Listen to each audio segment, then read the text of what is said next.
Good afternoon from Carson Park in Eau Claire. Zaleski Sports presents American Legion Baseball. Got a doubleheader for you today at Carson Park. It'll be lacrosse. Post 52, 9-1 to start this season. Against Eau Claire, post 53, Team Pizza Hut, 4-3 on this young season. Hello again, everybody. I'm Bob Radovich, joined up in the booth here at Carson Park by former Eau Claire Memorial head coach Dave Sparger. And Spargs, Legion ball always interesting. You look at the Eau Claire team, a good history of success. Mark Faunus has been field manager for a long time. He's got a veteran staff. And with a lot of the high school all-state teams and all-region teams coming out today, this is essentially an all-star team comprised of kids from Memorial, North, Regis, and Altoona. It's a pretty solid club that Mark Faunus has. Yeah, he's got a lot of high name prospects on this team this year. You look at the 15-man roster he's carrying, and every one of them, you look down the list, and it's like, you know, all conference, all state, all region, everything else he's got going for him this year. And it was funny. I listened to his pregame talk a little bit, and he was talking to the TV guys, of course, and talking about the season, and really he said, you know, these are 15 brand new kids. He didn't have any of these kids last year on this Legion team. So they were kind of asking him, you know, what do you think and how's this going to work this year? And he was like, to be honest, we don't know yet. You know, it's too early. We finally, tonight was the first time they've got every kid there and available. Altoona, you know, good for them. They were at state, and so they finally get a chance to come back and join this squad. So, yeah, Mark Faunus in his 35th season has got a lot of talent to work with this year, no doubt about it. Eau Claire opened the season with a 15-2 win at Winona. That game taking place on Wednesday, June 14th. And then this past weekend, they were over at the Wisconsin Rapids Invitational. Lost a tough one to Onalaska, 8-6. Then defeated Stevens Point by a score of 11-4. And then lost to Anago 3-0. And, you know, in talking to Mark Faunus, that, you know, really that those were all winnable games, those two losses in that tournament. They did bounce back with a nice win against a very young Neenah team to close out that Rapids tournament. Score there was 22-0. And interesting because, you know, with their record, they essentially they were tied with a few other teams, and they wound up going by a run differential, and that dropped them down to that fourth place game. But nonetheless, coming off a game where they put up 22 runs. So you looked up and down this lineup, and you got some sticks there. Guys like Sawyer Stein, who was just a machine hitting for Eau Claire Memorial this last year. Evan Gustafson, the Oregon State commit. C.J. Varsho, the center fielder, he's going to Winona State. Up and down this lineup, there are plenty of guys that can really hit the baseball. Yeah, interesting, because when you look at that lineup, it's almost like, you know, Coach Faunus has got to go, all right, which do I stick in the 3-hole? Where do I go in the 4-hole? Who's the leadoff? And he really can't go wrong. You know, he got such talented kids. It's like, you know, this game you're going to hit in the 3-hole, and then you'll hit 4-hole. Well, next game he could put a whole different lineup out there, 1 through 9, and be just fine. So, you know, Mark Faunus has got a lot of good talent to work with, and he can change that lineup any way he wants. He's got Roman Trapani on the mound today. Trapani was the ace of the Eau Claire Memorial staff. He's on his way to North Dakota State to pitch there. Behind the plate, he's got Evan Gustafson, and then he's got Sam Knickerbocker, who got some All-State Honorable Mention honors as the DH. Knickerbocker was the catcher of that Eau Claire Regis team that spent the majority of the year as the number one ranked team in Division IV. So lots of things that Mark Faunus can do with this lineup. And again, it's essentially an area all-star team of 19 and under players. Yeah, really. It's just going to be fun to watch them this summer and to be a part and to be able to broadcast some of these games so everybody gets a chance to see this talent. Lacrosse, on the other hand, and, you know, if you look at the lacrosse area, they have a number of American Legion teams, and this post-52 club is primarily composed of Lacrosse Central high school players, guys who are multi-sport athletes, and, you know, just a different way of doing things. You know, because Onalaska's got a post. There's another post, the North Stars, which is primarily Lacrosse Logan guys, and then there's a team that's composed of mainly Aquinas guys. So another way of doing things, and the difference is you've got guys that pretty much have gone straight from spring high school baseball into Legion baseball, so you kind of know what you're working with. Yeah, you sure do, and that's one of those things that lacrosse has had to deal with. In the past, you're right, they had Lacrosse Logan, Lacrosse Central, Lacrosse Aquinas all team up to really form a great summer team.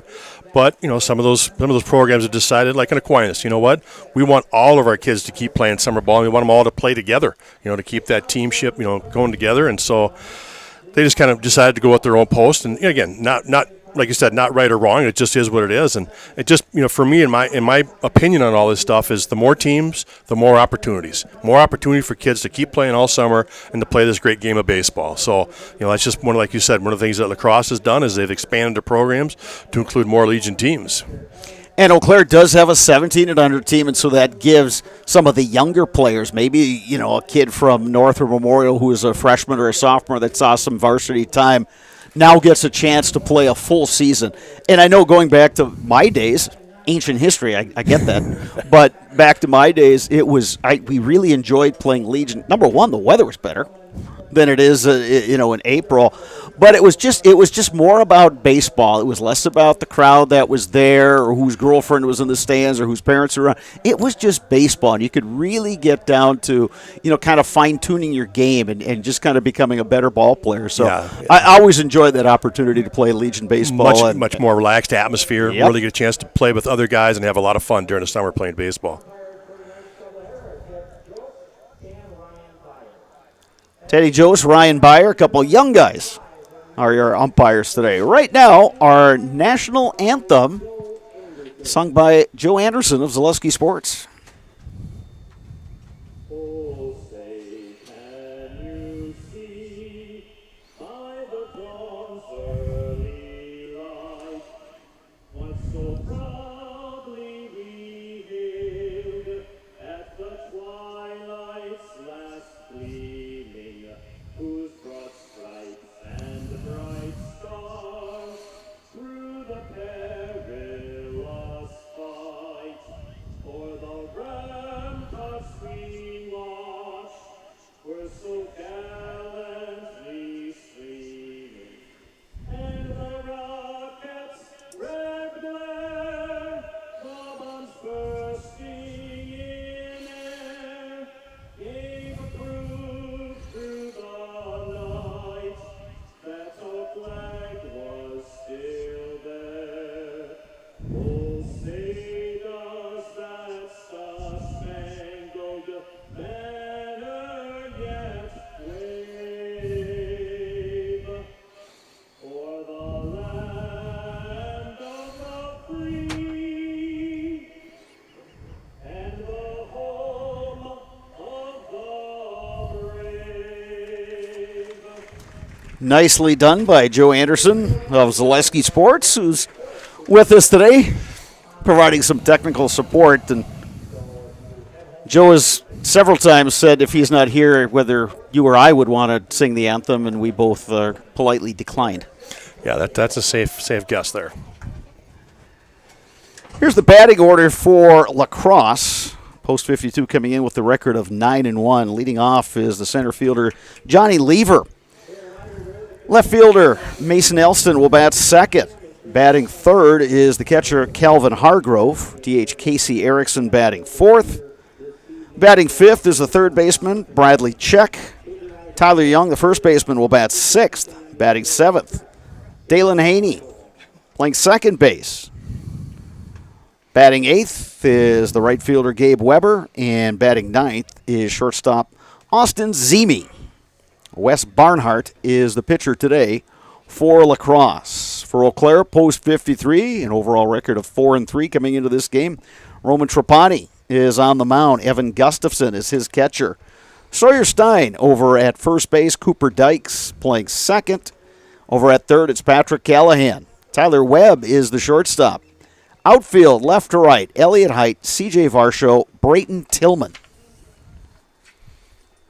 So some speed in the outfield for Mark Faunus' Eau Claire American Legion team. You said Mark Faunus, 30-plus years as manager of this program, and certainly nice to have that continuity. Doug Flater is his third base coach, who's been around forever. Davey Johnson, former manager of the Eau Claire American Legion program. He did that role for 12 years. Now he's an assistant coach and coaching first base. Jeff Dykes, pitching coach, who has that same role for Eau Claire Regis High School. And then Gene Iverson, another assistant coach. So a lot of baseball knowledge down there in that Eau Claire dugout. You know, it's always nice for these kids, too, to get some different opinions, some different coaching as they go through. You know, you get stuck with a staff at North or Memorial or Regis, whatever it is, and, you know, you get kind of told some things, and then all of a sudden you get a chance to play this summer and maybe draw some wisdom and knowledge from some different coaches and can maybe expand what you do with your game. And a lot of times, Sparks, it's same message, different voice. Could so be that tends Yep. to sink in sometimes. You're like, oh, it's just not this guy who thinks it. This is a common, baseball wisdom. So I should pay attention. So Johnny Lever, left-handed batter, to lead things off for La Crosse. Nice day at Carson Park, partly cloudy, not much wind at all. What wind we have appears to be blowing right to left. 319 down the left field line. 405 to center. 302 down the right field line. Ball one, delivered by Roman Trapani. Well, we had a chance to see Roman Trapani a lot this spring with the Old A program, and as we saw him develop during the season, we've noticed that if he's got his off speed, if he's got that slider, changeup working early in the count and often he can throw for strikes, he is tough to handle. You know, he's a kid that's just not going to live fastball, fastball, fastball. He's going to do a lot of mixing. 2-1 the count to Johnny Lever. Third baseman Callahan. Toes on the grass. There's one of those breaking balls that drops over. It's 2-2 now to Lever.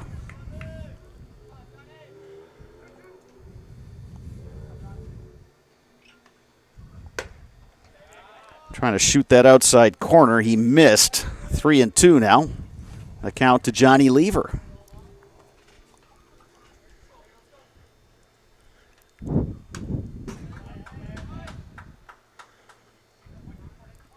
Outfield pretty much straight away. Varsho out in center field, maybe a couple steps towards the right field line. Breaking ball misses inside. It's a leadoff walk for Johnny Lever. Yeah, good take right there by Lever. That was a good slider. Kind of bit that slider on his back foot to see if he could get over the top of it, but he held up. So now it's Mason Elston. Sparks, we saw Elston during the football season. Eau Claire Memorial had a non-conference road game down at Central. Mason Elston, the quarterback for the Central Riverhawks. Yeah, very good athlete, no doubt.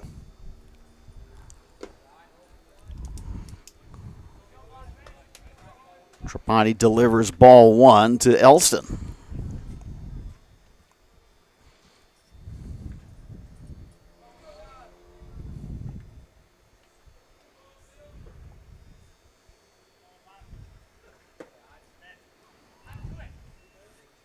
Two and 0 now the count to the left fielder for La Crosse, which is wearing its light blue jerseys today and the white pants. Eau Claire in the black jerseys with the gray pants. Here's a strike on the inside corner to Elston. It's 2-1. Real nice pitch there by Trapani. He had to come with that fastball, and he challenged him, but he got it right there on the inside edge. If he could live right there, he could have a successful night. Yeah, it's another thing when Trapani pitches. If he can get that inside pitch and if he can spot his breaking balls, really tough pitcher because he definitely can bring the heat. But he's behind in the count now, 3-1. Good hitters count for Mason Elston.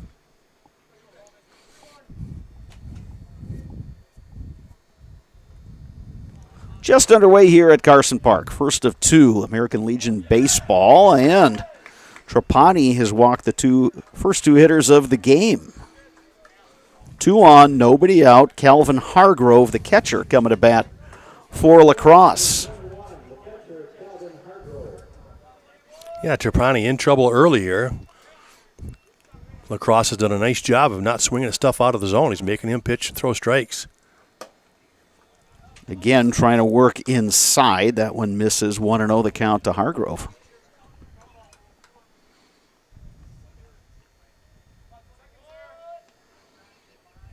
Second baseman Dykes, shortstop Webb, trying to keep that lead runner close. That one in the dirt, knocked down nicely by Gustafson, the catcher, but it's 2-0. Yeah, nice job there by Gustafson, preventing those runners from moving up. Just threw his body out there. Fastball misses low, and once again, Trapani struggling with the control early.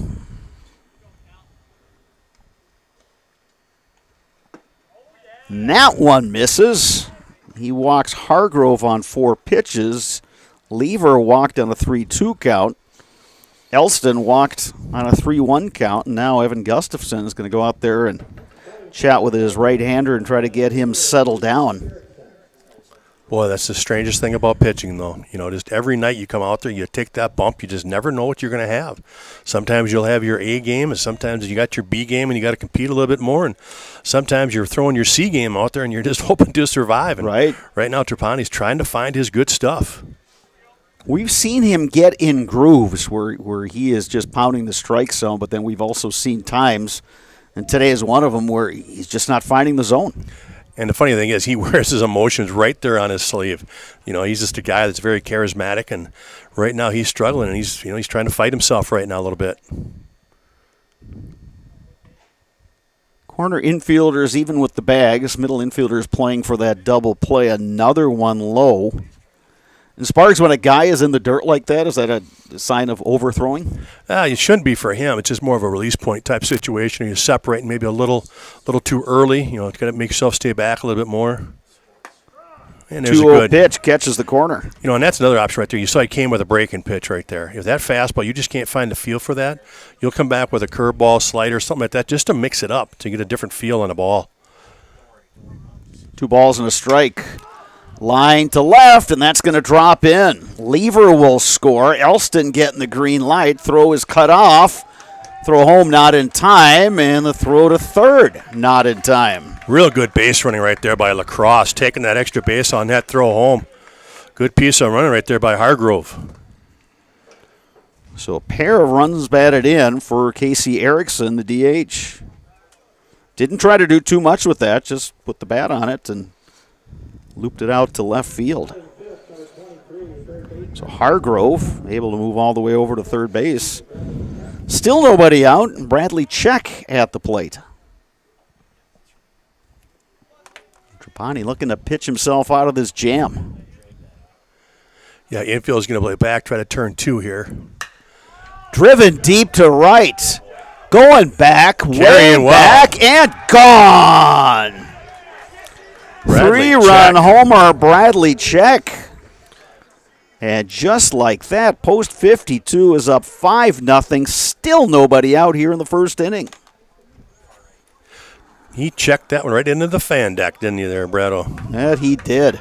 Bradley Check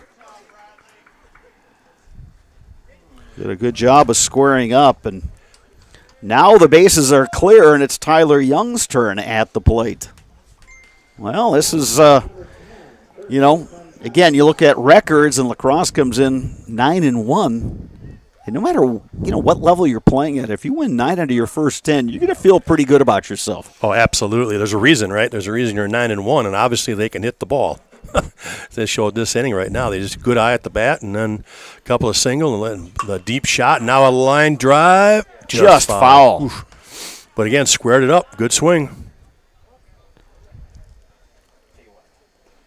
Yeah, it's, again, with Trapani, it's, he's in a familiar place. He's pitched his whole high school career at Carson Park, so he's familiar with the mound and the background. Granted, he's throwing to a different catcher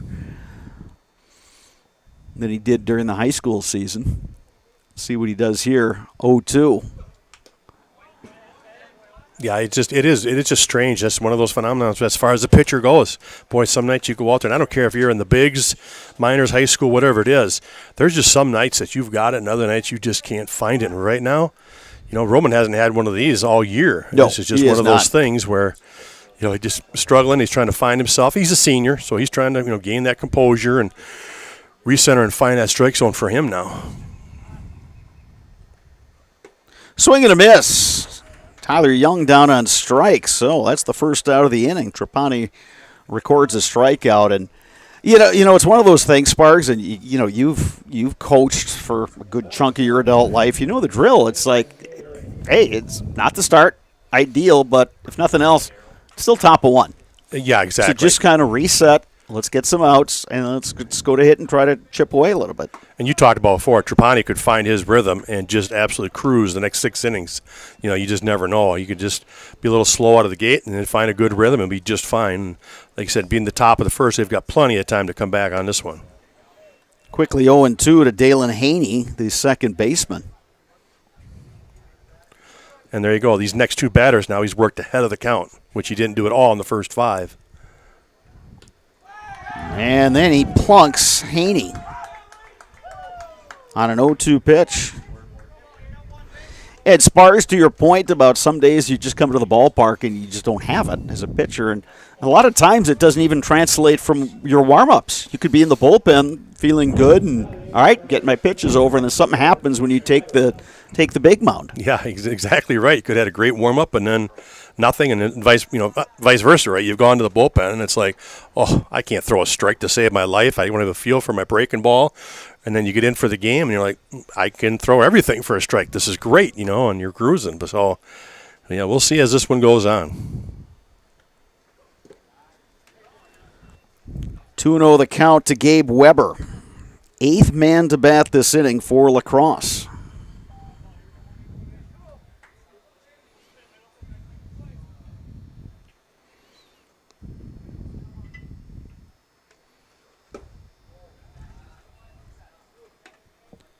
Count now 3-0. And Sparks, you mentioned it earlier, but La Crosse has been really patient with Trapani, and they're just basically forcing him to throw strikes. And with the exception of the previous hitter, Haney, who went down on 3 pitches, a lot of other guys have worked the count deep. Yeah, they have not expanded their zone, like you said, Brado. It's patience. It's not being afraid to get down, maybe behind the count a little bit, and they're finding decent pitches to handle. That one misses outside, another walk.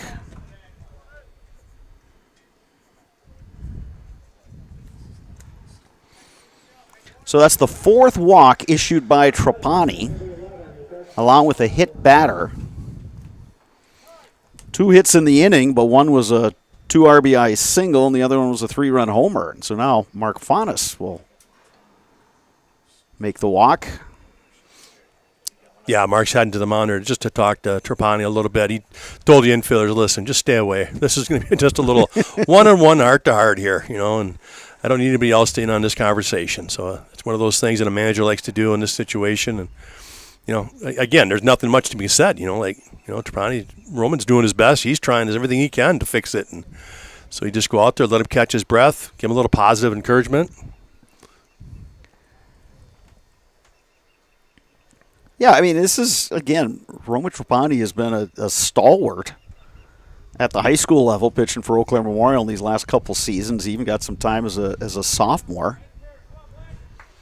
And this is, we've seen him at times this year with some control issues. This is something a little different. So we'll see what he does here to the number 9 batter, Austin Zemi. Gets ahead in the count 0-1. Yeah, I do like that mound visit right there from Coach Faunus. It was definitely just a calming, calm down, relax, catch your breath here a little bit and reload. 0-2 to Zemi. 1 down here, top of 1. La Crosse 5 runs in already and looking for more. Swing and a miss. Took something off that one. Second strikeout of the inning for Trapani. And back to the top of the order, Johnny Lever. He got it all started with a leadoff walk on a 3-2 pitch.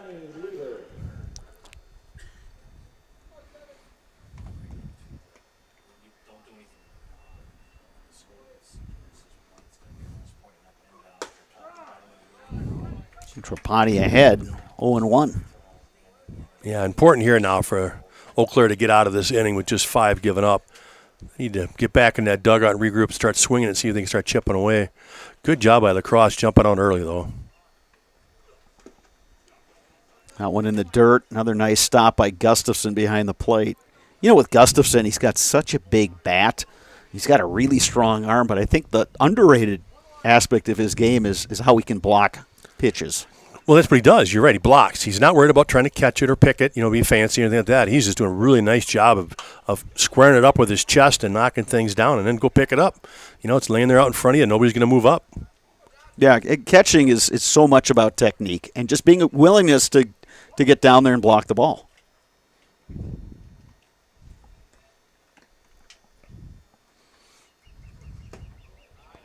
Trying to shoot that inside corner, just missed. 2-2 the count to Lever. Trapani has thrown a lot of pitches this inning. Yeah, he sure has. You talk about pitch count or something like that. He's definitely up there. He's shaken off Gustafson a couple times. Now Teddy Jost, the umpire, will give Lever time. Teddy Jost behind the plate. Ryan Byer on the bases today, the men in blue.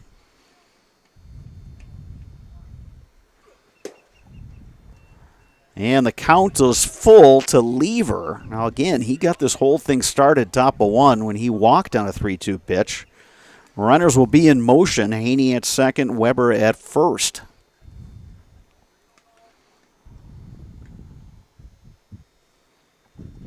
Swing and a miss. Nice pitch right there.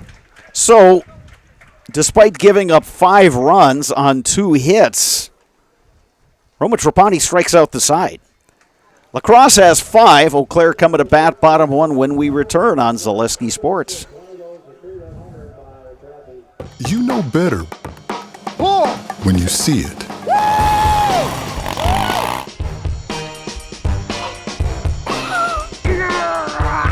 All right, 1, 2, 3.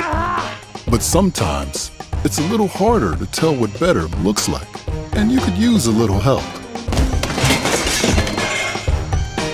Thanks, Mom. Security Health Plan. Everything you need in a health plan. Everything you'd expect from a good neighbor. Fleet Farm has everything you need for every season of life. From tending the vegetable garden season to planting 100 acres of crops season. Fleet Farm is your one-stop shop. Whether it's strawberry jam season, cook your walleye season, or his first set of wheels season. Fleet Farm is built for every season. Fleet Farm, built for real life. We are back at Carson Park.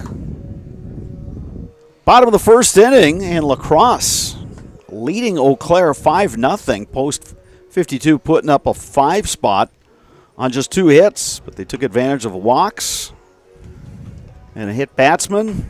So now it's Eau Claire's turn to try to generate some offense, and they'll look to do that against the lefty Wes Barnhart. Calvin Hargrove is his catcher. Tyler Young over at first. Dalen Haney at second. Bradley Check playing third. Austin Zemi is the shortstop. Outfield left to right, Mason Elston, Johnny Lever, Gabe Weber. Eau Claire will send up C.J. Varsho, Cooper Dykes, and Sawyer Stein, top of the first. So you got Altoona, Regis, and Memorial in the top 3 spots in this Eau Claire lineup.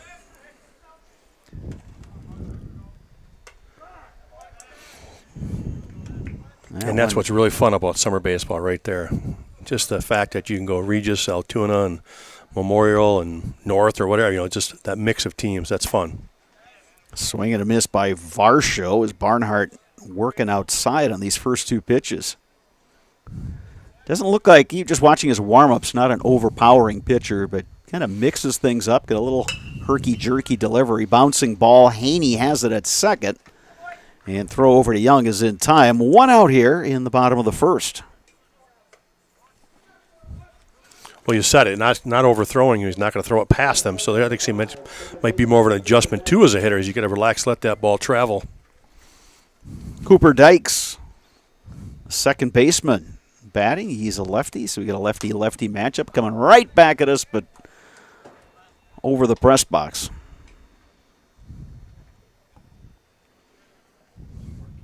Oh, 0-1 the count to Dykes.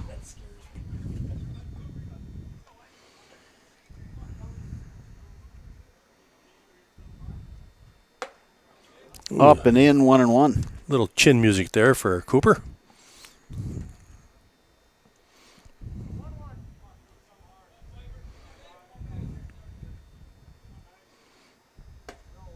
That one misses upstairs. It's 2-1 to Dykes. Yeah, it came with that little slow bender. Didn't quite get it down enough.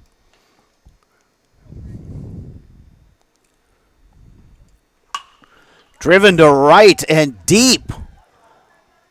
Gone! Just high enough. Cooper Dykes solo homer. And Eau Claire is on the board. Score is now 5-1. That one left the park in a hurry, Sparks. Yeah, that one did not get very high, but he got enough just elevated to get up over that short fence there and right in the first row of the fan deck. Good rip right there by Cooper Dykes.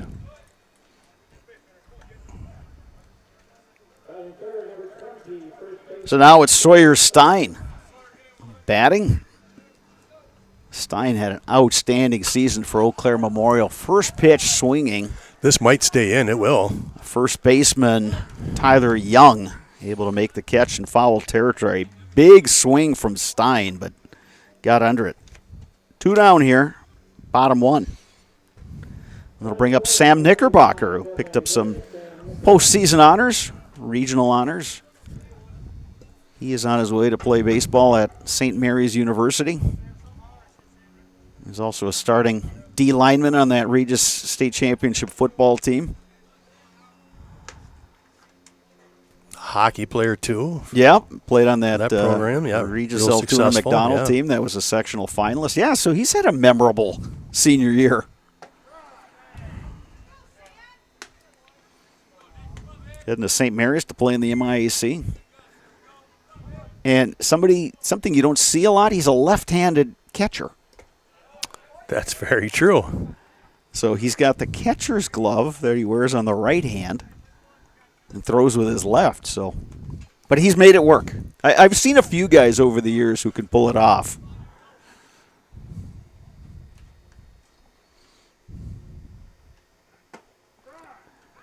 Takes that one for a strike. It's 2-2. Yeah, and he warmed up pregame as the second catcher, so I imagine he'll have game 2 behind the plate, and we'll get into more of a discussion about why there isn't more lefties behind the plate then, but it's always an interesting discussion. Knickerbocker takes that one low and outside. It's 3-2. The game 1 catcher, Evan Gustafson, waits on deck.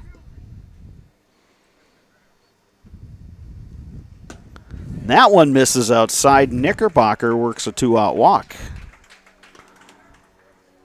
And that'll bring up the aforementioned Evan Gustafson. Speaking of that Regis Altoona McDonald hockey team, he was the leading scorer on that team.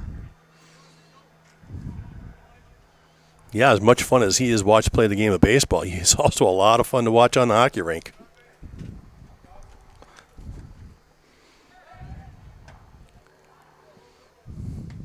Yeah, they had a sectional semifinal game down at Black River Falls. Ram got out to a big lead. BRF came back and tied it. And Gustafson, at that point in a tie game, had a natural hat trick. So, yeah, very skilled young athlete. But he's going to stick with baseball when he heads to that next level.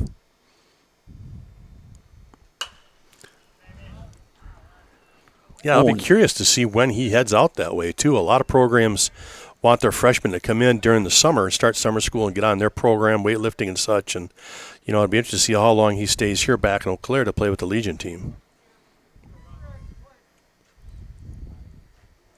No balls, 2 strikes, 2 outs. Runner on for Gustafson, who takes up high. And I imagine, Sparks, that's kind of a hard and fast thing, regardless if a team is planning to redshirt somebody, but they just want you. They want you on campus. They want you on campus, and they want you to start, like you said, start getting involved with the program. Yeah, the sooner you get on campus, the sooner you get into their program, then they can relax about the fact that you're there and they haven't lost you for some reason or some other program or anything like that. And, and again, it just kind of build that team camaraderie, too, get to know the guys. 3 balls, 2 strikes to Gustafson. So now Knickerbocker will get a running start over there at first base.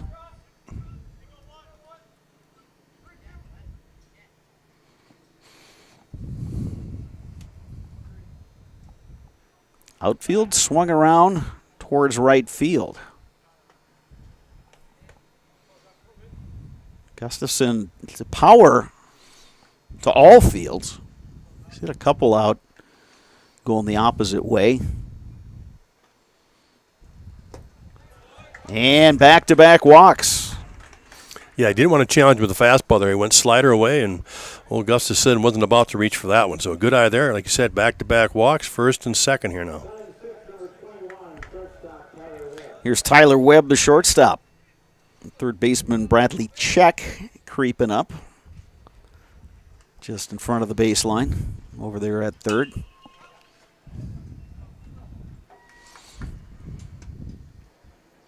Good pitch right there, in on the hands. Gets ahead 0-1 here.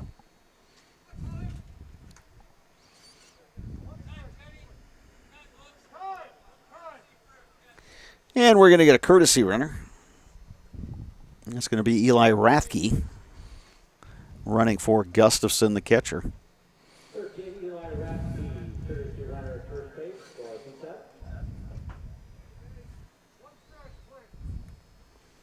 0-1 the count to Tyler Webb. He takes low and inside, 1-1. Well, we had some rain overnight here in Eau Claire, and the field looks just fantastic out there, Sparks. Yeah, it sure did. We sure needed it, too. It was really helped this field get a lot softer and much more playable. Hard hit ball left side, and that sneaks through. Eau Claire now with the bases loaded. A seeing eye ground ball single off the bat of Tyler Webb. Snuck under the glove of third baseman Bradley Check, and now here's Brayton Tillman, Eau Claire North standout, multi-sport athlete, hockey and baseball. And he represents the tying run.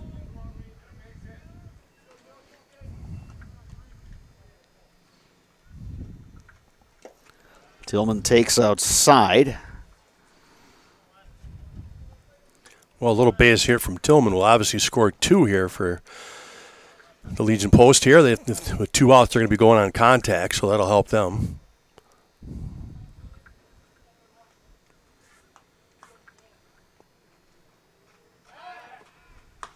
Rathke back at second as Lacrosse tried the pickoff play with shortstop Austin Zebe sneaking behind the runner, but Rathke back in plenty of time. Knickerbocker the runner at third, Webb the runner at first.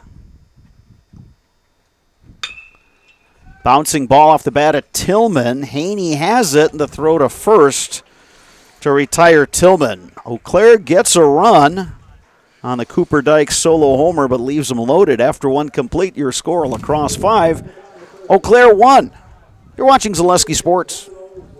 Chili Implement, located just west of Marshfield in Chili, is your Kubota dealer in central Wisconsin. Big or small, Chili Implement has all the best equipment waiting for you. From farm tractors to lawn care, plus work and have fun in a Kubota side-by-side. Choose Chili Implement for your parts and service too. Chili Implement, open Monday through Saturday to serve you and 24/7 online at chiliimplement.com.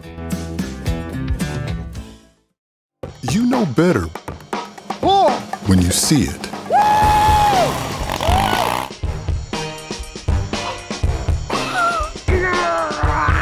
right, 1, 2, 3. But sometimes it's a little harder to tell what better looks like. And you could use a little help. Thanks, Mom. Security Health Plan. Everything you need in a health plan. Everything you'd expect from a good neighbor.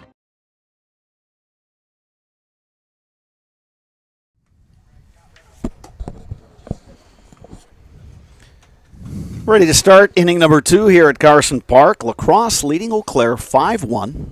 Eau Claire did bring the tying run to the plate, but with the bases loaded, Brayton Tillman bounced out as Lacrosse pitcher Wes Barnhart got out of what could have been a big inning.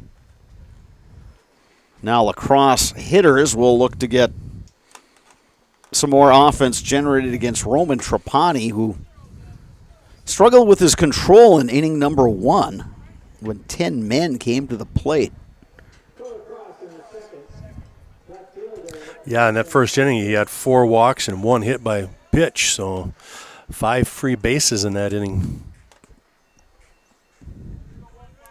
2-run single by Casey Erickson, 3-run homer by Bradley Check. Here's Mason Elston, the number 2 hitter. Elston reached via a walk and came home on the Erickson single.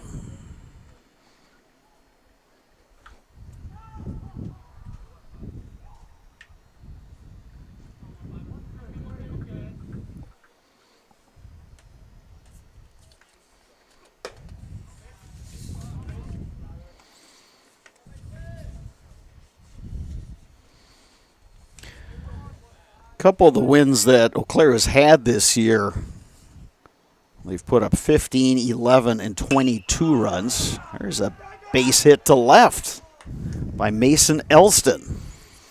Yeah, Elston squared that one up for a nice base hit to left.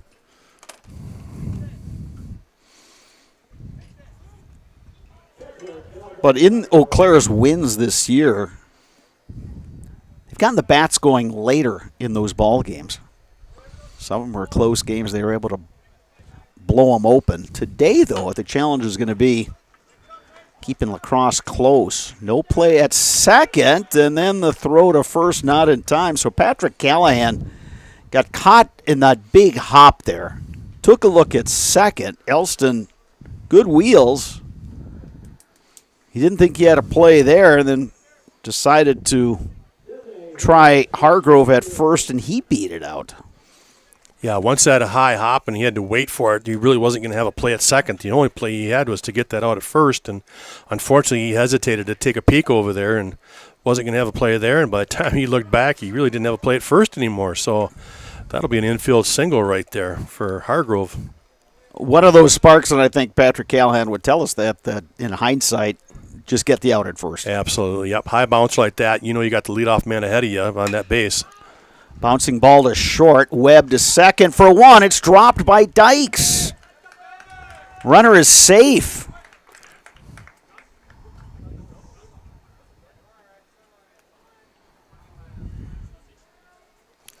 Yeah, I tried to transition that throw a little too quick and never did gain control of it. Dropped it right away, so it wasn't even one of those where he was trying to reach for the baseball and make a throw with it so he can get the out that way. He just really didn't ever have it and dropped it, and then by the time he picked it up, the base runner was there, so it loads it up here now with nobody out. Here's Bradley Check, who hit the 3-run homer off of Trapani. That made it 5-0 back in the first inning.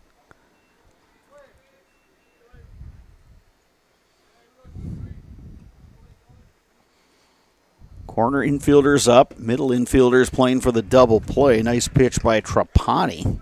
Yeah, took a little off that breaking pitch right there, had him way ahead.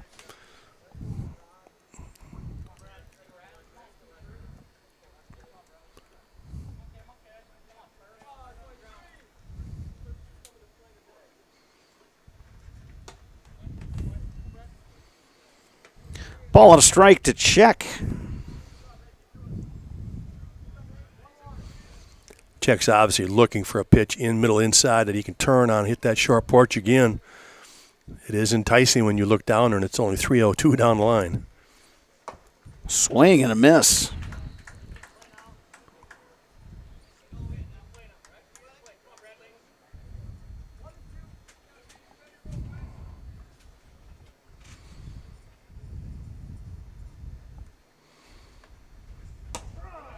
And strike 3 called. Trapani comes back with the strikeout.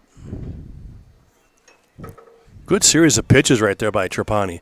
Kept him off speed, got him swinging out early, way ahead of the ball, and then he just kind of crossed him up and went with that good fastball low and away. Caught him looking.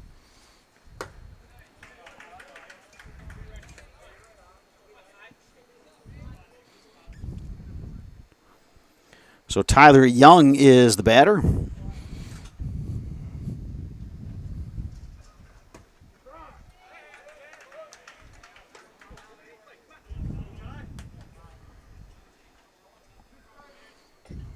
No balls, 2 strikes to Young. He struck out swinging in the first.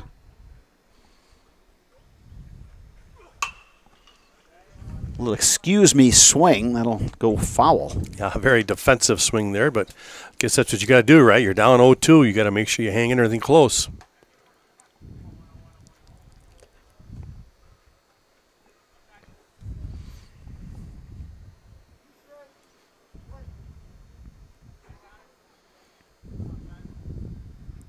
Two balls, two strikes, one down, bases loaded.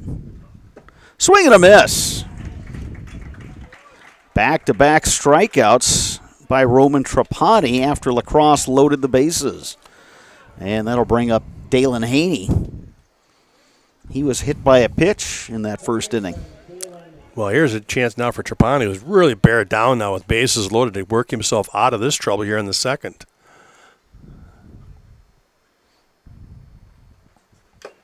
Swing and a miss. Back-to-back strikeouts, and he gets ahead 0-1.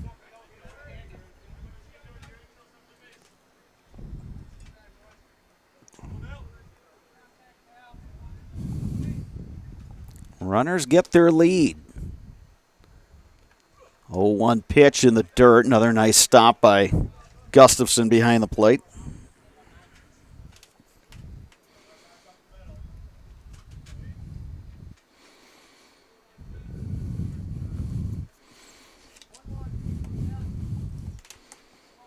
Game time temperature 86 degrees. Beautiful day here in Eau Claire. That one just missed. 2-1. Slider just off the plate right there.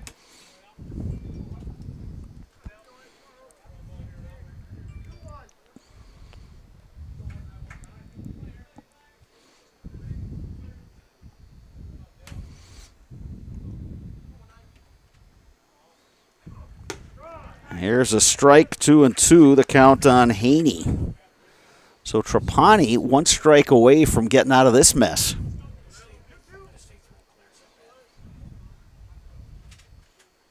Two balls, two strikes, two outs. Ooh, that one inside and nearly hit Haney. Yeah, I think Haney was trying to maybe wear that one for the team. Spun himself into that a little bit. Obviously, with bases loaded, that would have given him a nice ribby. 3-2, two outs. The runners will be in motion. Line to left, base hit. One run is in. Here comes a second run. Play at third. And he beat the tag there. So a 2 RBI single by Dalen Haney. It's 7-1. Yeah, what a great at bat right there by Haney. Just battled all the time right there. He came back inside the fastball. He just rips it to left field for 2 RBI. A clutch hit there. Bases loaded and 2 outs. So Elston scores. Hargrove scores. Casey Erickson able to make his way to third base. Now here's Weber. He reached via a walk in the first inning. That one gets to the backstop. And another run's going to score as Erickson crosses the plate. It's 8-1.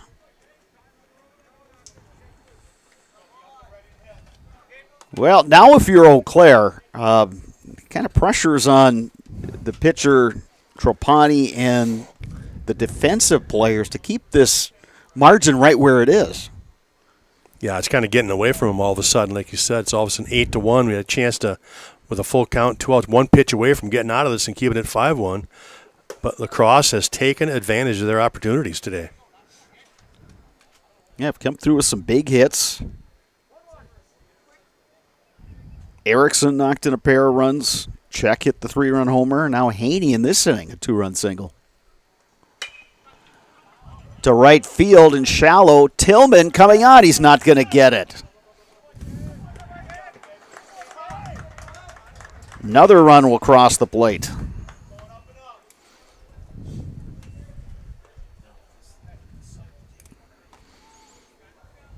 So a single by Gabe Weber to bring in Haney. And Haney did a really nice job running right on contact with 2 outs, and he just never stopped. Yeah, he made that one easily, so good job of anticipating that. Austin Zemi, the number 9 batter, chopping one foul there. He struck out in the first inning. A little surprised Eau Claire hasn't gotten the bullpen active a little bit here. A lot of pitches and back-to-back innings right here for Trapani.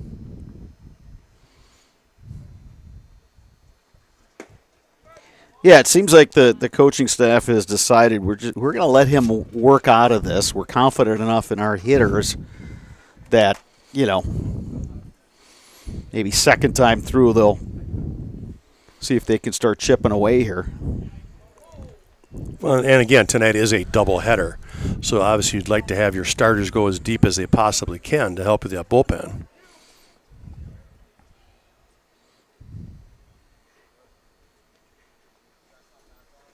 Swing and a miss. Gustafson will throw down to first to retire Zimi. So Zimi down on strikes for a second time this game, but Lacrosse picks up 4 more runs. We head to the bottom of the second. Lacrosse leading Eau Claire 9-1 on Zaleski Sports. When buying or selling land, the biggest decision you make is choosing your representation. Whitetail Properties is the top real estate company for selling hunting land, recreational properties, and farms. Our nationwide network of sportsmen, farmers, and investors offers a great opportunity for you to capitalize on the true market value of your property. In central Wisconsin, Brian Roosh is your local land specialist and is ready to help you get started on all of your property needs. Nasonville Dairy, family owned and operated, bringing you fresh cheese curds made daily, along with many other varieties of Wisconsin-made cheeses and treats. Don't forget to check out our cheese and sausage trays for your upcoming parties and cheese and sausage gift packages for the holiday season or any other special occasion. Nasonville Dairy, located just southwest of Marshfield on U.S. Highway 10, NasonvilleDairy.com. Spectrum Insurance is an independent insurance agency offering a full range of personal and business insurance services throughout 19 office locations in Wisconsin. We have a team of insurance agents with diverse areas of expertise ready to protect you from the unexpected. Visit SpectrumINSGroup.com. Bottom of the second, Eau Claire will send up Elliott Height, Patrick Hallahan, and then back to the top of the order, and C.J. Varsho to face the lefty Wes Barnhart, who did give up the solo homer to Cooper Dykes in inning number 1, but then worked out of a bases-loaded jam. He's quickly ahead of Height, 0-2. Well, Barnhart's going to be thrown with a lot of confidence here. His team has put up 9 runs already in the first 2 innings, so he's working with a nice, comfortable lead. Height gets a piece. Count remains 0-2. And we talked, Sparks, about the difference between Legion ball and high school ball. And the thing I've noticed today is, you're playing Legion, you kind of have to bring the energy yourself. Kind of your dugout has to be energetic. You've got to be talking, and we haven't heard a whole lot really from either side today. A little bit more from the Lacrosse side because of all their hitting. Yeah, they've had a little bit more to cheer about. Absolutely. But you're right. When you talk about energy, it's got to come from within your own squad. You got to get them excited and get fired up and stay competitive here. But, boy, they got down so early, and they Lacrosse jumped on them right away. It makes it difficult. Height rung up on a called third strike. Here's Patrick Callahan.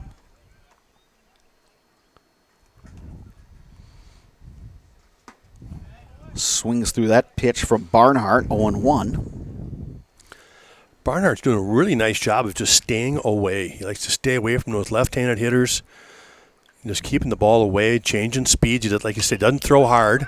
And here's another one that's just an infield pop-up, and he'll take care of it himself.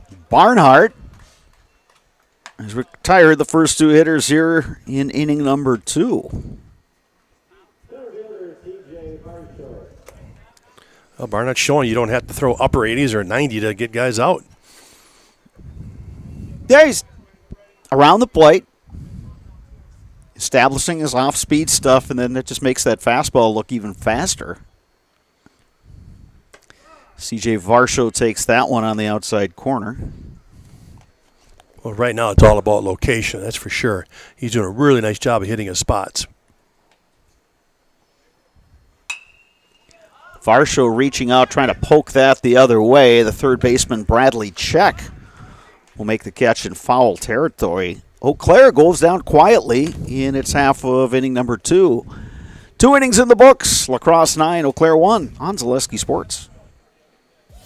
Culligan Water delivers. From your first call, to your first sip, to your first soak. Culligan, give us a tap. The only water that comes with a van.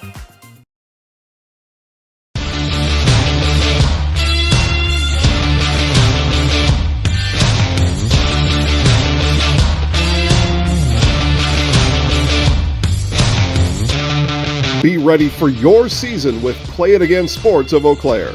Play It Again Sports is just down the road, south of the 5393 intersection in Eau Claire. Just tell them you saw this commercial on Zaleski Sports and get $5 off any $50 order and $10 when you spend $100. Play It Again Sports, buy, sell, trade, and be ready for your season.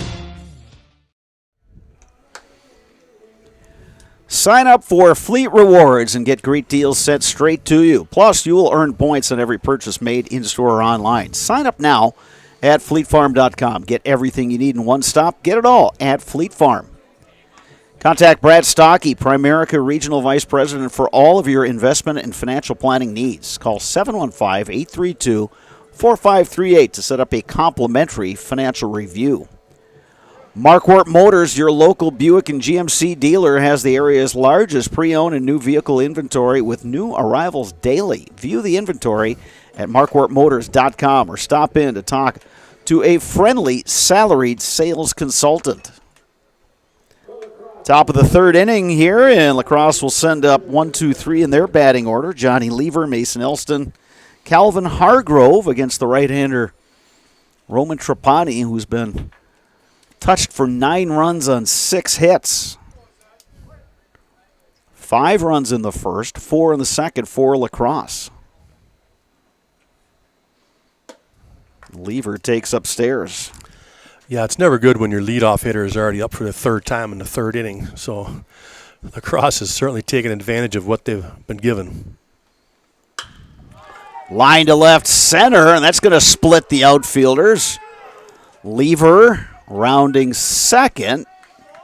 He's in with the stand-up double. The hit parade continues for La Crosse.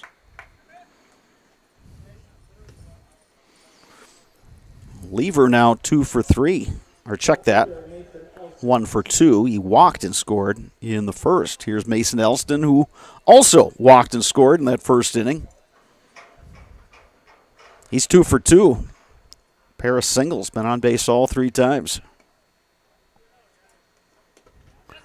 That one in the dirt, but Gustafson able to block that one, and Lever wisely decided to stay put.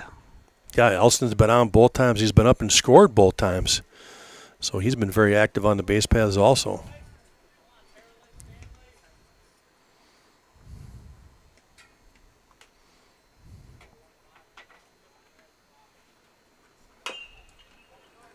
Chop foul, count is 1-1.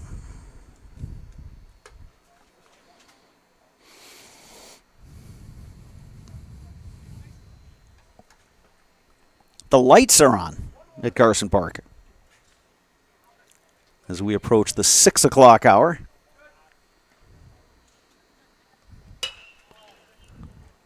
Long run, Sawyer Stein. He can't quite get there.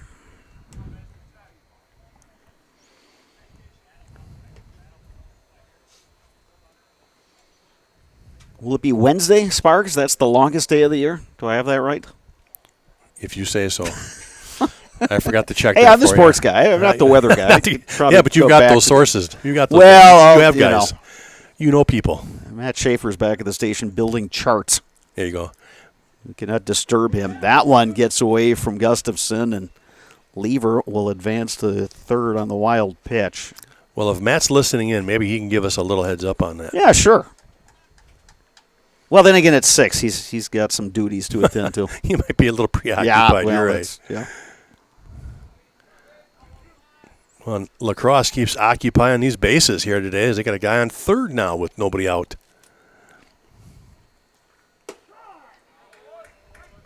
And strike 3 to Elston. So he's retired for the first time today. A nice pitch there from Trapani. Yeah, well-located fastball that time for Trapani.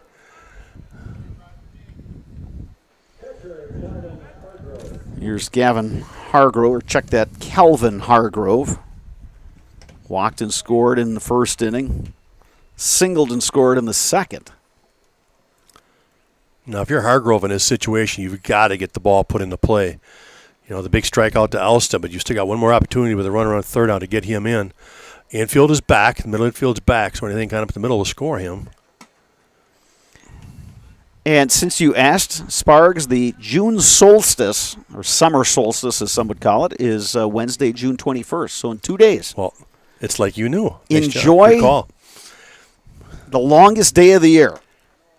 Because then you know what happens on June 22nd. It starts going the other way. Like crazy. Yep. Yeah, goes fast. Yeah. 3 balls, no strikes now to Hargrove.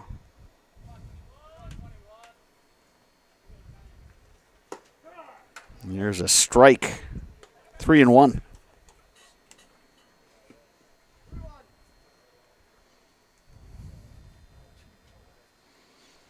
Still no activity in the Eau Claire bullpen. Hot shot. Callahan has it and gets the tag. And Lever is out at third. Great play right there by Callahan. Good job of just reading and reacting. Knocks that ball down, checks the base runner, and he was too far off, so he went after him and gets that big out at third to save a run. So,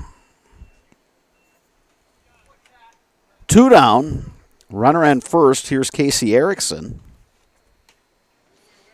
3-run homer in the first inning. He's 1 for 2. A 2-run scored. He bounced into a fielder's choice. Little excuse-me swing right back to Trapani, who throws to Stein for the third out. Lacrosse is retired. Eau Claire coming to bat, trailing 9-1, bottom of the third when we return on Zaleski Sports.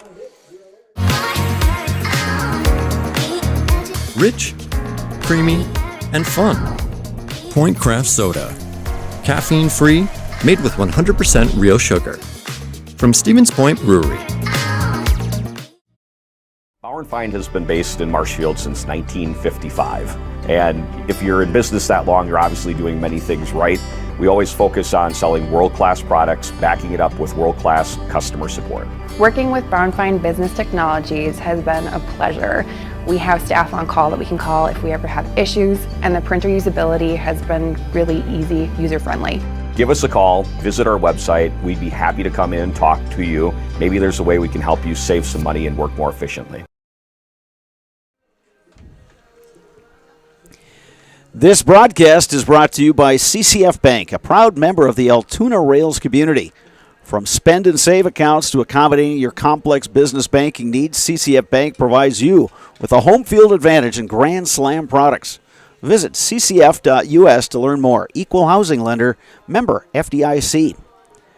Wipfli LLP, a national accounting and consulting firm. Wipfli brings the curiosity needed to uncover what's been overlooked. Their team works together to bring you integrated solutions to turn your data into insights. You have the vision. Wipfli brings the clarity because perspective changes everything. Learn more at wipfli.com. Bottom of the third inning, Eau Claire coming to bat, trailing 9-1 in this game. They'll send up Cooper Dykes, Sawyer Stein, Sam Knickerbocker, 2, 3, 4 in the order. Dykes 1 for 1 with an RBI. He had a solo homer as the second Eau Claire hitter back in inning number 1. Facing the lefty, Wes Barnhart, for a second time. Yeah, Eau Claire Pizza now is getting their second time through the order, so hopefully they can get a few better swings on this. Dykes off of Barnhart. Throw to first late. Infield singer Cooper Dykes. Well, a good start to the inning here in the third. So now here's Sawyer Stein.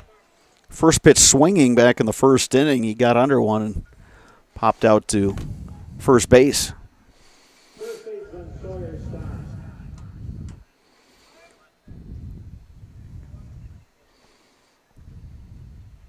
Short lead for Dykes over at first with the left-hander on the mound. Rip to left, but foul. Yeah, Sawyer Stein staying aggressive on that first pitch again. But again, just out in front of it. We saw Stein through really these last 2 seasons, but especially this past spring, his senior season at Eau Claire Memorial High School. Just a really aggressive hitter, and he's basically got the green light in any count, in any situation. Well, big guy, quick bat. Big guy, and you know what? He's only a junior. He's coming back for another year after that year he had. Lifted in the air to center. Johnny Lever going over and makes the catch. So Stein retired. 1 out here in the 3rd inning for Eau Claire. Now here's Sam Knickerbocker, who worked a walk.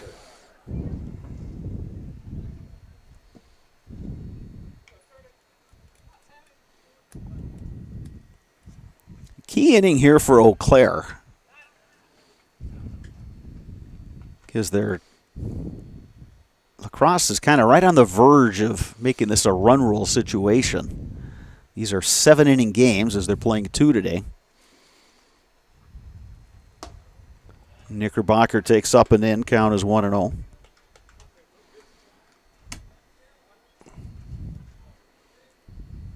So just from an energy standpoint, I think it'd be key for Eau Claire to put some runs up this inning, and this one closer. It's off the glove of Hargrove, and Dykes will advance to second base.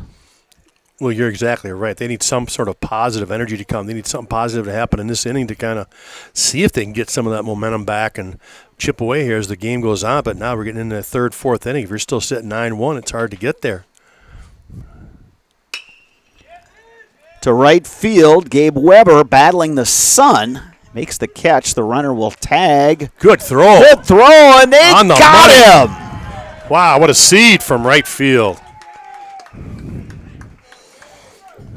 A 9-5 double play, and a great job by Bradley Check with the deke over there at 3rd. Eau Claire gets a hit, but is retired in the 3rd. 3 complete from Carson Park. Your score is 9-1 in favor of La Crosse.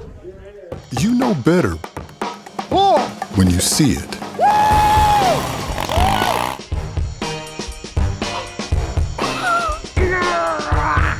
right, 1, 2, 3. But sometimes it's a little harder to tell what better looks like, and you could use a little help. Thanks, Mom. Security Health Plan. Everything you need in a health plan. Everything you'd expect from a good neighbor. Customize your next apparel order with Maida Custom Apparel of Stevens Point. Visit us today for custom baseball and softball apparel. Need help with a design? We have you covered. Our highly skilled staff will turn your idea into a reality with great quality screen printing. Or choose from a variety of embroidery options today. Visit us at our physical store or online at maidacustom.com.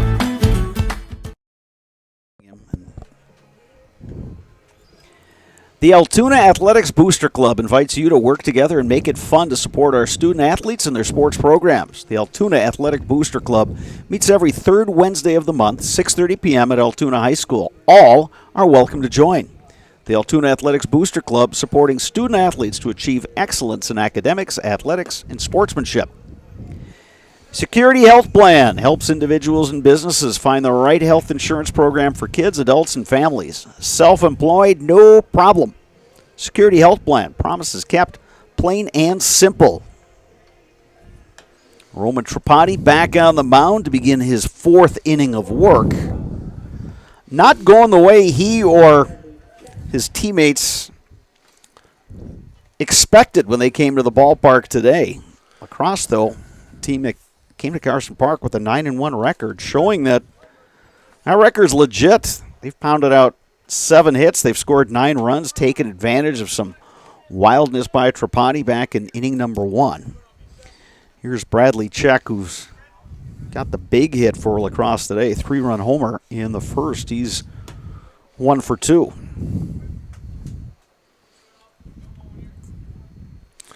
Yeah, Tripati out here now for that 4th inning. He is just grinding it now. He's just doing the best he can to try to chew up some innings here for the Eau Claire Pizza Hut. So, he's one of those guys that's willing to just keep going and keep pounding away, even though he may not have his best stuff. He's going to battle. And now we've got some players making their way from the Eau Claire dugout out to the bullpen down the right field line.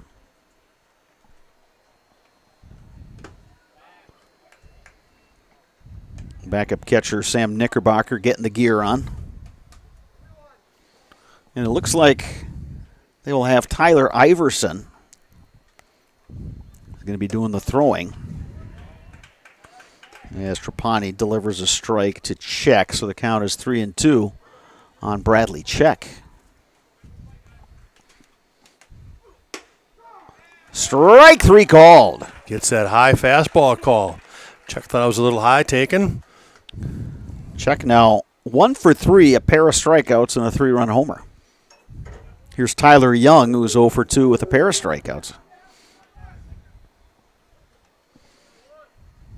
Well, sometimes when you're the pitcher, you get motivated when you know that there's activity in your bullpen. You're like, yeah, you know what? I'm not quite ready to come out yet.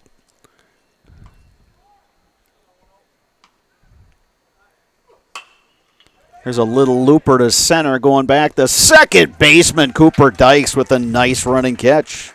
Great angle right there by Dykes when that ball left the plate. I thought it might have had a chance to drop in there, one of those CNI singles, but just a great angle as he took on that one in short center field to catch up to it.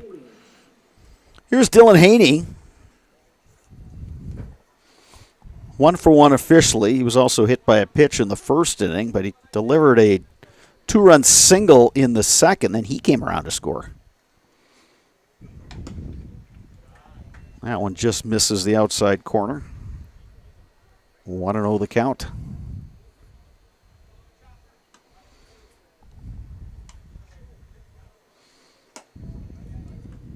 Another breaking ball misses inside. 2-0.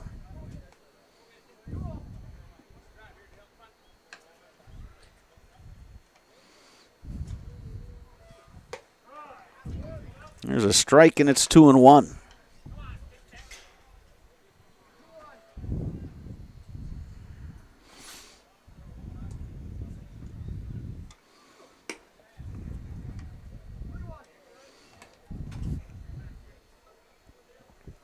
Trapani looking for a quick inning here now, is all of a sudden falling behind 3-1 here.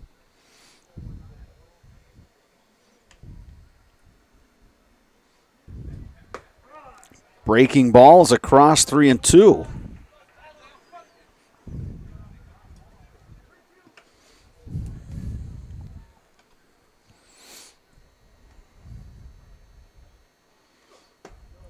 That one misses outside, and Haney aboard with the walk.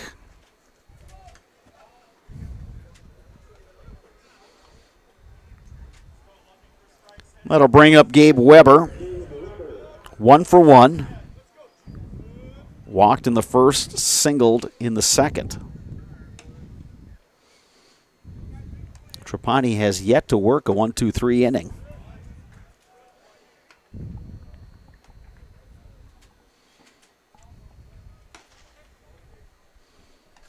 Though he's trying to throw back-to-back scoreless innings. He's 1 strike away from doing just that. First of 2 here at Carson Park. American Legion Baseball. Eau Claire versus La Crosse.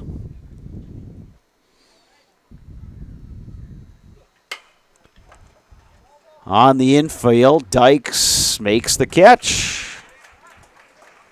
La Crosse retired, and it's half of the 4th inning. Eau Claire coming to bat bottom 4 and trailing 9-1 on Zaleski Sports. Really got to understand what a nurse is. Do they focus on you?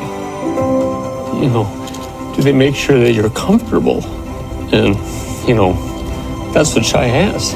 It's the connection that he has, you know, my best interest in mind, always. Why wait another day? Let's take the next step together towards a better life. You know better when you see it.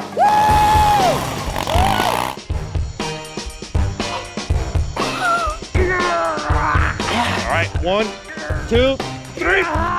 But sometimes it's a little harder to tell what better looks like, and you could use a little help. Thanks, Mom. Security Health Plan. Everything you need in a health plan. Everything you'd expect from a good neighbor. Eau Claire will send up 5, 6, and 7 in their batting order.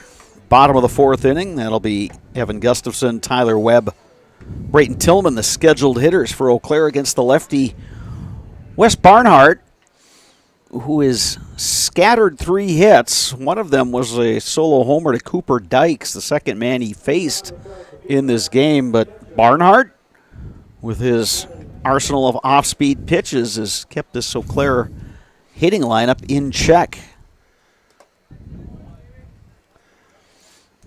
Gustafson has reached via the walk in inning number 1.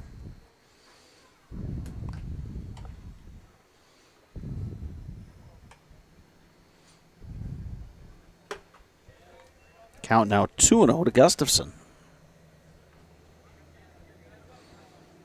Yeah, so far Gustafson hasn't seen too many pitches he could do anything with.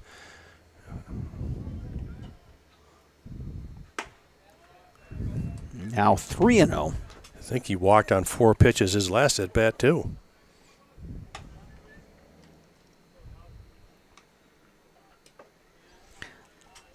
And Gustafson aboard with a leadoff walk. Second time he's reached via the base on balls. That's going to bring up Tyler Webb, who singled back in inning number 1. It was a single that loaded the bases.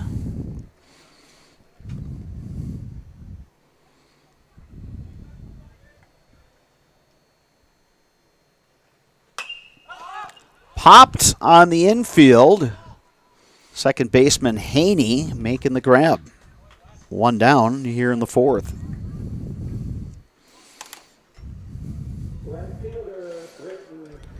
Here's Brayton Tillman, who bounced out to second. That was with the bases loaded.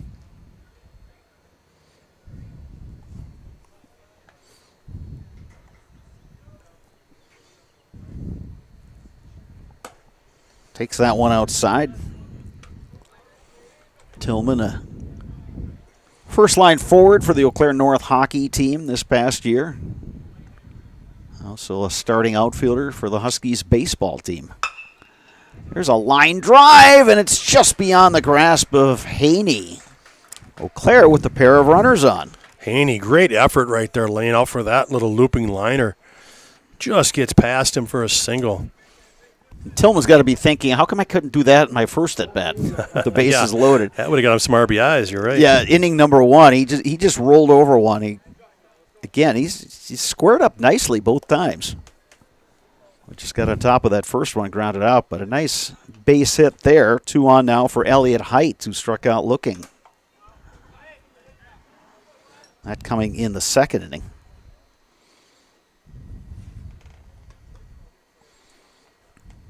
Claire looking to get a couple more guys on and get it back to the top of the order and let some of those big sticks do their thing. Yeah, that's a good point. This might be one of those innings where they need to do that. And you get in the bottom of the order to create something here. 6, 7, 8, trying to get themselves on. Lifted in the air. And Haney making the catch for out number 2. So Height is retired. A couple of putouts this inning for Haney, the second baseman. We'll leave it up to Patrick Callahan, who fouled out to the catcher back in the 2nd inning.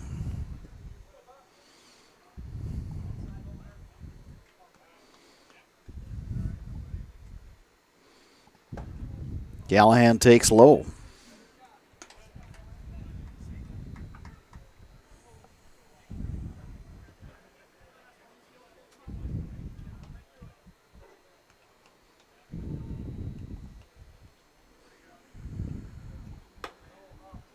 Curveball just missed upstairs, 2-0 to Callahan. Boy, Barnhart wanted that one. He was looking in, and Teddy Jost, the home plate umpire, shook his head and said, nope.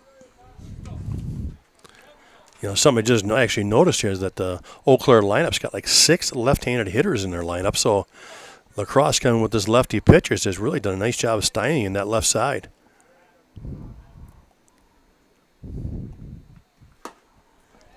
Callahan now ahead in the count, 3-0.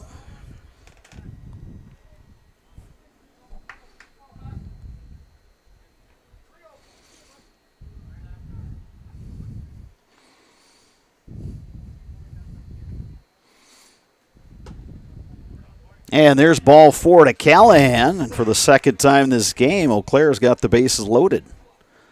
Back to the top of the order, and C.J. Varsho, who is 0 for 2. Yeah, again, bases loaded with 2 outs. So Pizza Hut, Eau Claire Pizza is looking for that big 2-out knock here to get some runs in. Varsho to right. Weber right at him. Makes the grab. Varsho hit it well, and Weber came in on it initially and then started backpedaling. Made the grab for out number 3. 4 complete here at Carson Park. Lacrosse 9, Eau Claire 1. You're watching Zaleski Sports. Fleet Farm has everything you need for every season of life.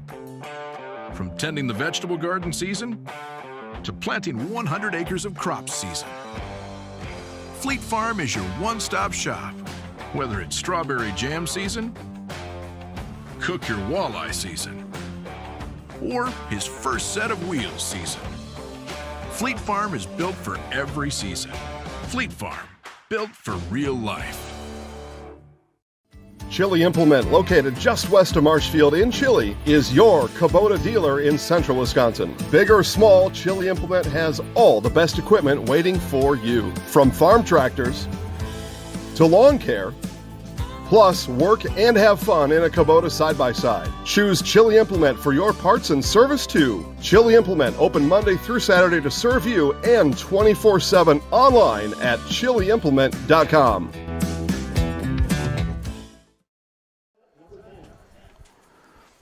We are back at Carson Park in Eau Claire. Your score after 4 innings is Lacrosse 9, Eau Claire 1, American Legion Baseball. Bob Radovich, Dave Sparger with you.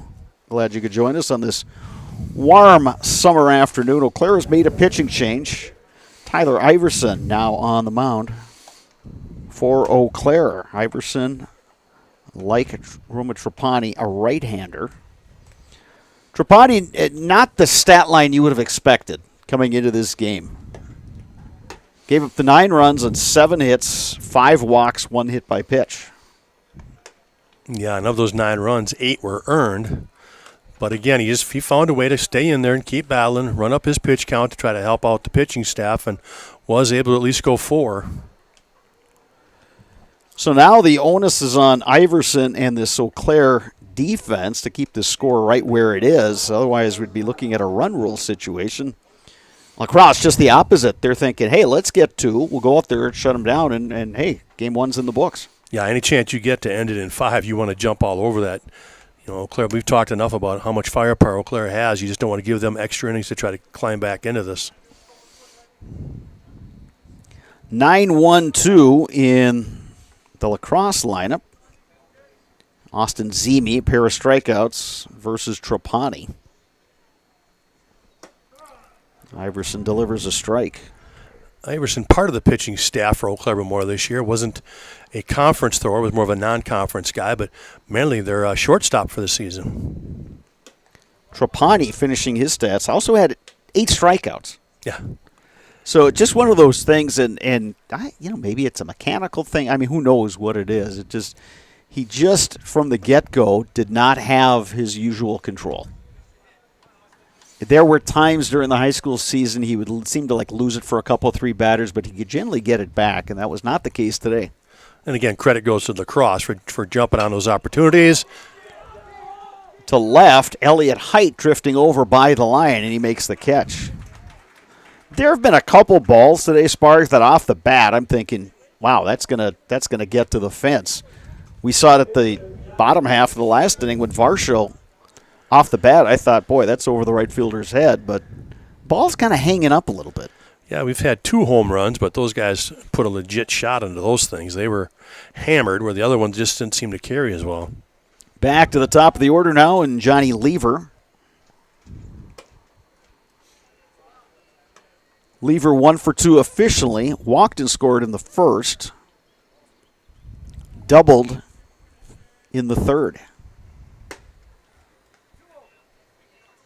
He's ahead in the count, 2-0.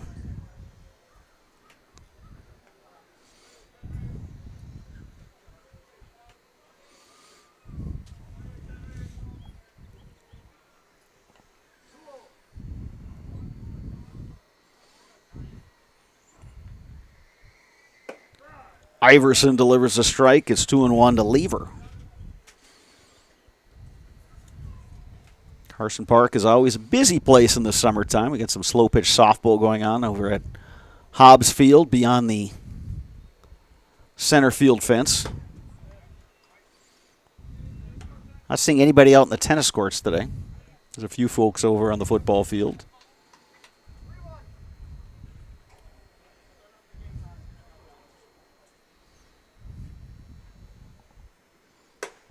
Here's a strike from Iverson. 3-2. He's throwing with some good pop tonight.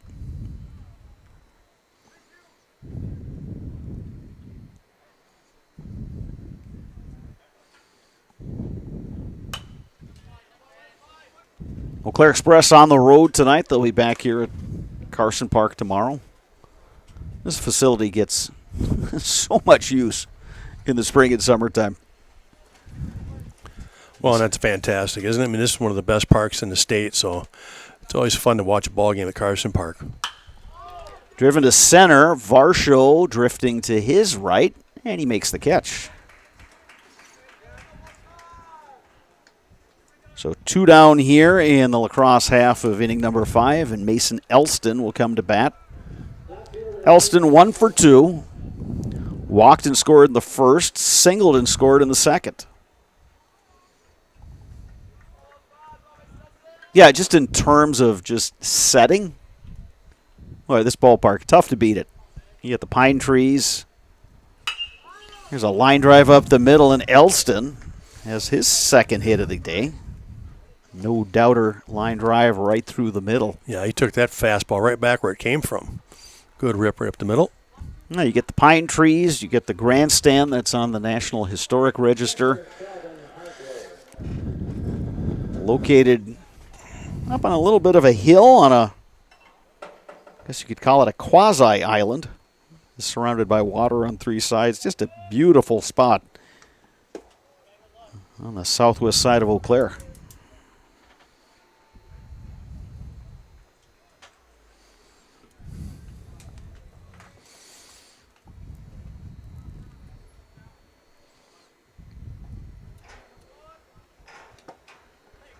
That one in the dirt, scooped by Gustafson. At Carson Park, the home for Eau Claire Memorial, Eau Claire North, and Eau Claire Emmanuel Lutheran during the springtime, as well as the UW Eau Claire Blue Golds baseball team.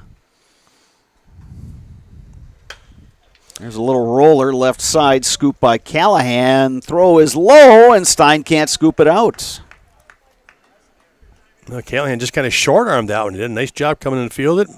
I just need to play to first and just kind of short-armed it and went in the dirt, and Stein unable to reach out there and pick that one, so that extends the inning again. So now,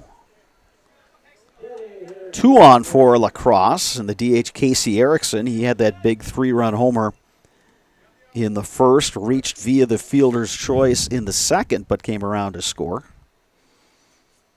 So he's been productive at the plate. Iverson delivers a strike on the outside corner, 0-1. Yeah, summertime, you get the Express of the Northwoods League, Cavaliers of the Chippewa River Baseball League. This Legion team plays here.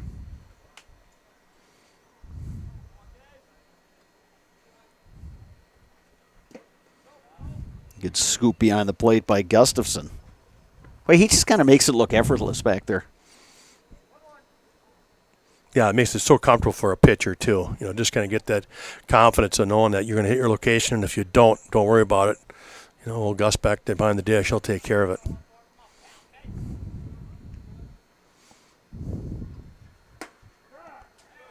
That's a strike to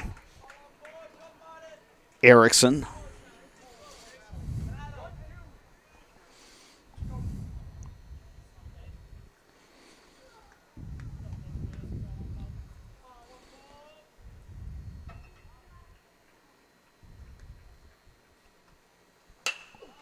Lifted to left. Elliott Height coming on. Dives. He can't make the catch.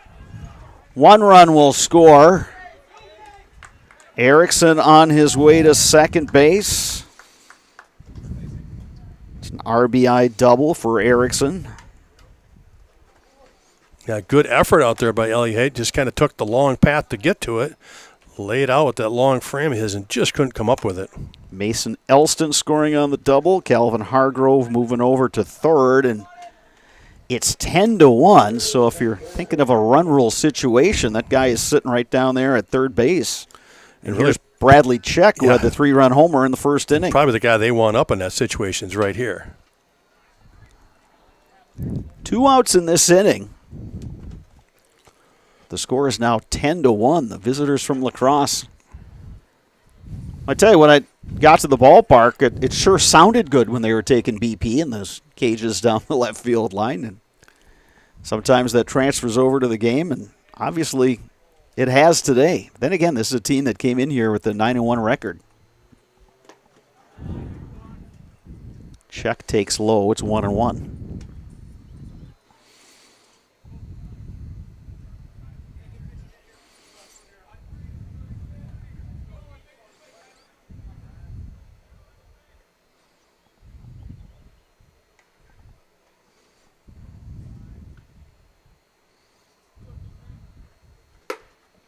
Swing and a miss. Good fastball by Iverson. Yeah, I got a pass Braylon Check right there, but boy, did he have a hack. Ball and 2 strikes, 2 on. 2 outs. 1 run already across for La Crosse.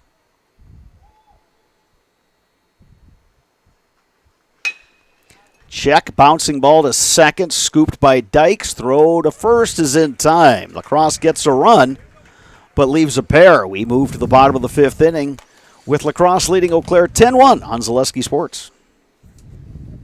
You know better when you see it.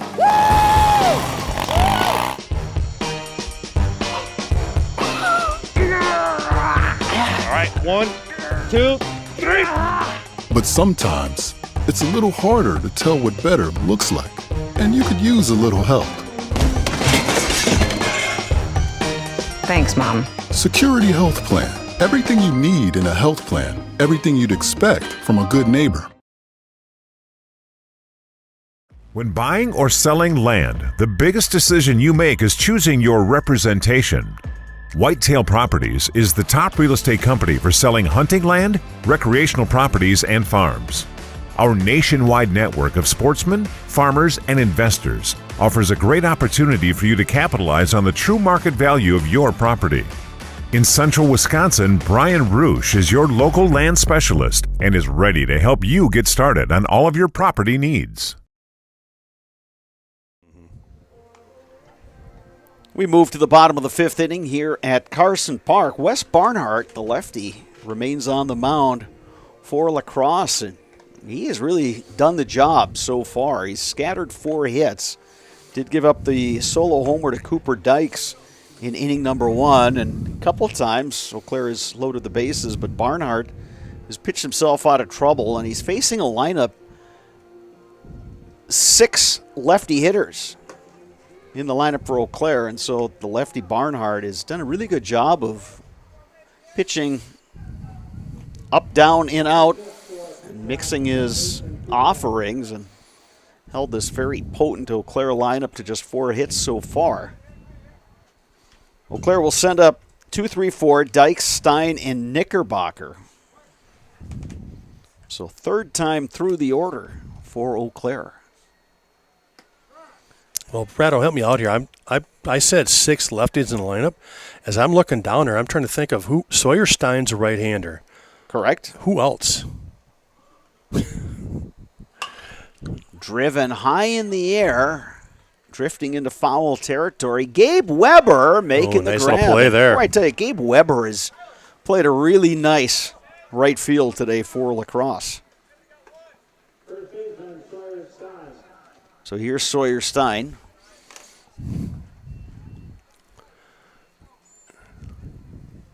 Tyler Webb bats. Okay, so then it's 7. That's 7 out of the 9, yeah. So again, advantage to Lacrosse for having that lefty pitcher. And again, he's done a really nice job of mixing and locating his pitches. We talked about he's not overpowering. He's certainly not going to throw it past guys, but boy, when you can locate and you come from that left-hand side, it is just tough. 2-0 now the count to Stein. Stein showing a little bit more patience this time, not up their first pitch swinging, so might get a better at bat this time. He laces one to left, and that's foul. And looks like we're going to have some activity in the Lacrosse bullpen. Got a right-hander out there throwing.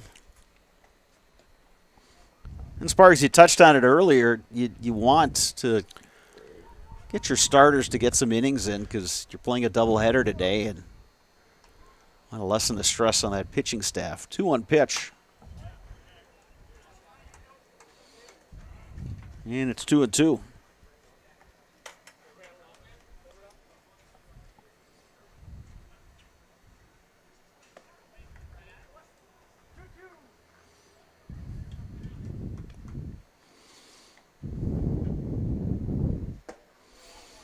Curveball misses upstairs, and the count is full to Sawyer Stein, who has seen more pitches in this at-bat than the first 2 at-bats combined. Absolutely. And Sawyer Stein works a 1-out walk. That'll bring up Sam Knickerbocker. Well, and that's now his 3rd walk now in these last 2 innings, so he might be showing a little sign of fatigue here for Lacrosse. Yeah, that's something the Lacrosse coaches are going to want to pay close attention to because you're kind of getting into some guys with some pop here. Stein, Knickerbocker, and Gustafson. That one off the glove of Hargrove, and Stein will move up to second base. I'm going to rule that a pass ball there, Sparks. Absolutely, yep. Little tail to it, but it's getting away, but he's definitely got to come up with that one.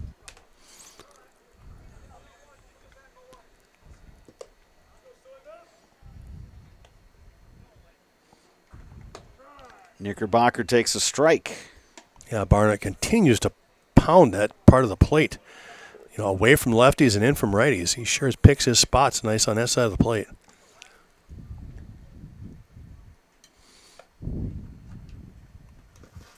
That one in the dirt, blocked by Hargrove. Count is 2-1.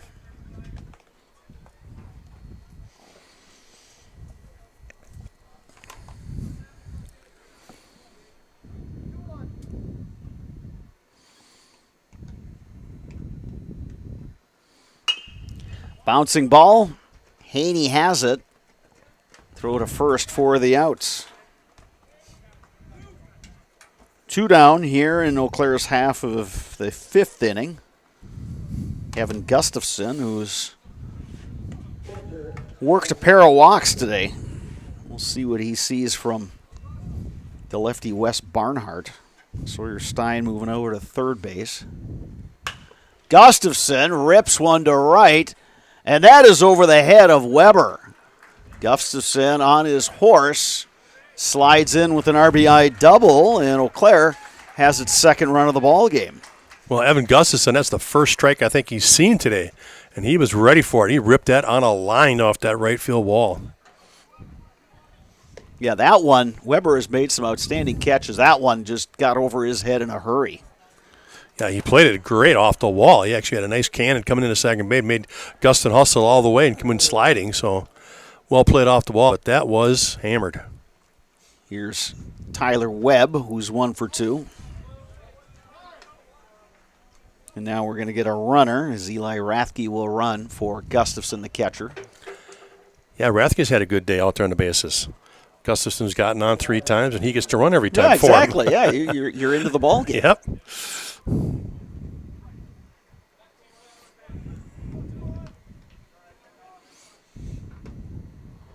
Webb takes inside. 2-0.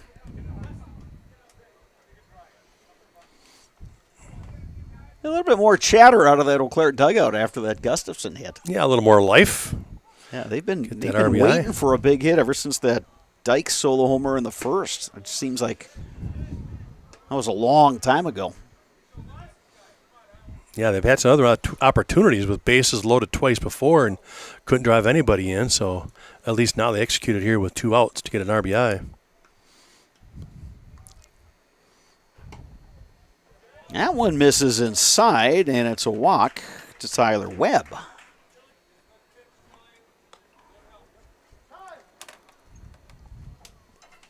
And now the catcher Hargrove is going to go have a chat with Wes Barnhart, the lefty. Have yet to see anybody coming out of the Lacrosse dugout here. It appears that they're going to let Barnhart try to pitch his way out of this thing. 2 outs. Tillman the batter. Tillman's 1 for 2. Yeah, that 8-run lead gives you a little bit of that leeway to stick with him a little longer, especially when you got 2 outs here in the 5th. You're hoping he can at least get you through 5.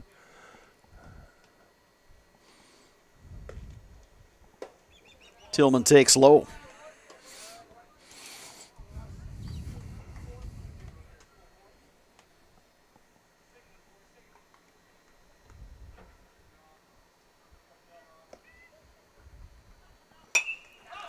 Tillman pops it up on the infield. Who's going to get it? It's the third baseman, Check, calling for it. He makes the grab in foul territory. Eau Claire picks up a run, but after 5, trails Lacrosse 10-2 in Legion Baseball on Zaleski Sports.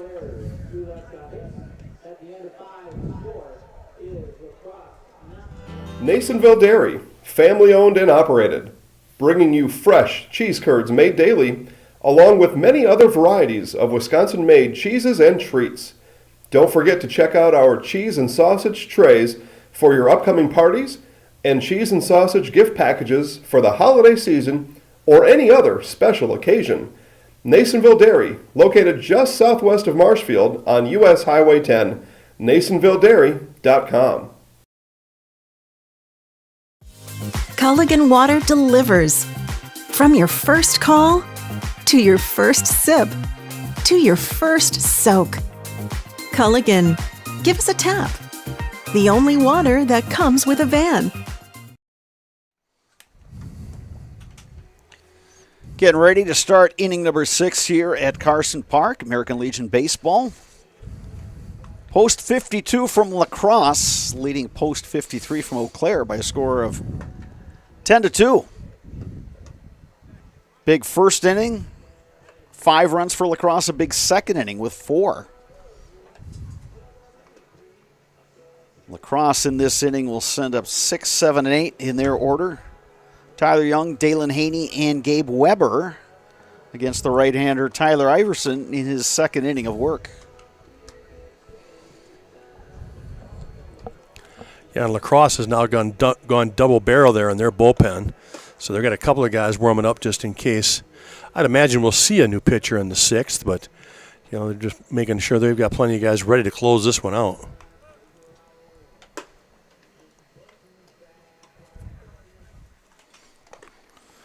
Yeah, they got 2 right-handers out there. And they got the one right-hander is thrown off the mound. The other guy is, well, now he's going to get up top on the rubber. So we got a pair of right-handers working. So here's Tyler Young, 0 for 3. The pair of strikeouts. Give a little shout out to the Dykes family watching us here on Zaleski Sports. As Jeff Dykes, the pitching coach here for the Pizza Hut, was talking beforehand how nice it was that they could join us on Zaleski and get a chance to watch their grandson play today. Well, hello to the grandparents.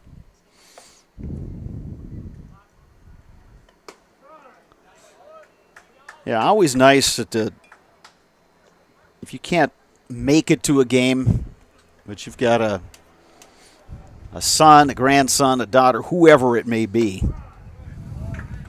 through the wonders of technology to be able to follow along at home. So we appreciate them and all of our viewers this afternoon. 2 balls, 2 strikes. And that one misses outside. And a special shout out to our sponsors to make this all happen for everybody.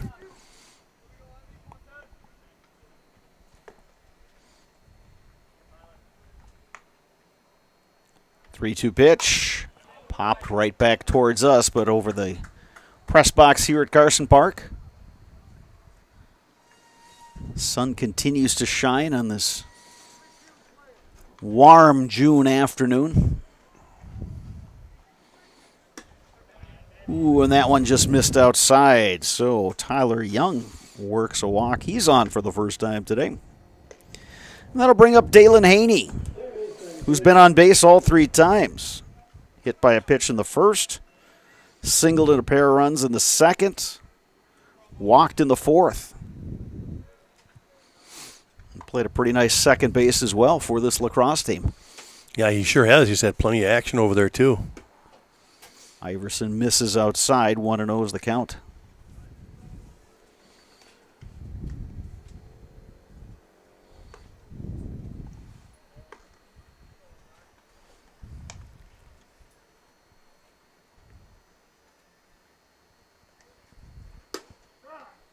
Takes a strike there. It's 1-1.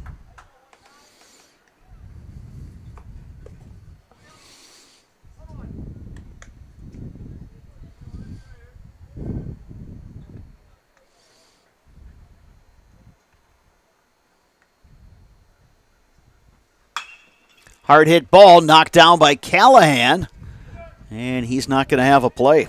Yeah, Haney just rips that one down the line. More of a self-defense move over there at third.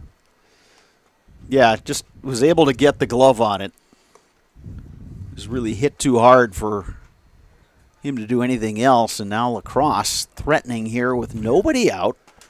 2 on, and the right fielder Gabe Weber coming to bat. That's a good example of the hot corner, wasn't it? Oh, yeah.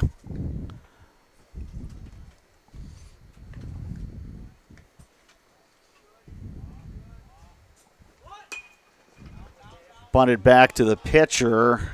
Iverson the throw to Stein for the out. The runners move up. Well, a good bunt right there. Interesting that you'd be sacrificing with the score being 10-2. But again, it goes down to the fact that Lacrosse is just trying to end us with the 10-run rule and not give Eau Claire any more chances to hit. So Austin Zeeby, the shortstop, he's 0 for 3, looking for a big hit there. And if he could bring these 2 runs home, then we've got a run rule situation. He gets the 1 guy in. It's going to be a play at the plate. And the second runner scores. Young and Haney both coming in on the 2 RBI single by Zeeby, and Lacrosse has got it up to a 10-run margin. Well, that's exactly what they were playing for, and went right to order there. Get them to second and third, get a base knock, and they did. He got a rip to left from the 9-hole hitter. The 9-hole hitter, and now it's back to the top of the order. Here's Johnny Lever.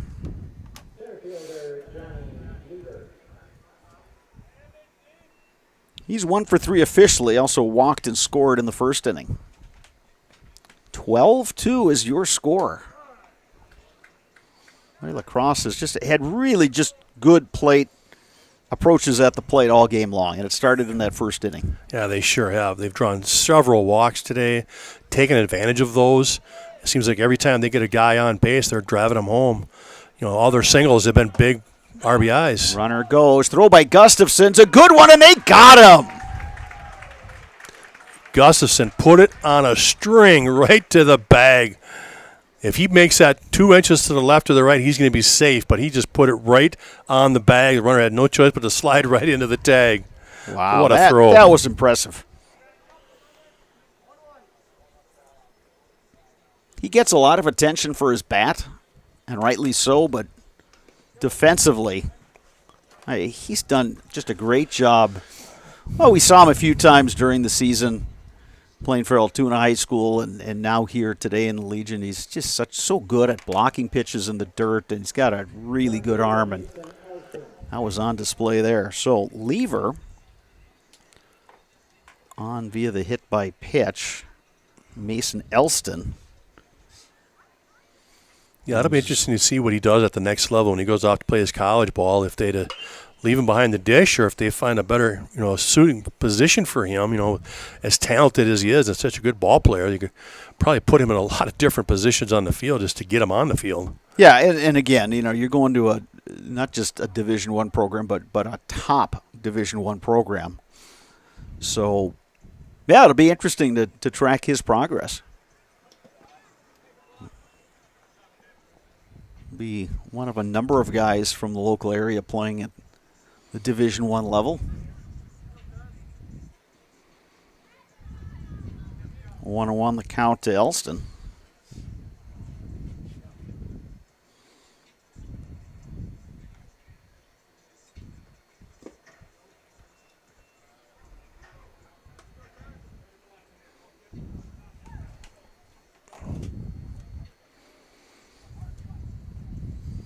Two balls and a strike. 2 runs across this inning for the visitors from La Crosse. I made this game a run rule situation. Runner is going. Another throw by Gustafson. But Lever had too good of a jump there. Stolen base for Johnny Lever. Yeah, he had a great jump, and again, he just barely made it. That throw was just a tad towards the third base side, and he was able to get in there. It's now an RBI situation for Elston. He scored 3 runs in this game. Swings through that high fastball there. La Crosse, though, puts up 2 runs. Eau Claire will need to score to get this game to a 7th inning. Bottom of the 6th coming up from Carson Park next on Zaleski Sports.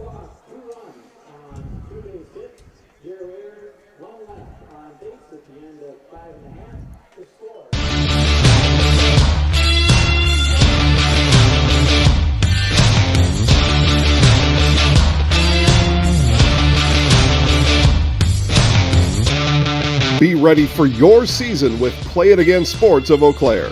Play It Again Sports is just down the road, south of the 5393 intersection in Eau Claire. Just tell them you saw this commercial on Zaleski Sports and get $5 off any $50 order and $10 when you spend $100. Play It Again Sports, buy, sell, trade, and be ready for your season.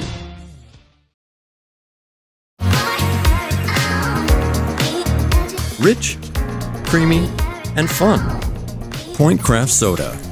Caffeine free, made with 100% real sugar. From Stevens Point Brewery.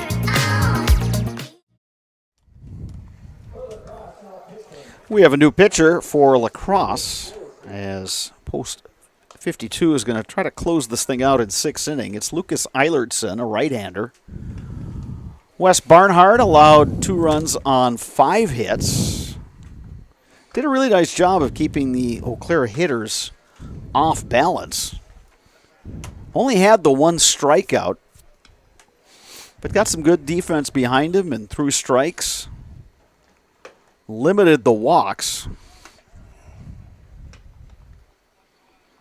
Had 3 walks, did Barnhart. Yeah, and 2 of them came there in the 5th, so you could see that kind of that fatigue starting to settle in, and that's why he's done after 5. But you talked about it, Brad. What a great performance from him, just giving up 2 runs against this Eau Claire squad. So Eau Claire will send up Elliot Height, Patrick Callahan, and C.J. Varsho, 8, 9, and 1. Height is 0 for 2. Both of those at-bats came against the left-hander Wes Barnhart. Now facing the righty, Lucas Eilertson. There's a chopper up the middle. And a tough play, and Height is going to reach. Height has good wheels. So after the shortstop, Zimi, wasn't able to scoop it, there was really no play for Dalen Haney. Yeah, that high chopper. Yeah, the high chopper over the mound's always a tough one. If it gets past the pitcher, they're 9 times out of 10 going to be able to beat that out. Here's Patrick Callahan, who's 0 for 1 with a walk.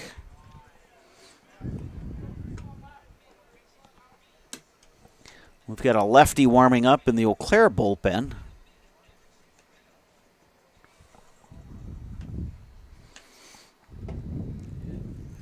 Two 2-0 is the count. That's Trent Palmer, the lefty, out of Eau Claire North.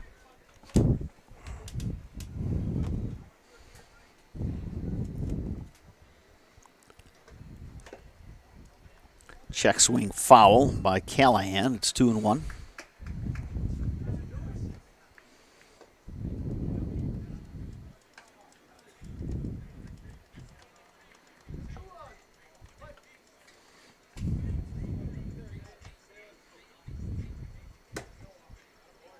And that one misses upstairs. It's 3-1.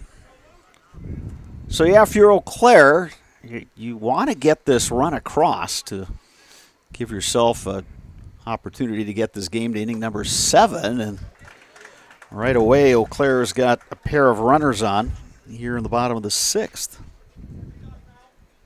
Yeah, a single and a walk to 8-9. Now you bring up the top of the order, and basically it's safe to say that all those guys are due.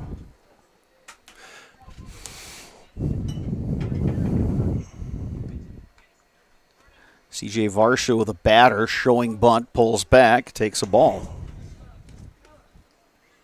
Yeah, this Eau Claire team is very capable of putting up a crooked number. Yeah, Eilertson, a little bit of an odd delivery here, kind of a short arm. Bouncing ball to first. Young will go to second for 1. Throw back to third. Not in time to get Elliott Height. Nice play there from the lefty first baseman, able to just pick it up, step, make a good throw to second base, to at least get that run. And now that'll keep that double play in order to end the game. So a nice play there from the first baseman. So here's Cooper Dykes, solo homer in the first, also singled in the third. He's 2 for 3. Dykes will take a strike. Claire needs to bring that run home from third base to get this to the 7th inning and not drop this one by a run rule. Like you said, Sparks, Lacrosse is looking for that ground ball up the middle and trying to turn 2 and put this one in the books.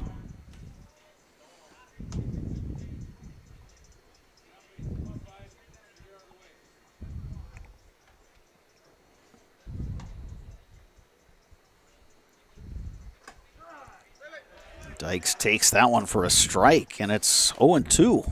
Dykes thought that one was a bit up. Yeah, a tough pitch right there, up and in on the hands. He wasn't going to be able to do much with that, so nothing wrong with just taking that pitch and come back for the next one. This could Bouncing ball up the middle. They get one out, and safe at first is Dykes. Height scores.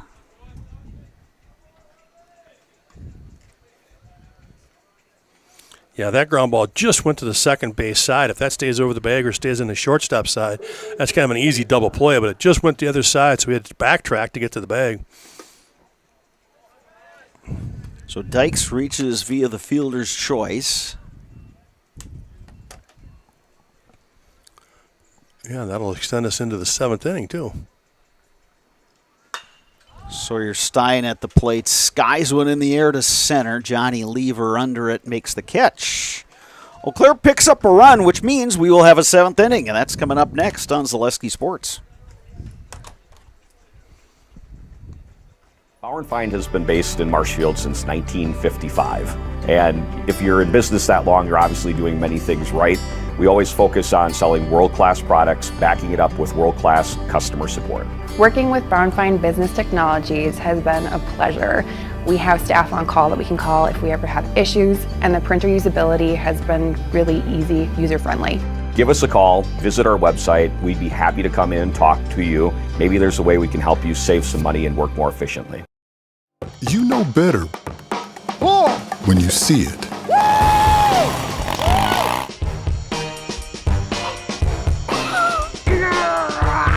All right, 1, 2, 3.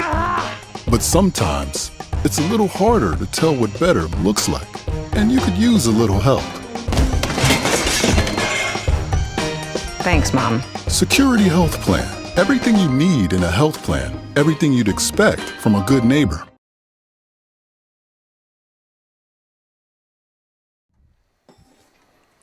Top of the 7th inning here in Eau Claire. Trent Palmer, the third Eau Claire pitcher to work today. Getting his warm-up tosses in, a left-hander.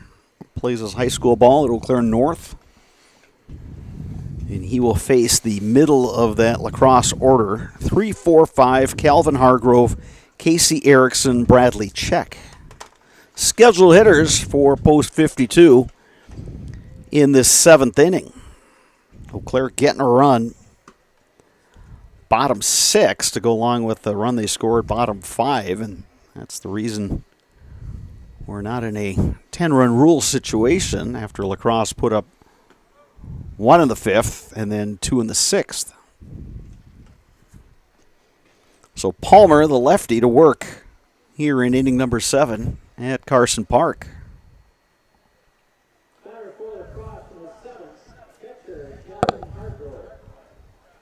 Galvin Hargrove, 2 runs scored. 1 for 3 officially, singled back in inning number 2. But he's been on base all 4 times, reached on a fielder's choice in the 3rd, reached on an error in the 5th.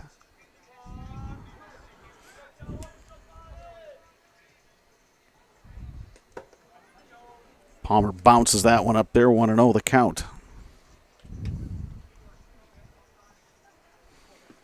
Yeah, we had a chance to watch him throw quite a bit for the Huskies this year.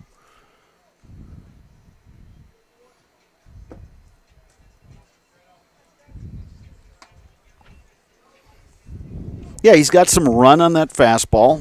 He mixes in a couple off-speed pitches. Popped in the air. Who's going to get it? Dykes, the second baseman, going out, makes the catch. Always a tough play out there in right field with that sun. 1 down here in the 7th inning. Casey Erickson coming to the plate. Erickson, 2-run single in the 1st inning. Reached via the fielder's choice in the 2nd. Came around to score. Was retired on a comebacker in the 3rd, but knocked in a pair of runs with the double in the 5th. Or knocked it a single run with the double in the 5th. He's been in the middle. It's really top of the order. 1 through 5 for lacrosse has been really effective in this game today. Yeah, and even the bottom of the order's got their share of hits, too, to drive in those guys. So just a good balanced effort today from lacrosse in this game 1.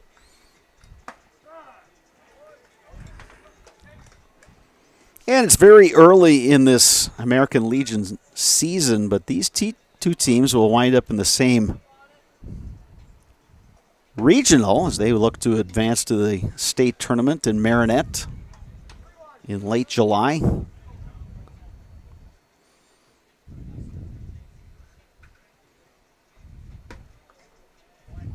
And there's a walk.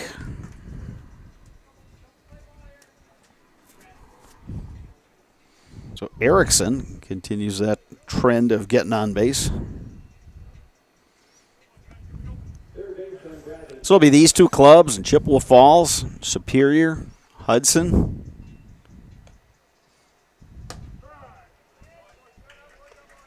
Yeah, the Legion, now that the high school season wrapped up with the state tournament last week, the Legion season will really shift into high gear this week. Yeah, really just about everyone starts playing multiple games. Yeah, you'll see these teams play 5-6 games a week now with those doubleheaders and on the weekend and tournaments and things like that. So they'll be putting in a lot of games in a short amount of time. Yeah, Eau Claire will go to Holman on Wednesday. They're back here Thursday to host Hudson. That's a game we'll have for you on Zaleski Sports. And then Friday, they're up at the Chippewa Falls tournament. Line drive to right. And Tillman's going to play it on a bounce. So a solid base hit for Bradley Check. He's been swinging a hot bat today. Here's Tyler Young, who's hitless in 3 official appearances. He did walk and score in the 6th.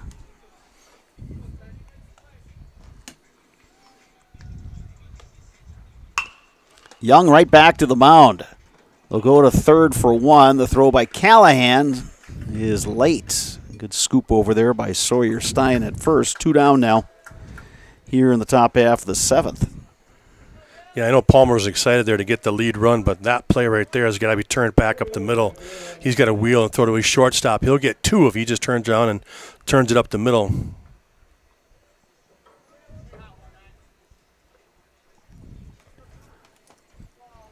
Yeah, it'd be one thing if your momentum is carrying you toward third base, and that's the short throw, but you're right, Sparks. Here's Dalen Haney. Knocked in a pair of runs with a single in the 2nd inning, also singled in the 6th. Also walked and was hit by a pitch, so he's been on base every time he's come up to bat.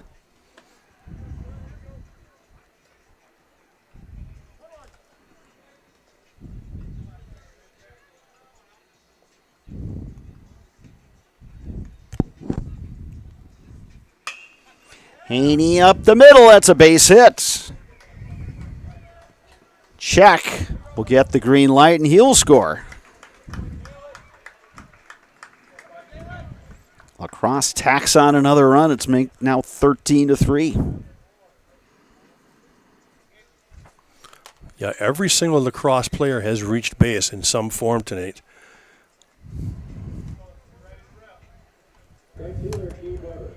Gabe Weber now the batter. Weber.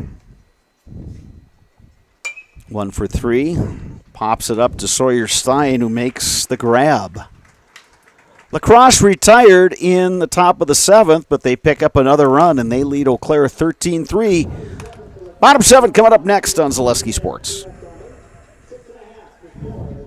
Customize your next apparel order with Maida Custom Apparel of Stevens Point. Visit us today for custom baseball and softball apparel. Need help with a design? We have you covered.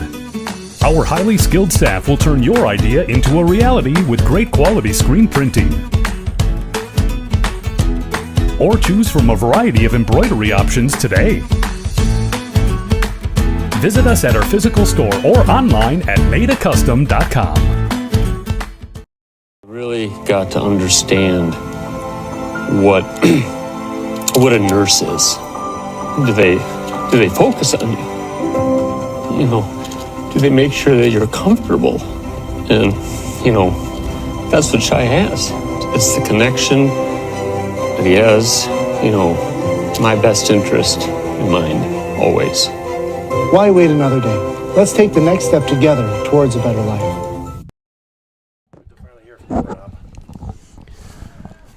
Bottom of the 7th inning. Eau Claire trailing 13-3. Team Pizza Hut has had some big innings this year. They got a big mountain to climb here, trailing by 10, facing the reliever Lucas Eilertson, his 2nd inning of work. They did get a run off of Eilertson last inning. Sam Knickerbocker to lead things off for Eau Claire. 4, 5, 6, the scheduled hitters for EC here in the bottom of the 7th. Well, they may not be able to climb the mountain for this game, but it would sure help to bring some momentum into game 2 with a few runs right here. A slow curveball for a strike, 1-2. Yeah, you're right, Sparks. It hasn't been a lot to chatter about in that Eau Claire dugout today. 2-2 now the count to Knickerbocker. And Knickerbocker 0 for 2 with a walk, so he's looking for his first knock of the day. Right back to the mound, gloved by Eilertson. A flip to Young for the out, 1 down here in the bottom of the 7th. Here's Evan Gustafson. 1 for 1. He doubled in a run in the 5th. He's also walked twice. First time today, though, facing a right-handed pitcher.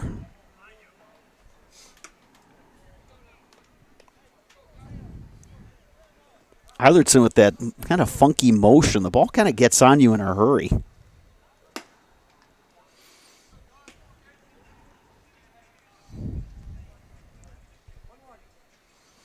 Yeah, it's one of those motions where it's a little hard to pick up his release point. He just kind of snaps it out of that shoulder location, so you really got to focus as a hitter to where that's coming out. I'm going to take a wild guess and say at one point in his career he was a catcher. Like that little short arm delivery to you? Yep. Yeah. Catchers always throw a good batting practice as well. Isn't that the truth? Yep. Yeah. Put him at about 40 feet, nothing but strikes. 2 balls, 2 strikes now on Gustafson.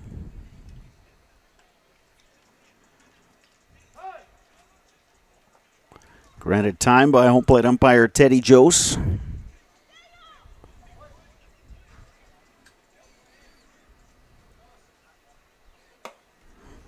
Gustafson takes upstairs, 3 balls and 2 strikes. Yeah, I came with a changeup right there, 2-2, left a little high.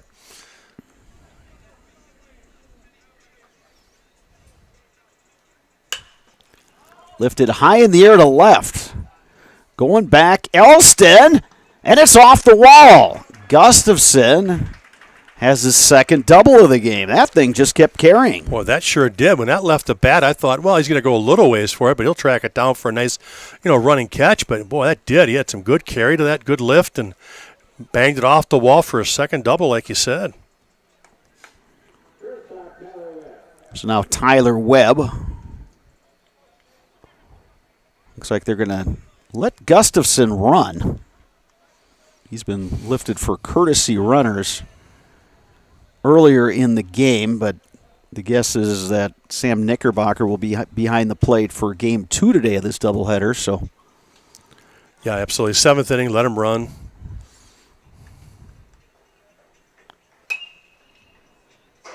And Gustafson's got some wheels. We saw that in that Division II baseball sectional a couple weeks ago. Hey, he can motor for a catcher. And that one hits Tyler Webb. So Eau Claire trying to get something going here. Bottom 7. 1 out, 2 on. And Brayton Tillman coming to the plate. Tillman is 1 for 3.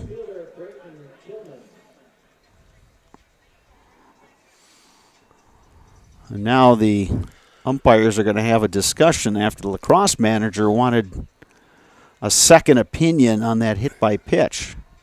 Yeah, he wanted to make sure it was actually his elbow guard, maybe not the butt end of that bat. Sometimes you'll clip the end of the bat and stuff like that, and you might hear it sound different, or he might have thought maybe even turn that elbow into it, but he's not going to get a call he wants, so it'll stay first and second with 1 out.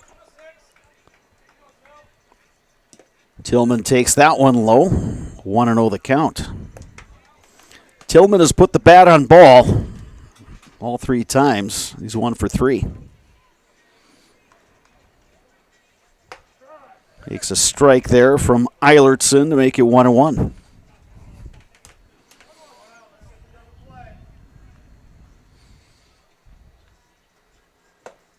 Swing and a miss. Tillman a little ahead of that pitch.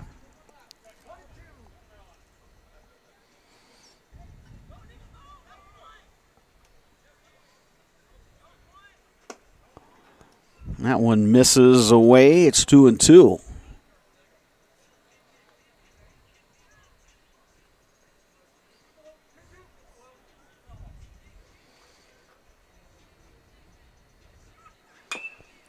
Tillman, little roller, but it's going to go foul.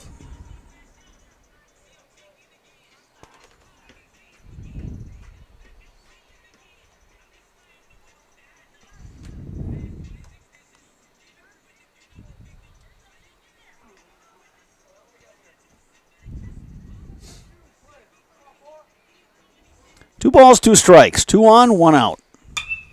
Tillman to left. Long run. Elston near the line makes the grab. Yeah, good running catch, like you said. Long run for that one, but he tracked it down nicely for the second out there in left field. So now Eau Claire down to its final out. Elliot Height will bat. Yeah, Height had that seeing eye single right up the middle last time. He is 1 for 3. Takes up and in for ball 1.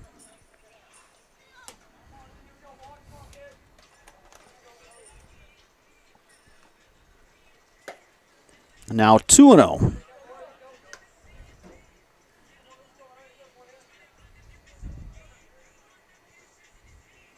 Clare down by 10 runs.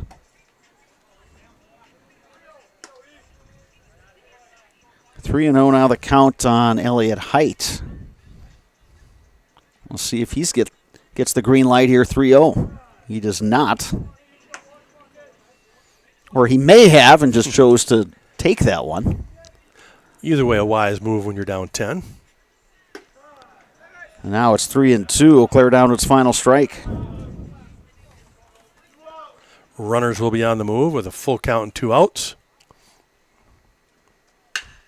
Bouncing ball to second. Haney has it. The flip to first. And this one is final. Crosse improves to 10-1 and defeats Eau Claire by a score of 13-3.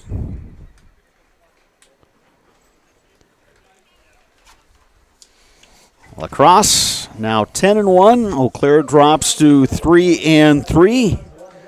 Crosse 13 runs on 13 hits. They played errorless defense today. Eau Claire, meanwhile, 3 runs on 7 hits. Eau Claire committed 2 errors. So, Game 2 is coming up, so keep it right here on Zaleski Sports. Dave Sparger and I will be back in just a bit with Game 2 from Carson Park. Once again, your final in Game 1, La Crosse 13, Eau Claire 3. You know better when you see it. All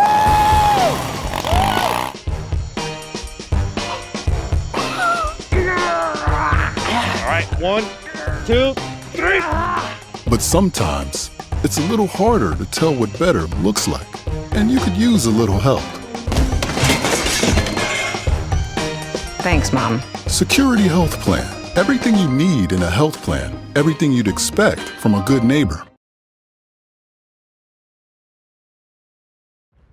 Fleet Farm has everything you need for every season of life. From tending the vegetable garden season, 100 acres of crop season. Fleet Farm is your one-stop shop. Whether it's strawberry jam season, cook your walleye season, or his first set of wheels season. Fleet Farm is built for every season. Fleet Farm, built for real life.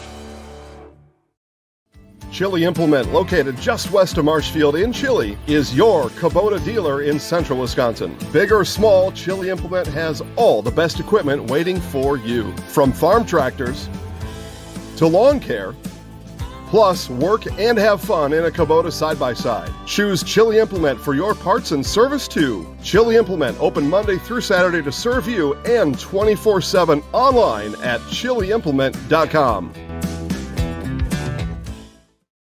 You know better when you see it. All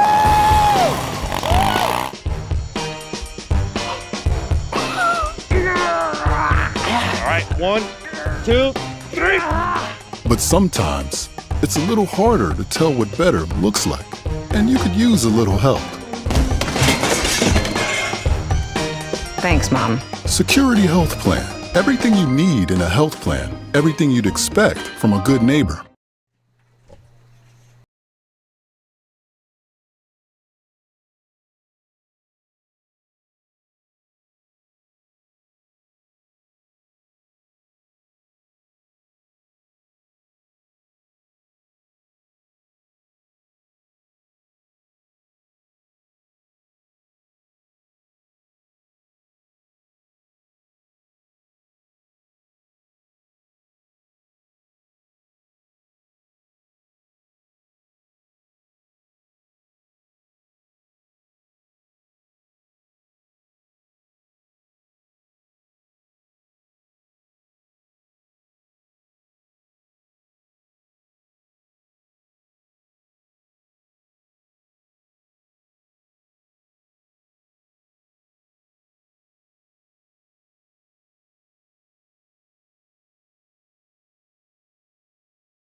And we are back at Carson Park, Game 2 of this American Legion doubleheader between Eau Claire and La Crosse. The visitors from La Crosse, a very impressive performance in Game 1, defeating Eau Claire 13-3. La Crosse improving to 10-1 overall.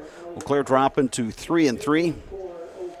Eau Claire has made several changes in the lineup, and they changed jerseys. They ditched the black, and they're going with the red.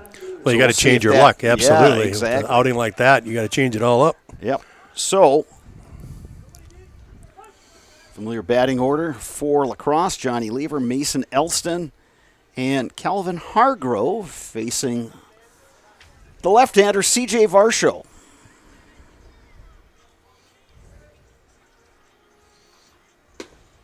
Varsho saw some time on the mound last week over at Fox City Stadium in Appleton, as Altoona was defeated in the Division II state semis by St. Thomas More. 2-1 now the count to Varsho. Same umpires, except they've switched spots, so now it's Ryan Byer behind the plate. Teddy Jose working the bases, and there's a line drive single for Johnny Lever, and La Crosse picking up right where it left off in Game 1 by hitting the ball hard. Yeah, isn't that the case? Leadoff man here in Game 2. Another base knock. 13 hits in Game 1.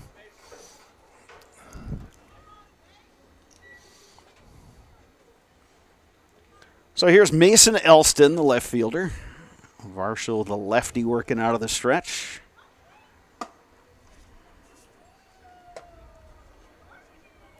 His mom, Jen Varsho, is here to watch the proceedings along with his high school coach, Craig Walter.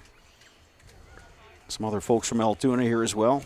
Dad Dale Varsho managing the Eau Claire Express of the Northwoods League tonight in Rochester. Yeah, I was going to say, I thought he might be a little busy. Behind the plate is Sam Knickerbocker, who DH'd in Game 1 when Evan Gustafson was behind the plate. Talked to both of those guys between games. Gustafson told me he did not have to go to Oregon State until early August, so he'll get to play some Legion ball through the month of July before he heads out to Oregon State University. Yeah, he must be just starting in with regular fall classes and not doing any kind of summer school. Knickerbocker took a look down at first. Now, Knickerbocker, we pointed this out in Game 1, is a left-handed catcher, left-handed throwing catcher. And I asked him, I said, all right, Sam, how many of your coaches coming up through the ranks tried to get you to do something other than catch? There's a little roller. Scoop, throw, and out. Nicely done by the third baseman, Trent Palmer. Yeah, Trent, that Eli Rathke. Rathke, great play right there. Yeah, that's exactly how you'd play that one. Slow roller, took it on the slide, uses two hands, but took it on the side and just kind of throw it out that wrong foot. Just keep that momentum going to it first. And real pretty play right there from Rathke. Here's Calvin Hargrove. And to get back to the Knickerbocker story, he said literally every coach every year up until he got to high school in Andy Neese at Regis. And coach number 2 was Mark Faunus, and number 3 is the college coach down at St. Mary's. Here's a strike. So the moral of that story, if you're determined to do something, sometimes you can find a way to get it done. And you got to be good at it, which is what he's done. Well, he's made that adjustment being a lefty and made those things happen for himself to become a good catcher. And again, we talked about the first game about why no lefty catchers or why is it so hard to find. Well, one, it's just not a position they usually play when they're young, being left-handed. But really the big thing is you see a lot more right-handed hitters, and it's just hard to throw over them down to second base. And the other reason is the second most common reason is just that throw to third base. If they're going to steal third on you, you've got to get up and you've got to open your hips up to get the ball down to third, which takes just that split second longer than with a righty behind the dish. So, again, the most two common reasons, right-handed batters and making that throw to third. Hargrove trying to poke that one down the line, but it slices foul. So 1-2 remains the count.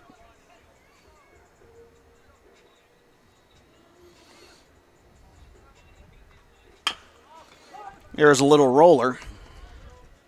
Eau Claire, it's a stretch, and they record the out. They're going to give him the old toe hang, I guess. Yeah, there, nice stretch over there at first base by Austin Remington. Crosse isn't too sure about that. He's asking him to check with the home umpire to see if he hung on with that toe or not.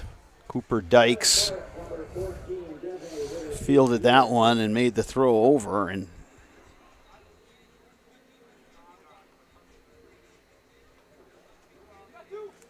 so 2 outs. Lever advancing to third base.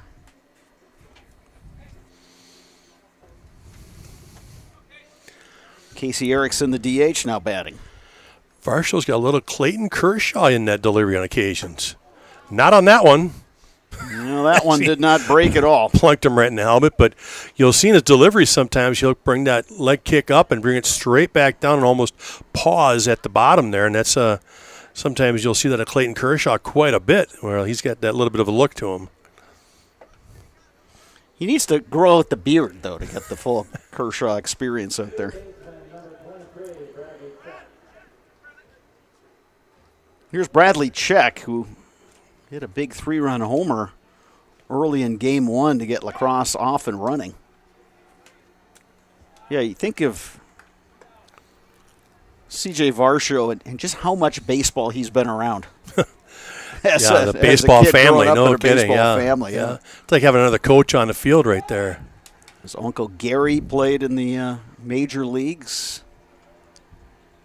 Gary is the dad of Dalton Varsho, who's outfielder for the Toronto Blue Jays. CJ's dad, Dale, longtime Eau Claire Cavalier and college baseball player at UWEC. He's coached at the collegiate level and has been the Eau Claire Express field manager since 2005. So CJ and his brother have just grown up around the game.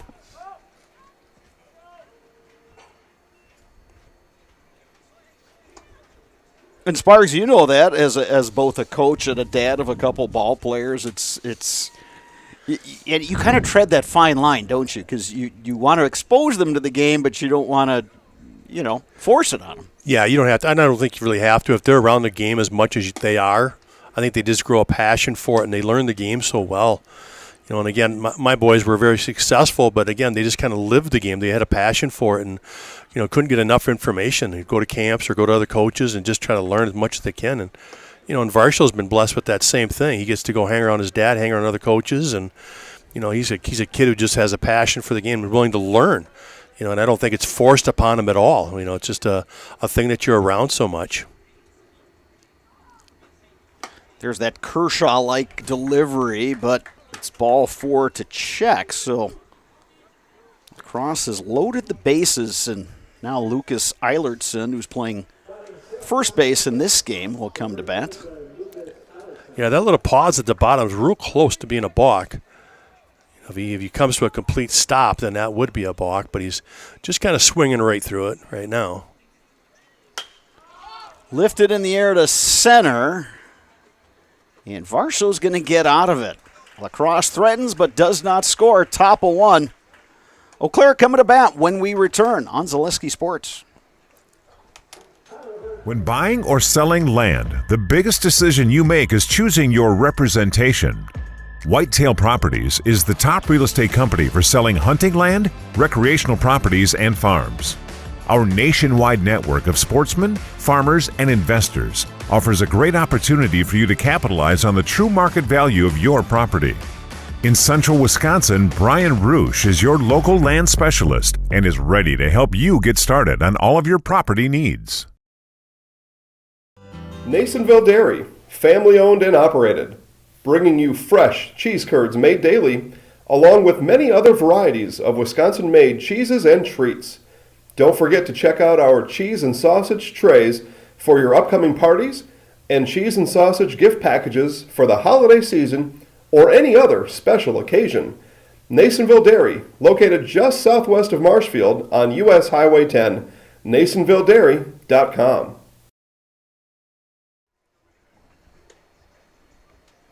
Welcome back to Carson Park in Eau Claire.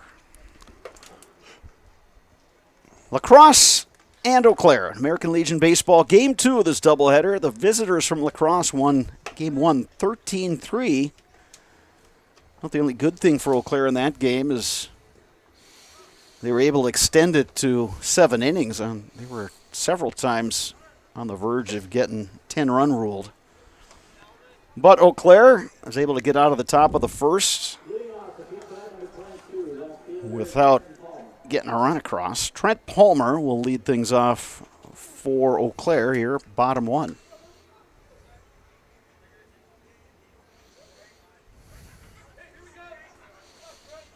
Facing the left-hander, Tyler Young.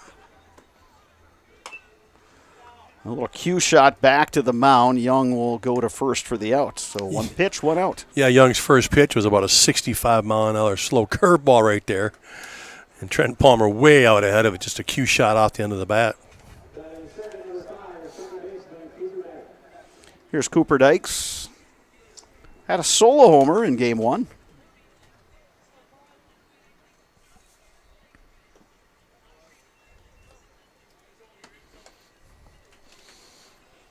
And Claire, as we said, we're busting out the red uniforms in Game 2.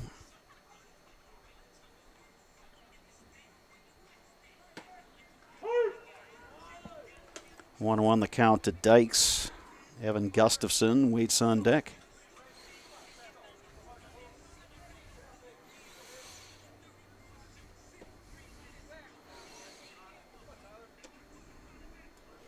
Two and one now the count to Dykes.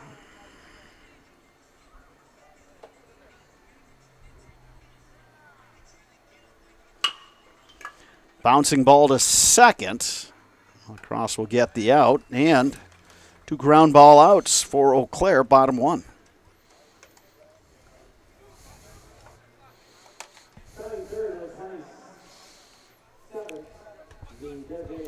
Yeah, again, Lacrosse coming with the lefty in Game 2. Again, nothing real hard with his velocity, but just trying to mix up his pitches, keep guys off balance.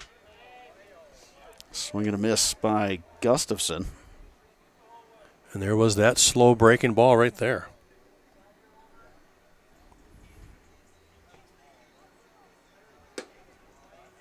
Tried to shoot that outside corner and missed. 1-1 to Gustafson.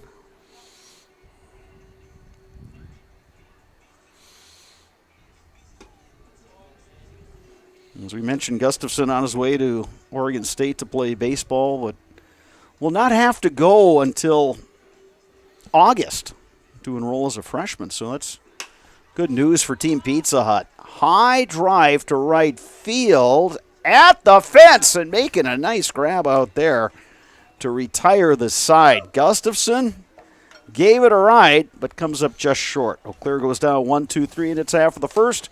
Inning number 2 coming up on Zaleski Sports.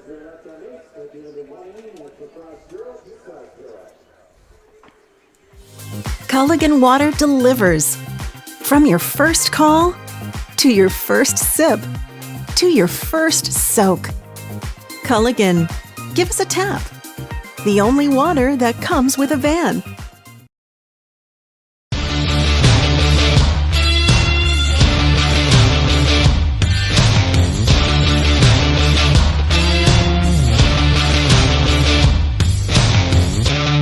Be ready for your season with Play It Again Sports of Eau Claire.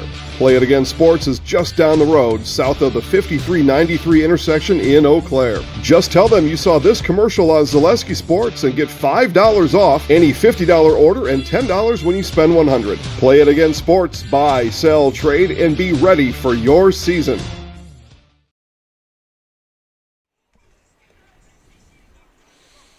All right, top of the second inning here at Carson Park in Eau Claire. Scoreless game. Back half of the doubleheader. And American Legion Baseball. Lacrosse will send up 7, 8, 9 in their batting order. Zach George, Jack Freitag, and Austin Zemi. Scheduled hitters against the lefty, CJ Varsho.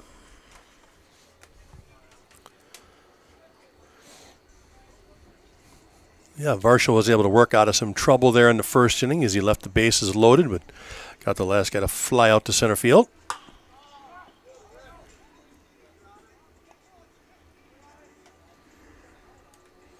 Varsho, not an overpowering pitcher, but a guy that wants to hit his spots, pitch to contact. Yeah, that seems to be the theme tonight with all the lefties that have pitched so far.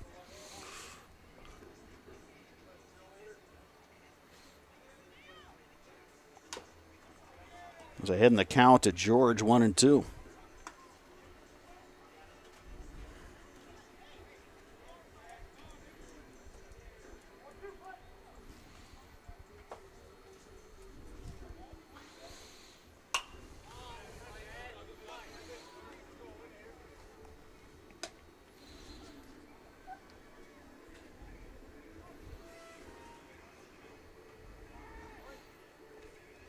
Trent Palmer is out in left field. Elliott Height in center.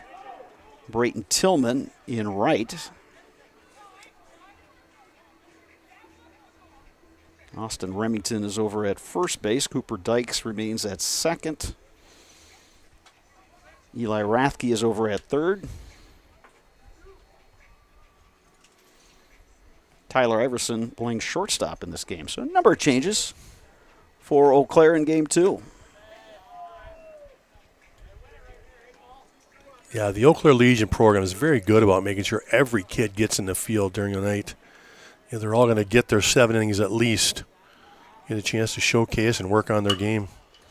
There's a little roller. Dykes will make the play for the out. Good hustle by George, but he's retired 4-3 for out number 1. That'll bring up Jack Freitag.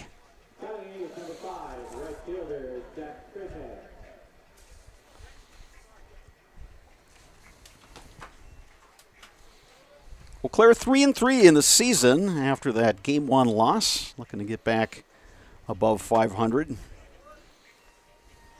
As we talked about in game 1, Sparks, this is the week when this schedule really picks up, and by and large, you're looking at a season that, frankly, is kind of like a 3-week season, because the regional, which will be up in Chippewa Falls, that's scheduled for the 18th and through the 22nd in July, so you're basically looking at a month. There's a hard hit ball to center. Elliott Height comes on and makes the catch. Yeah, they were able to play a few games last week to get their season started, but they weren't at full strength, and a lot of teams aren't, with obviously the state tournament still going on. But you're right, when it really picks up now, and it's going to be a 4-week season, and they're going to put in about 25 to 30 games in those 4 weeks. Well, and if you're a ball player, this is what you like. Where, you know what? You might have a BP every once in a while. You might take some infield here and there, but by and large, it's just you're playing games. Absolutely. There's a solid single for Austin Zemi. Takes a big turn, but Tillman gets the ball back in quickly. So another base runner for post 52 from La Crosse. And back to the top of the order now, and Johnny Lever. So this is a trend that began in game 1, Sparks, where La Crosse is getting the top of the order. They're getting through that order pretty quickly. Yeah, we take in those 7 innings and these 2 innings. They have not been retired 1, 2, 3 yet tonight. So they've gone 9 innings with base runners. Yeah, and talking to the La Crosse managers between games, and they were really pleased with how their guys came out and swung the bat game 1. That curveball got away from Varjo. Yeah, you could just tell slipped right out of his hands. It's a good thing the mascot wasn't back there. Yeah, well, exactly. He was going to hit the bull. Yeah. Had some pitches like that in wiffle ball over the weekend. Took a couple tough losses to an 11-year-old. Who's figuring out how to hit the curveball. Yeah, I was just saying. Or at least the hanging curve. Won't take long, will it? No. Well, that's part of the rationale when you think about it.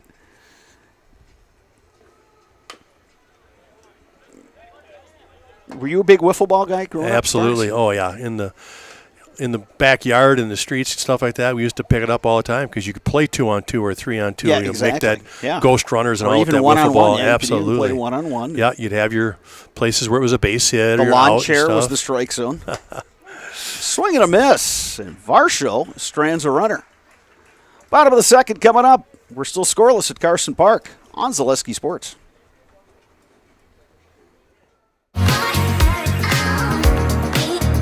Rich, creamy, and fun. Point Craft Soda.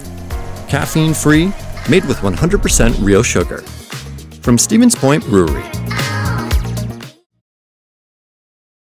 Bauer & Find has been based in Marshfield since 1955. And if you're in business that long, you're obviously doing many things right. We always focus on selling world-class products, backing it up with world-class customer support. Working with Bauer & Find Business Technologies has been a pleasure. We have staff on call that we can call if we ever have issues, and the printer usability has been really easy, user-friendly. Give us a call, visit our website. We'd be happy to come in, talk to you. Maybe there's a way we can help you save some money and work more efficiently. Welcome back to Carson Park in Eau Claire. We're still scoreless in this American Legion baseball game between La Crosse and Eau Claire. Spectrum Insurance is an independent insurance agency offering a full range of personal and business insurance services throughout 19 office locations in Wisconsin. We have a team of insurance agents with diverse areas of expertise ready to protect you from the unexpected. Visit SpectrumInsGroup.com. Sign up for Fleet Rewards and get great deals sent straight to you. Plus, you will earn points in every purchase made in-store or online. Sign up now at FleetFarm.com. Get everything you need in one stop. Get it all at Fleet Farm. 4, 5, 6 in the Eau Claire batting order. Sam Knickerbocker, Tyler Iverson, Brayton Tillman, the scheduled hitters for Eau Claire.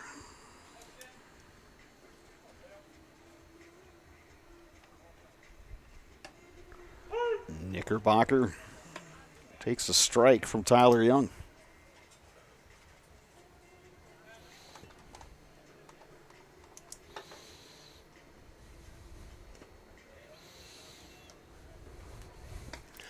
Again, these lefties just keep working away against these left-handed hitters for Eau Claire.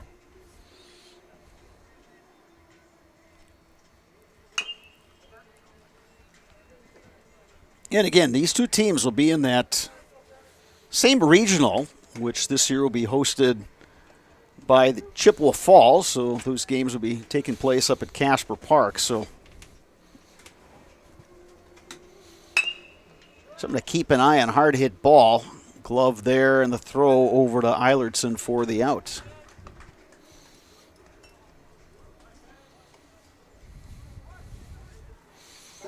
Yeah, that is always one of the toughest regionals in the state. The teams that play up here around this area for their Legion teams are very, very strong, and that's always a tough one to get out of.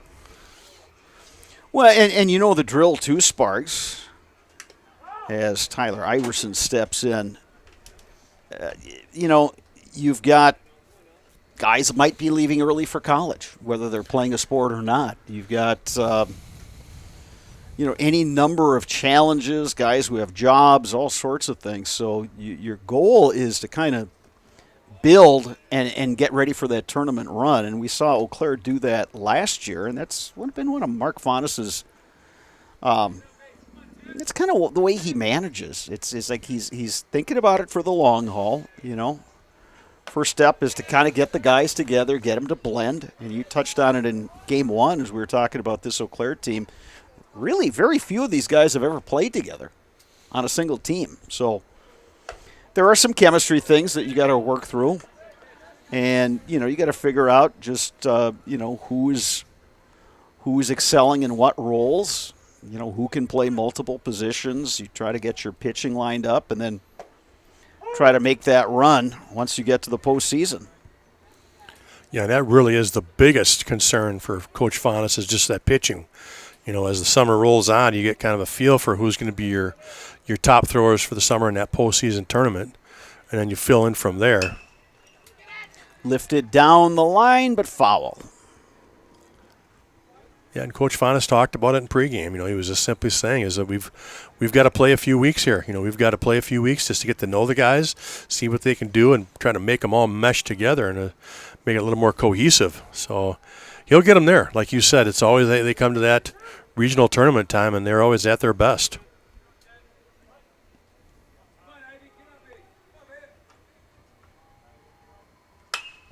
Iverson high in the air.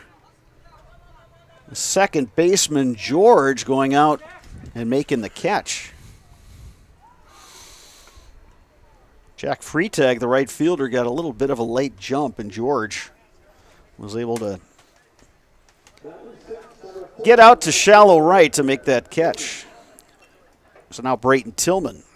Yeah, still a bit of a sunfield out there in right. So you're right. I don't think he got a real good jump on that, but he didn't see it come off the bat. And by the time he did, he was chasing. So it's a good thing that second baseman got a good jump and got out there. You can see from our topside camera, majority of the infield is in the shade. There is a little bit of sunlight, and it's shining right in the face of the second baseman, Zach George, and the right fielder, Zach Freitag. There's a little bit of sun out in the outfield, so all the outfielders have got the sunglasses on. As does the first baseman, Eilertson. 1-2 now the count to Brayton Tillman.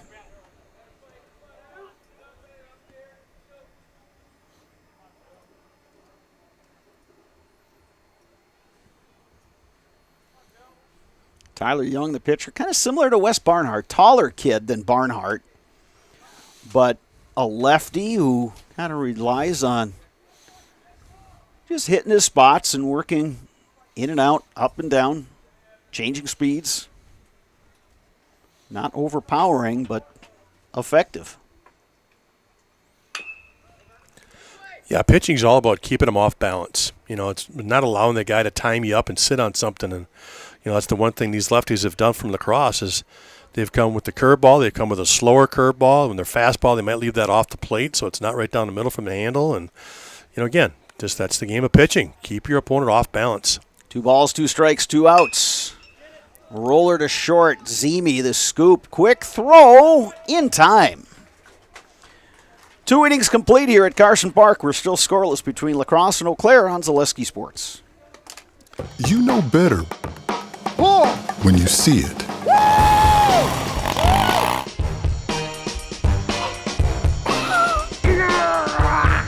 right, 1, 2, 3. But sometimes it's a little harder to tell what better looks like, and you could use a little help. Thanks, Mom. Security Health Plan. Everything you need in a health plan. Everything you'd expect from a good neighbor. Customize your next apparel order with Maida Custom Apparel of Stevens Point. Visit us today for custom baseball and softball apparel. Need help with a design? We have you covered. Our highly skilled staff will turn your idea into a reality with great quality screen printing. Or choose from a variety of embroidery options today. Visit us at our physical store or online at maidacustom.com.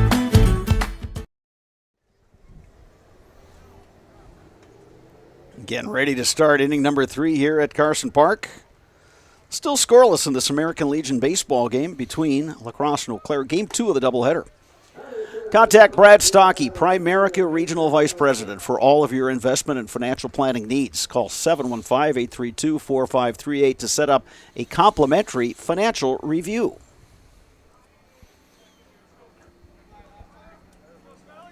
Two, 3, 4 in this La Crosse lineup. To face the lefty C.J. Varsho, it'll be Mason Elston, Calvin Hargrove, Casey Erickson, the scheduled hitters for La Crosse. Curveball is over from Varsho, strike 1.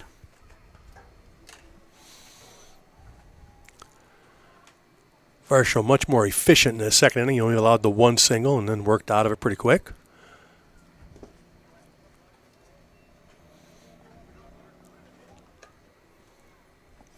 Varsho on his way to Winona State. We'll play some Division II baseball for the Warriors.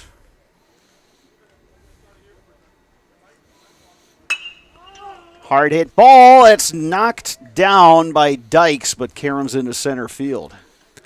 Yeah, Dykes took that on the back, and that was a shot, which was really kind of the right play, just kind of get himself in position, but he just kind of pulled up too quick. Keeps that glove down. He's going to make a nice little play there, but hard hits. We'll give that a single up the middle. That one was hit well. Here's Hargrove. He's 0 for 1. So, Spargs, I'll ask you. And in baseball, like any sport, evolves. In the day, you were always coached as an infielder, get in front of everything, try to knock everything down. Now you're seeing more at the lower levels, specifically high school and Legion, more like it's done in the majors, where on a hard hit ball like that, you're trying to pick it. Yeah, it's all about getting yourself in position to throw, it's easier and quicker to get yourself in position to throw it if you can take that on that backhand, because then it's just a plant step throw. Whereas if you're getting it, trying to knock it down in front of you, you got to take a shuffle and everything else. So anything you hit hard like that, you're trying to just make those little backhands And again, the work that they do on those is so much more now than they used to. Like you said, back in the day, it was like get around it, get in front of it, knock it down. And now all those drills and all the work that you do is to try to work on that backhand pick. 3-0 the count to Hargrove. There's a strike. Nicked the outside corner, 3-1. And I think a lot depends, too, on the hitter and on that previous hitter, Mason Elston. He's got wheels. So you don't have a whole lot of time. Driven to right center, and that's going to be trouble. That it splits the outfielders. Tillman scoops it up. They are going to send Elston, and he scores. A nice shot there into the right center gap, and he was able to score from first. Stand-up double. So Kelvin Hargrove, an RBI double. And Lacrosse grabs a 1-0 lead in the third inning, and that'll bring up Casey Erickson. Yeah, that one split the outfielders perfectly. Neither Heights in center nor Tillman in right could come close to making a play. Grounded and through. Here comes Hargrove. Good throw by Tillman. And it's 2-0 Lacrosse. Erickson holds up at first with an RBI single. Yeah, nice job by Erickson pulling it through that hole on the right side. They were holding the runner with the second baseman, so he was relatively close to the bag. And first baseman is obviously not real far over, so he had a huge hole to hit that through, and that slow roller got through. And obviously with Hargrove's wheels, he was scoring on that one. And Dykes, the second baseman, was shading towards the bag, kind of as he is here. Playing deeper, but not really playing the lefty hitter check to pull. It's kind of the same way he played Erickson, and Erickson was able to pull the ball. Yeah, they were having him hold the runner, so it did. Like you said, it kept him over towards the bag as opposed to having the shortstop hold the runner and letting him get off the bag more to cover that hole. 1-1 the count to Check. He had a 3-run homer in game one. Part of a 13-run outburst for post 52. And we've got activity in the Eau Claire bullpen.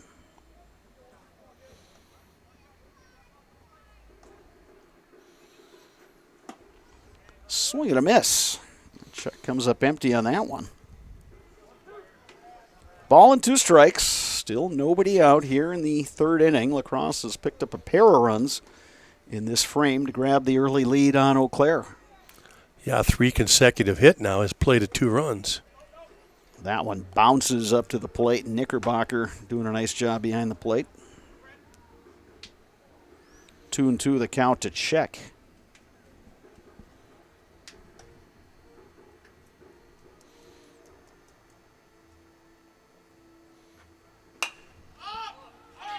That one's going to get beyond the grandstand here. Temperature has dipped just a bit. It's still a very comfortable 84. Feels cooler with the sun behind the trees off to our west.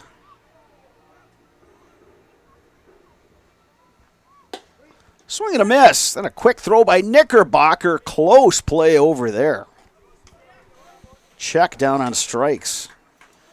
And Erickson over at first had to hustle back because Knickerbocker snapped that one a throw down there. And their Sparks is kind of the there's the one advantage there's for the lefty. opposite of what you talked about Yep. earlier. Now, tougher for a left-handed throwing catcher to throw to third with a right-handed hitter, but if you get that lane over to first base, boy, you can have that snap throw, and that's something Knickerbocker has done quite well in his career.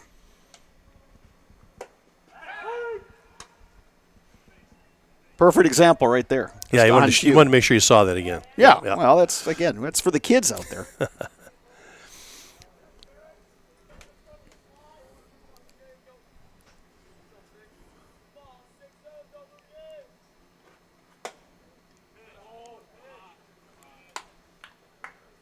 Many years ago, I was playing amateur ball over in the Twin Cities, and we had a left-handed hitting catcher. And the first time I saw him, it just completely threw everything off as an infielder. It just everything looked wrong. Yep. And it just doesn't look right. It just looked so strange. But then after a while, you started realizing, hey, every throw is coming down to second base. I barely have to move my glove, and then I was on board. And it's just kind of like if you can make it work, you can make it work. Here's another strikeout as Eilertson goes down. So Varsho, he's an out away to pitch himself out of this inning. Here's Zach George, who grounded out to second base in the second inning.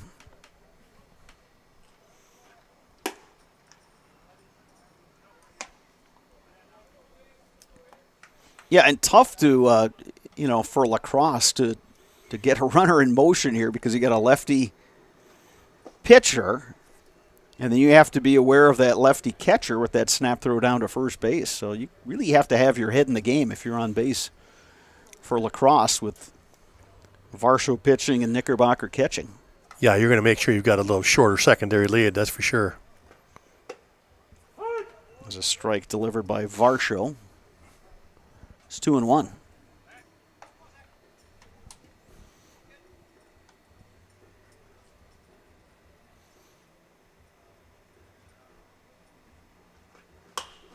Line to left, but foul.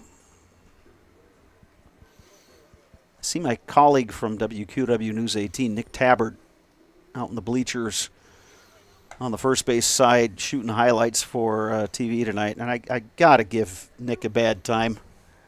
Wearing pants and a pullover. I guess he's afraid it might drop under 80 degrees.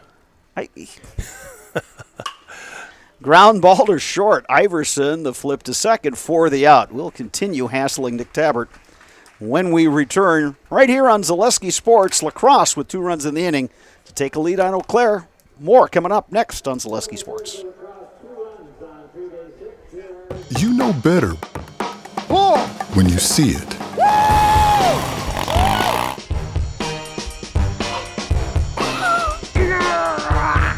right, 1, 2, 3. But sometimes it's a little harder to tell what better looks like, and you could use a little help.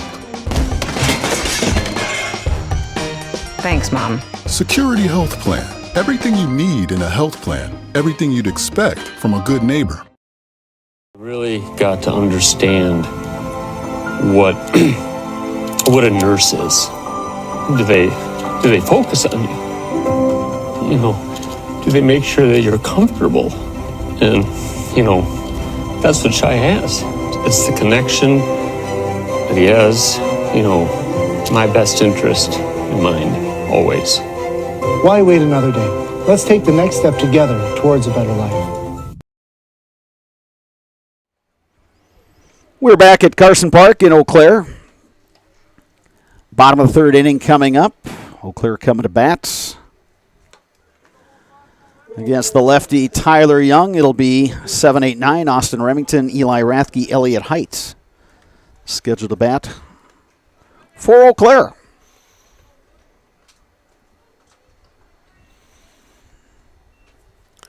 Eau Claire is still looking for their first hit here in Game 2 as La Crosse has got 2 runs on 5 hits so far through 3.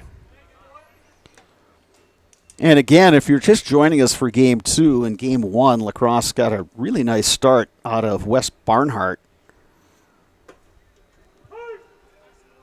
A lefty, kind of in the same mold as Game 2 starter Tyler Young. Barnhart, maybe a little shorter, but same thing. Just, move the ball around, change speeds through inside to the right-handed hitters. Worked the outside corner to lefties and was very effective.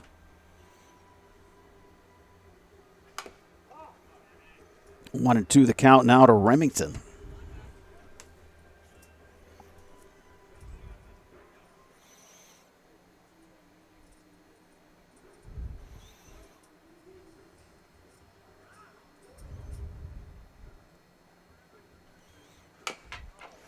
Little roller left side, and check the third baseman wisely decides to let that one roll foul. Marquardt Motors, your local Buick and GMC dealer, has the area's largest pre-owned and new vehicle inventory with new arrivals daily. View the inventory at marquardtmotors.com or stop in to talk to a friendly salaried sales consultant. Boy, every once in a while, that pitcher for the Crosse, Tyler Young, will come with a curveball that is a slow curveball. And it just gets these Eau Claire guys way out ahead of it. And there's strike three called. Yep. That's a good pitch sequence from Tyler Young, the left-hander.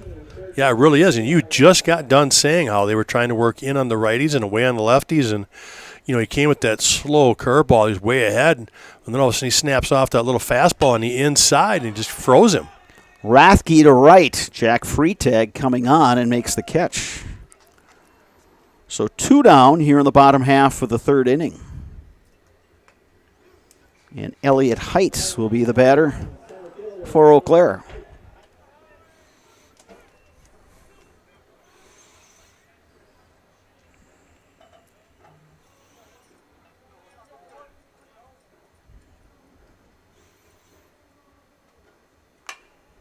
Late swing by Height follows that one off.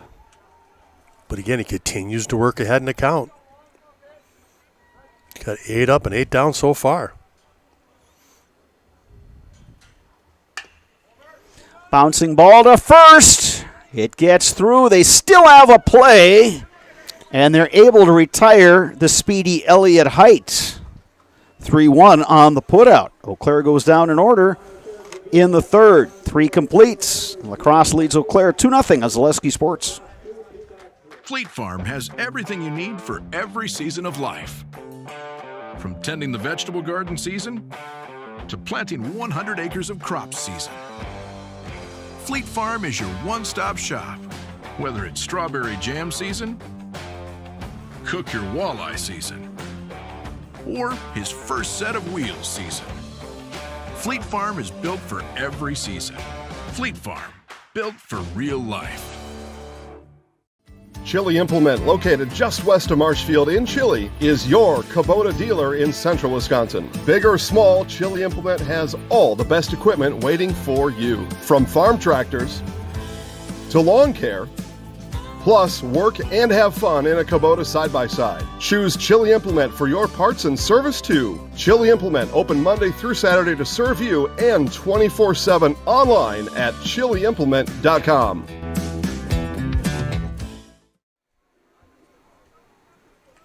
This broadcast is brought to you by CCF Bank, a proud member of the Altoona Rails community. From spend and save accounts to accommodating your complex business banking needs, CCF Bank provides you with the home field advantage and Grand Slam products. Visit ccf.us to learn more. Equal housing lender, member FDIC. Fourth inning, La Crosse will send up 8, 9, and 1. Jack Freitag, Austin Zemi, Johnny Lever against the lefty C.J. Varsho, who has scattered 5 hits so far and makes a nice grab on the comebacker. Chucking and ducking, but he got the mid up there in time. Now he can catch his breath and relax after that one. Now Austin Zemi.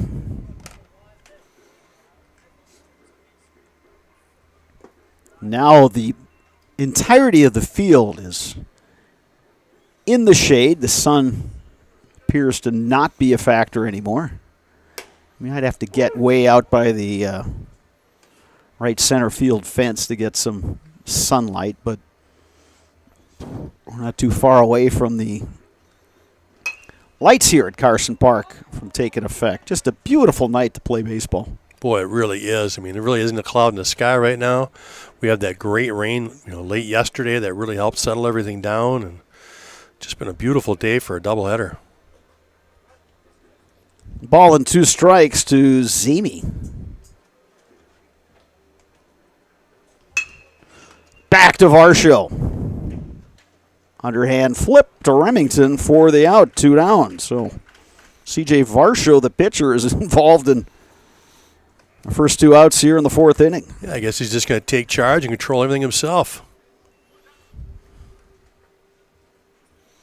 Back to the top of the order, and Johnny Lever. Lever led off this game with a single, struck out swinging in the 2nd. Takes a curveball from Varsho. Again, Sparks. Eau Claire trying to retire Lacrosse 1-2-3 for the first time in this entire doubleheader.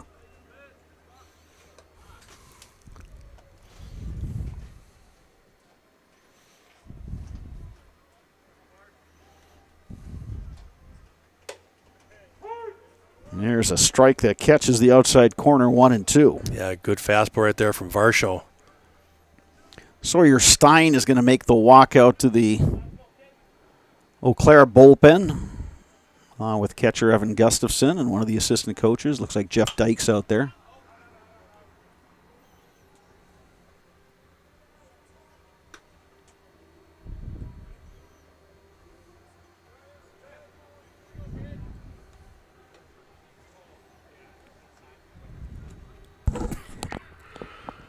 One ball, 2 strikes, 2 down here. Top half of the 4th, and I don't believe we have a mascot down there. Otherwise, that one may have plunked him. Yeah, Varsho's done that now a couple times tonight where he's trying to snap off that curveball, and he just leaves it out there, and he's got nothing but about 5 feet behind the hitter. Comes back with a fastball, misses up and in 3-2 to Lever.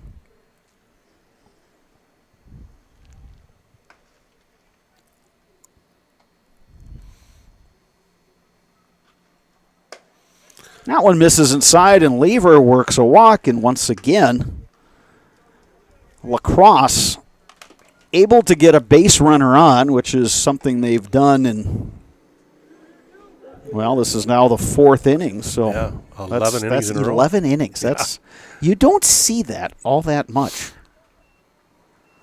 But again, this is a team that's now 10-1 on the season after that 13-3 win in Game 1. Here's Mason Elston, 1 for 2 with a single and a run scored. Again, it just goes back to the quality at bats that Lacrosse is putting together. They just don't seem to be swinging at bad pitches. They're working the counts in their favor. So give credit to them. There's a throw by Knickerbocker, and diving back in is Lever. Lever with a big secondary lead right there. That pitch ruled a ball to Elston. He's ahead in the count, 2-0.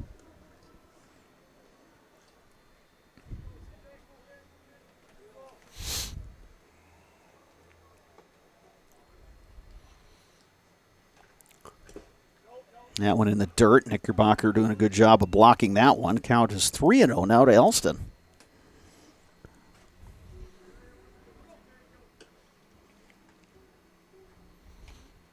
So Varsho, after retiring the first 2 guys on a total of 5 pitches, has gone to a 3-2 count before walking Lever, and he's now 3-1 on Elston.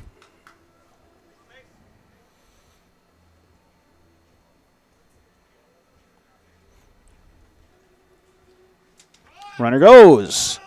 Throw down by Knickerbocker. It's a good one, and Lever is out. No, it's ball 4. No. All right. Well, I'm watching the throw. Yeah, I'm not sure Lever knew it was ball 4 because yeah. that throw beat him by a mile. But as the play developed, Blue out there was signaling that, nope, he's safe because actually the ball 4 before the throw. So, after the first 2 batters were retired, a line drive comebacker to Varsho and then a bouncing ball back to Varsho. Lacrosse has 2 on, both guys on via the walk. And now here's Kelvin Hargrove. 1 for 2. He had an RBI double in the 3rd, a chance to knock home another run here, and Again, these are 7-inning games in this doubleheader, so anything La Crosse can do to pad its lead will certainly put them in a good position. Got to carry that momentum that they had in game 1.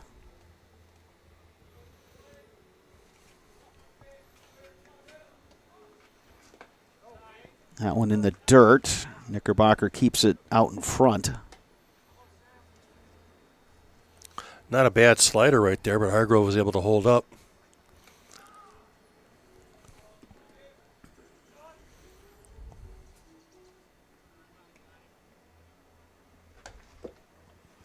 That one low, and it's 3-1.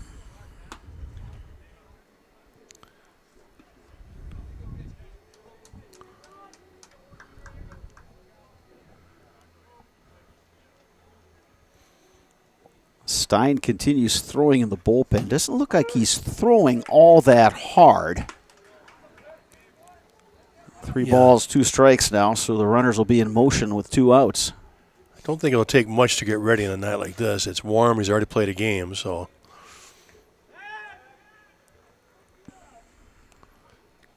Boy, I don't know if Lever was going there, but he sure had a nice jump. Yeah, he was. Varsha gave him the inside turn that time to keep him back.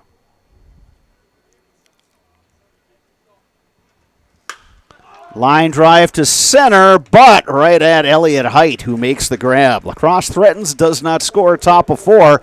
Eau Claire coming to bat, bottom 4, trailing 2-0 when we return on Zaleski Sports. You know better when you see it. All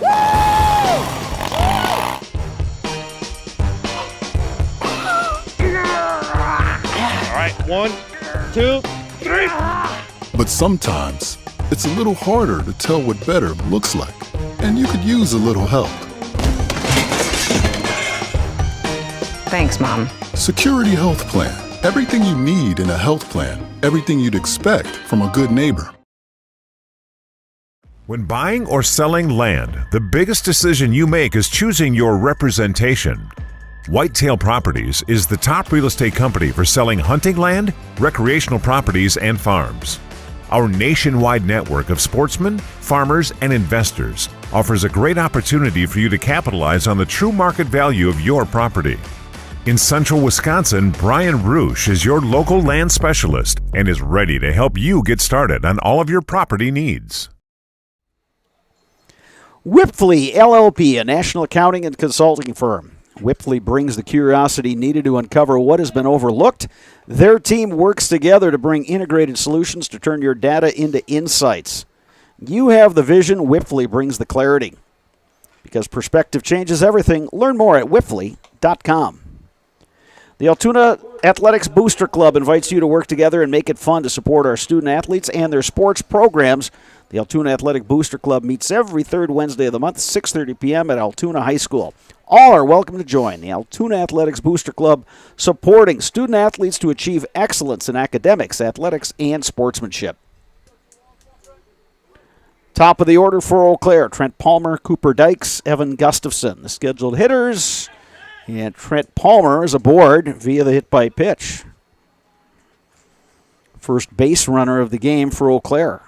I was just going to say that. He's gone 9 up and 9 down in the very first pitch of the 4th inning. He plunks Palmer to get it going.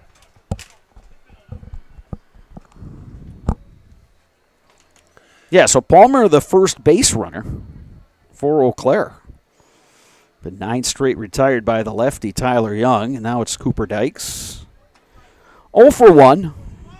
Dykes had the solo homer in game 1.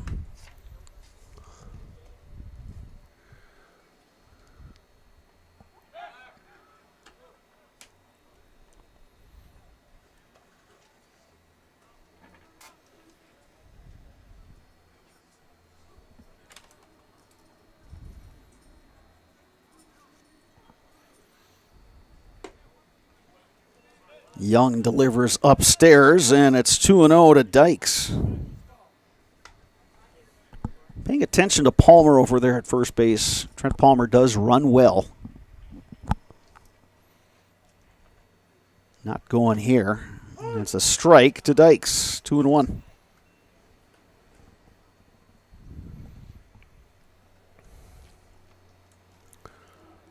Bottom of the fourth inning here at Carson Park. See if they want to go a little hit and run right now. It's a good count for it.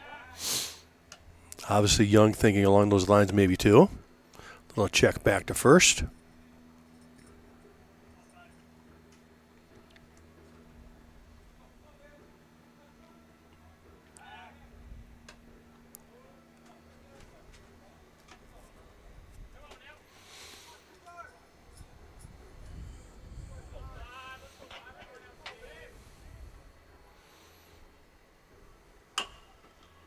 There's a chopper to first.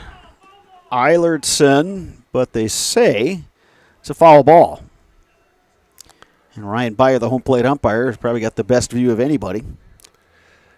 Yeah, I think he was a little hesitant because he first came out and he started to say foul, and then he thought, well, geez, maybe that's not, and then he just went ahead and let her rip and say foul, so he made sure everybody knew that they were all on the same page with that one because that was close. That might have been right on the line there. 2 balls, 2 strikes. Bounced right side. Eilertson, the throw to second for 1, and the relay not in time. So, once again, Lacrosse playing some good defense. And Eilertson, his momentum was carrying him towards second, so he just went and got the out there. Yeah, absolutely. It's a great play right there. Like you said, momentum going that way. Get your lead runner. Keep him out of scoring position. Lacrosse has played very solid defensively tonight. I don't think they've had an error yet in a game and a half. And Sparks, baseball is a game of repetition. Evan Gustafson now the batter for Eau Claire. This is Lacrosse's 11th game compared to 7th for Eau Claire. Now, maybe that's a factor. I mean, who knows?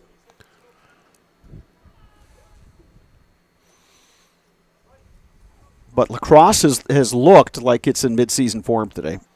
Yeah, pitching, hitting, and defense. Yeah, they look like a very cohesive team. They're all on the same page. You all know what they want to do, even with like the pickoff moves they've ran. Again, they're very much on the same page when they're doing these things. So they might have just had a little bit more time together. There's a strike to Gustafson. He finds himself in an 0-2 hole.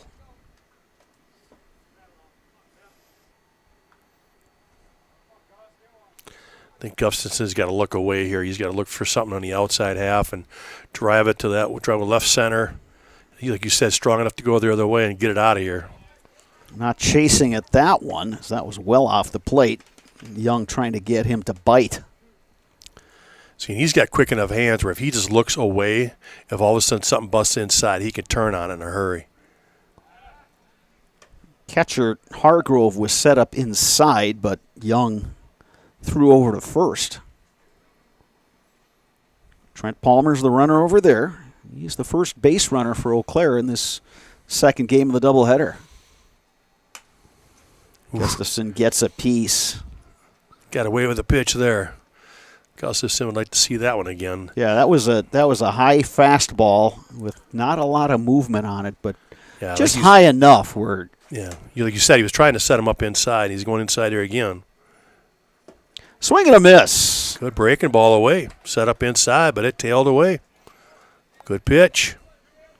So 2 down, and Sam Knickerbocker now the batter for Eau Claire.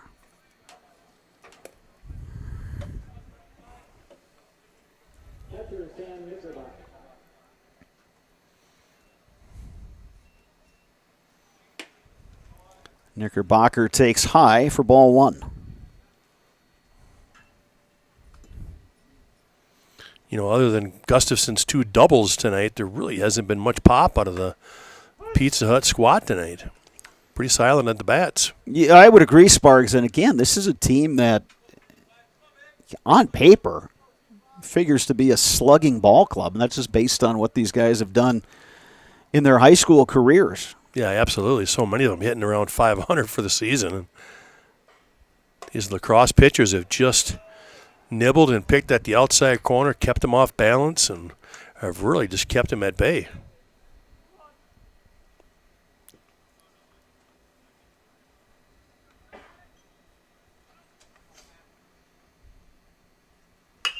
Knickerbocker, hard hit ball, gloved by George, and the throw to first for the out. Play by More George good there. defense by Lacrosse. Eau Claire gets its first base runner, but no hits and no runs. 4 completes here at Carson Park. Lacrosse leads it 2-0 over Eau Claire on Zaleski Sports. Nasonville Dairy, family owned and operated, bringing you fresh cheese curds made daily, along with many other varieties of Wisconsin-made cheeses and treats. Don't forget to check out our cheese and sausage trays for your upcoming parties and cheese and sausage gift packages for the holiday season or any other special occasion. Nasonville Dairy, located just southwest of Marshfield on US Highway 10, NasonvilleDairy.com. Culligan Water delivers. From your first call, to your first sip, to your first soak. Culligan, give us a tap. The only water that comes with a van.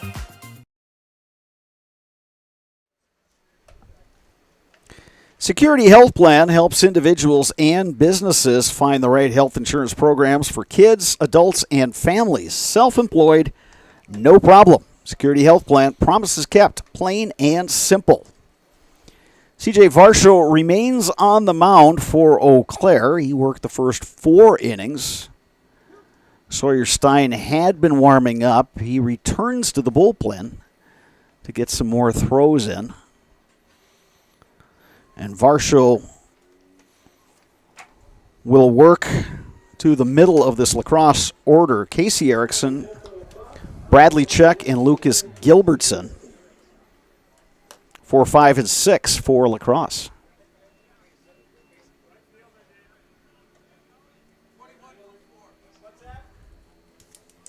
We also have a defensive change. Tyler Webb is now in right field.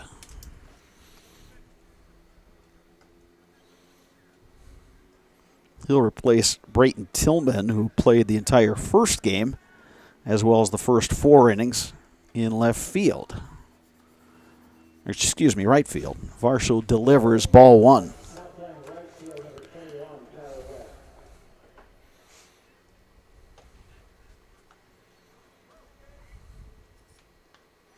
One-0 pitch from Varsho. That misses outside. It's 2-0. Yeah, I'd be interested to see how long they want to stay here with Varsho. They had a little bit of conference before this inning started. Sawyer Stein was ready to go. He thought he was actually going to throw the 5th. Now it's 3-0. Yeah, I'm kind of thinking along those same lines, Sparks. I'm thinking if Erickson reaches, I think they might make the change, even though Check is a lefty hitter. Yeah. We'll see what he does. It's a 4-pitch walk, which... So another base runner for Lacrosse, and they continue that streak of having base runners on in every single inning of this entire doubleheader.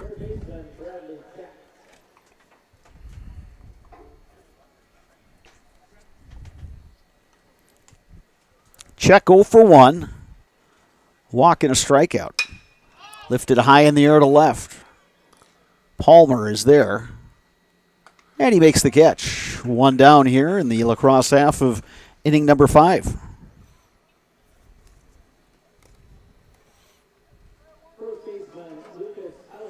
Here's Lucas Eilertson, playing third base in this game.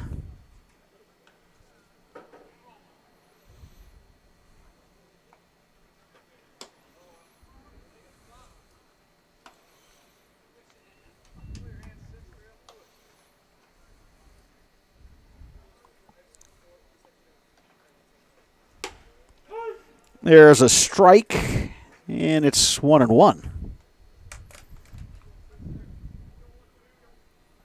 Eilertson 0 for 2 so far this game. Flew out to center with bases loaded in the first and struck out in the third.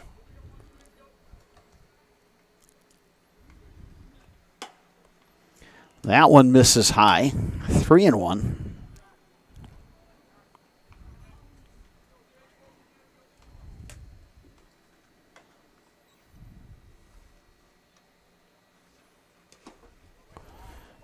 And Varsho has walked his second hitter of this inning.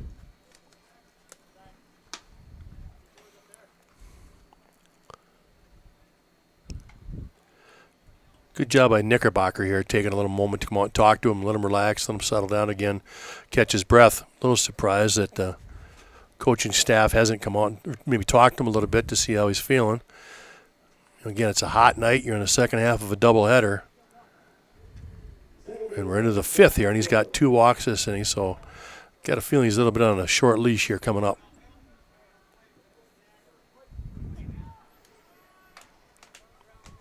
Zach George, the hitter. He takes outside.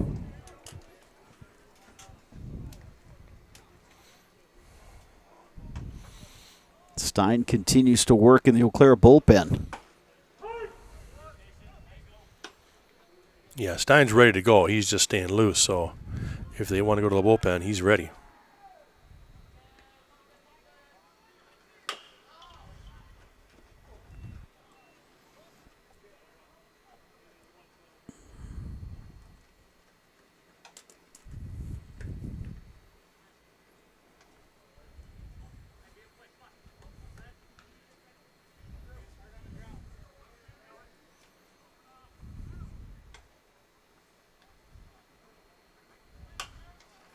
Popped up on the infield. Varsho will make the grab.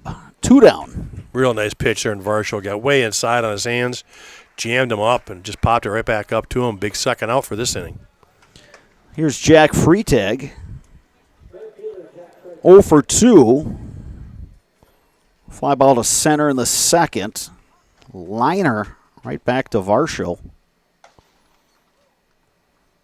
in the fourth.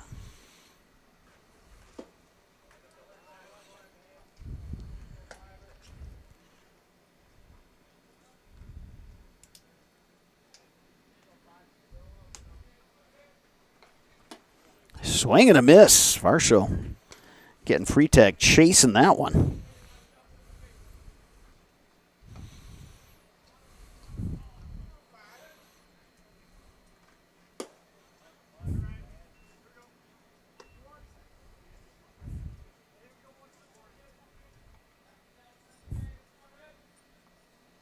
Two balls and a strike. 2 down. And a hard liner. It's off the glove of Dykes and into center field. Erickson heading home, and he will score 3-0 Lacrosse. Boy, Dykes did not miss that by much. Right off the top of the glove. Great effort laying out for that one. So that's the second time in a row that Freitag has lined one right up the middle. Varsho was able to snag that line drive in the fourth. This time, a little higher shot up the middle, and Dykes laid out for it but couldn't make the catch. So, got a courtesy runner over there at first base. That's Wes Barnhart.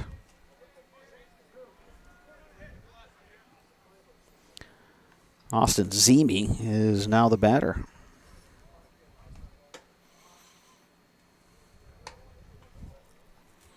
Well, Lacrosse again continues to get that big 2-out hit.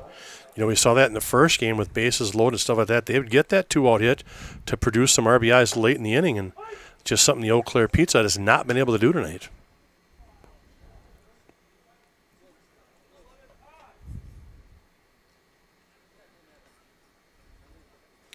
Now we're going to get a timeout. Is not sure what the conversation is here.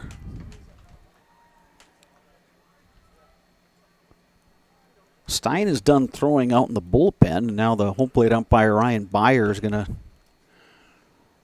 take a walk towards the Eau Claire dugout. And it's a pitch count situation.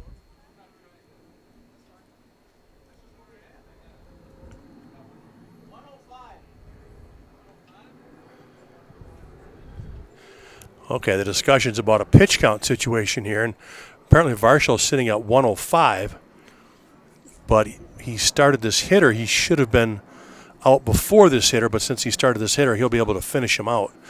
The pitch limit, at least in high school baseball, is 100. So if you get to 100, as soon as you finish that batter, you're done. And obviously with the count 1-1, he's surpassed that. He's sitting at 105, so this will be his last hitter either way. 2 balls and a strike to Zimi. 2 on, 1 run already across.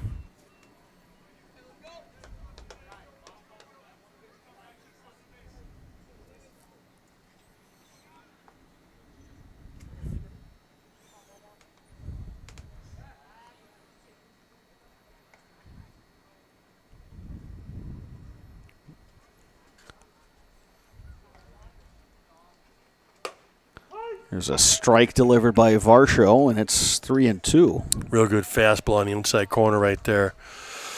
3-2, 2 outs. Base runners will be running on this pitch. They're in motion. Hard ground ball, and it's off the glove of Rathke. They're going to send the lead runner, Eilertson. Play at the plate is way too late. Eilertson scores 4-0 Lacrosse. Another hard hit ball by Lacrosse.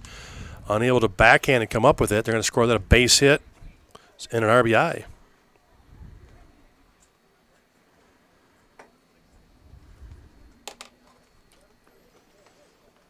And that looks like it's going to be it for CJ Varsho, who's definitely battled and just couldn't get through this 5th inning. So he will exit. Yeah, a couple of walks just sitting to set up the stage with a couple of runners on base, and then all of a sudden they get back-to-back singles to score runs. So they tack on 2 here in the 5th to take that 4-0 lead. So Sawyer Stein will take the mound. Big right-hander was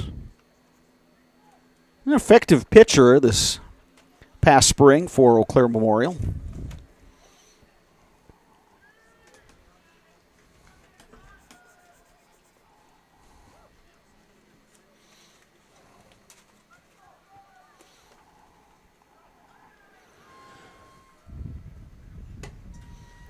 And again, if you're Eau Claire here, Sparks, you're just trying to get this last out, and you're going to try to get your hitters going because you're up to your final 3 at bats of the day. Yeah, it's been a struggle offensively, no doubt about it. You know, and again, Lacrosse isn't really come out there and throw guys that are throwing 90 miles an hour from the left side. They're throwing guys in the low 80s and just have a good breaking pitch and to keep them off balance. And you know, the Eau Claire bats have just been silent tonight.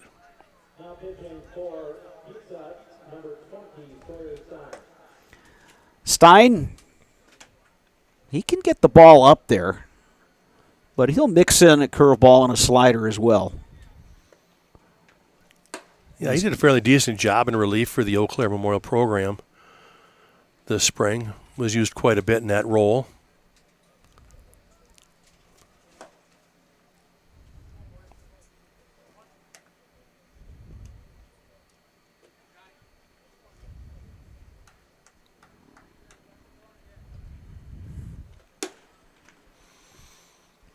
And he will face the top of the order, Johnny Lever. Lever 1 for 2 with a walk.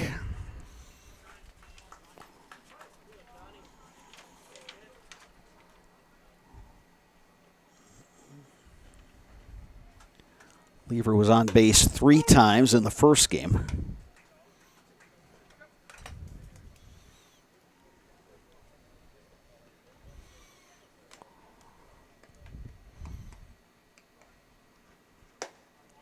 Here's strike 2. Good slider right there from Stein. Little backdoor slider catching the outside corner.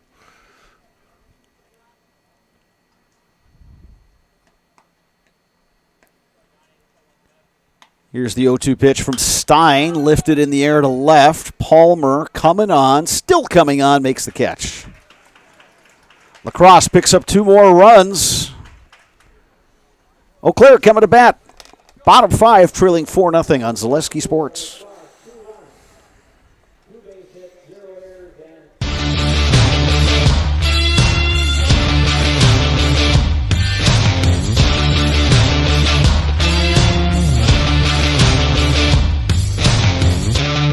Be ready for your season with Play It Again Sports of Eau Claire.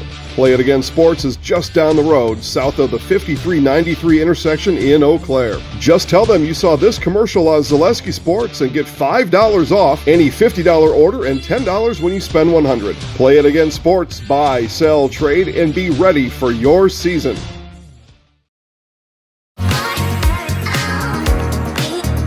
Rich, creamy, and fun. Point Craft Soda. Caffeine free, made with 100% real sugar. From Stevens Point Brewery.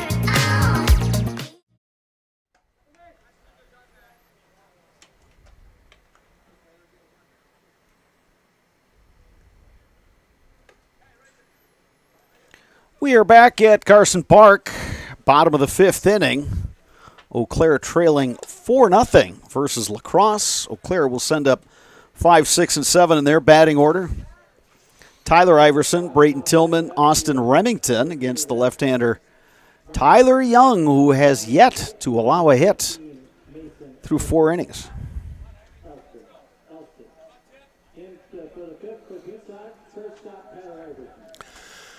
Yeah, only one batter has reached so far for Eau Claire, and that was hit by a pitch to start off the the fourth inning.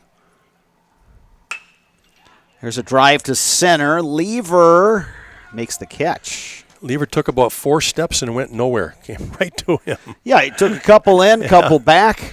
Didn't have to move. Cha-cha-cha, and then he made the catch.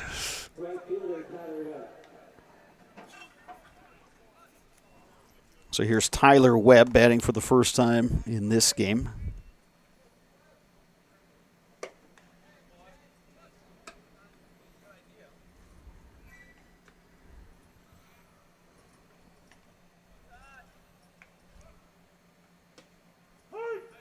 Again, that slow curveball that looks like it's heading outside, and then it just has that little break at the end and drops it in for a strike. Yeah, so many of the guys just give up on that one.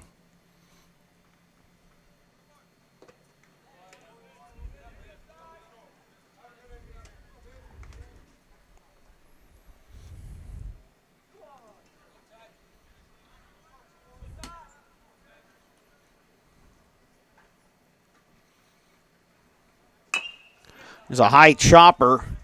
Young has it, spins, throws in time.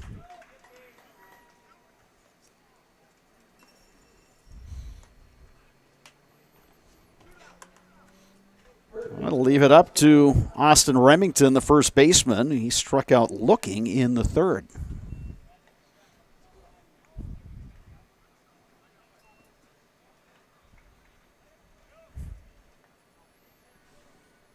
Tyler Young.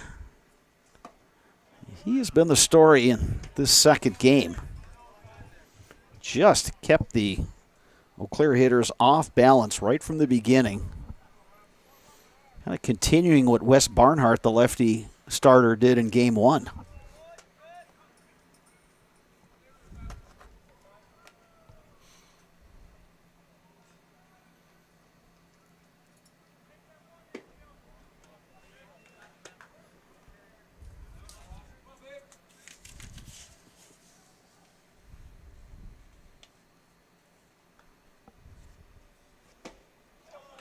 Slow curveball, swing and a miss.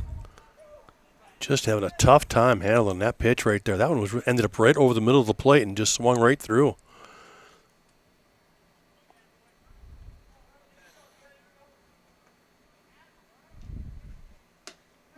Strike 3 called. Fastball at the letters. Another 1-2-3 inning thrown by Tyler Young. We're through 5. La Crosse leads Eau Claire 4-0 on Zaleski Sports. Power & Find has been based in Marshfield since 1955. And if you're in business that long, you're obviously doing many things right. We always focus on selling world-class products, backing it up with world-class customer support. Working with Power & Find Business Technologies has been a pleasure. We have staff on call that we can call if we ever have issues, and the printer usability has been really easy, user-friendly. Give us a call, visit our website. We'd be happy to come in, talk to you. Maybe there's a way we can help you save some money and work more efficiently. You know better when you see it. All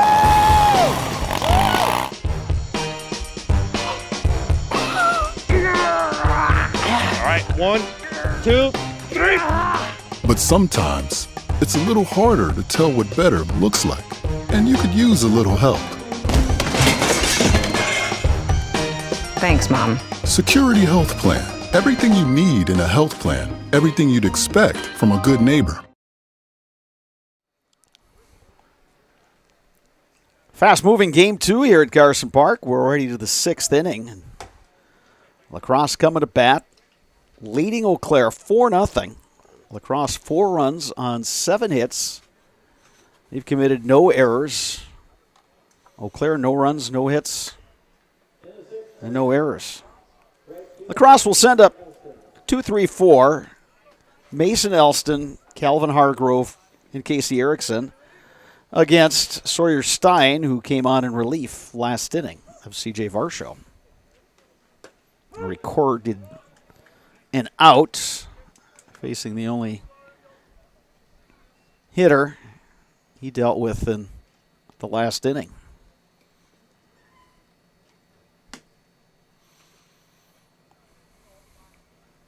We've reached the 9 o'clock hour. We're glad you're watching this web stream of American Legion Baseball on Zaleski Sports. First of a number of games we'll have for you over the remainder of June and into July.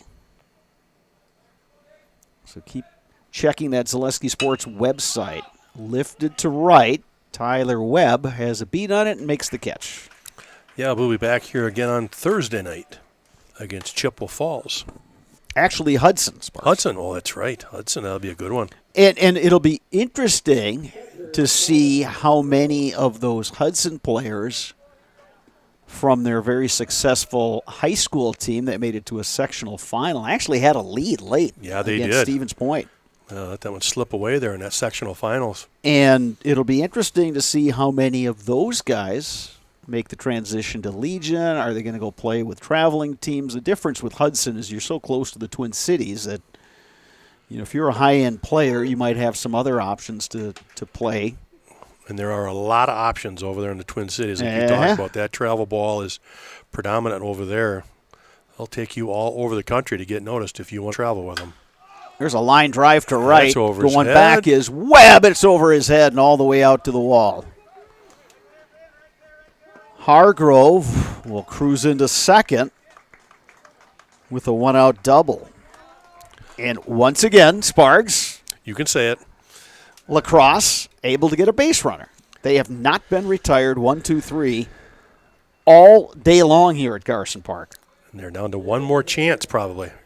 And you know, Sparks, you know this. You've coached for a long time. It's that keep the line moving mentality. Well, yeah, and they're just like, and you've also mentioned this too, Bob, about how contagious hitting can be. And that's what's happened tonight. I don't care where it is in that La Crosse lineup.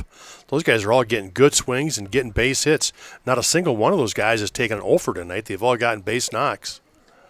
Here's Casey Erickson. He walked and scored his last time out. Bouncing ball right side. Long run for Dykes. And it gets through. They'll send the runner. Knickerbocker throws down, not in time. Another run crosses the plate for La Crosse. It's 5-0. Erickson, a good job pulling that right through the hole. Gets an RBI for that one. And then that wild throw from right field, Webb let that one get away from him. That missed the cutoff and everything, and that allowed Erickson to move up to second base after that single. You can hear the coaches from the dugout that he's got to get that down and hit your cut. Here's Bradley Check. So Casey Erickson now the runner down at second. And Sparks, to continue the conversation, it's just, everything's been contagious so far for La Crosse. The pitching, guys are throwing strikes, keeping Eau Claire off balance. They're making every play in the field. And everybody up and down that lineup is hitting. Yeah. I mean, they absolutely look like the superior team tonight in this doubleheader. They have really looked sharp. That one misses to Check. The count is 1-2. It's a good location on that 0-2 pitch right there. Didn't miss by much. It's a quality pitch right there. It's a competitive pitch.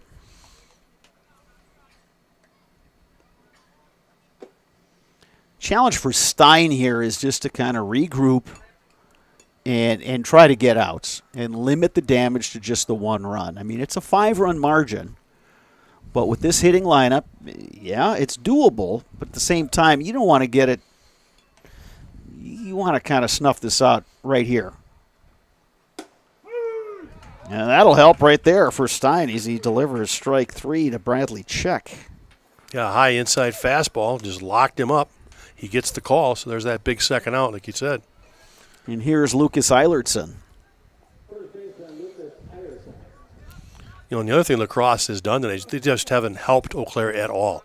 They haven't given up any walks or hit by pitches. They just don't give those free bases, and they don't make any errors. We always talk about the free bases during games, and if you're walking batters, hitting batters, or committing errors and just allowing guys to move up bases, that's going to come back and hurt you. And Lacrosse tonight has just not done any of that. They've done such a nice job with controlling the bases. One hopper back to Stein. The flip to Remington for the out. Lacrosse is retired, but not before. Post 52 picks up another run, so they lead Eau Claire 5-0. Heading to the bottom of the 6th, you're watching Zaleski Sports. Customize your next apparel order with Maida Custom Apparel of Stevens Point. Visit us today for custom baseball and softball apparel. Need help with a design? We have you covered. Our highly skilled staff will turn your idea into a reality with great quality screen printing. Or choose from a variety of embroidery options today. Visit us at our physical store or online at maidacustom.com. Really got to understand what what a nurse is. Do they focus on you? Do they make sure that you're comfortable? And that's what Shai has. It's the connection. But he has, my best interest in mind, always. Why wait another day? Let's take the next step together towards a better life. Bottom of the 6th inning. Eau Claire will send up 8, 9, and 1 in their batting order. Still looking for their first hit of the ball game. Tyler Young, the left-hander from Lacrosse. No runs on no hits. And his team has played errorless defense behind him. He's only faced one over the minimum so far, and that was a hit by pitch. Yeah, the one base runner was Trent Palmer back in the 4th inning. Here's Eli Rathke, 0 for 1. He flew out to right.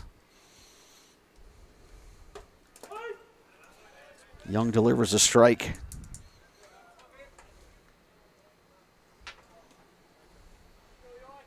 Outfield medium deep, shaded just a bit toward the left field line. There's a slow curve that breaks across. It's 0-2.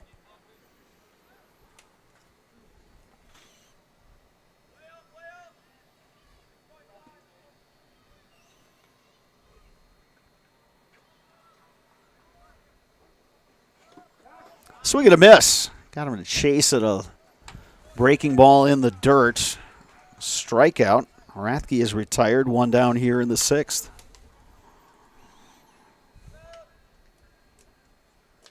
That's the 4th strikeout for Tyler Young. And now here's Elliott Height. Spargs, if you're Eau Claire, do you drop one down here? And as soon as I say that, here's Chuck, the third baseman, taking a step forward. He must have heard you over there. Well, it's... if it's in your arsenal, I mean, it's the 6th. It's not the 7th, where everybody kind of frowns on it late in the game, that if you got the old no-no going. But, you got to start a rally. You got to do something here. And I got to thinking about that because here's Height, left-handed hitter with good wheels. Yeah, absolutely. And he's back at third enough where you could put it down. I think now with a 1 or 2 count, that'll be out the window. Drag bunt is out of the play. Yeah.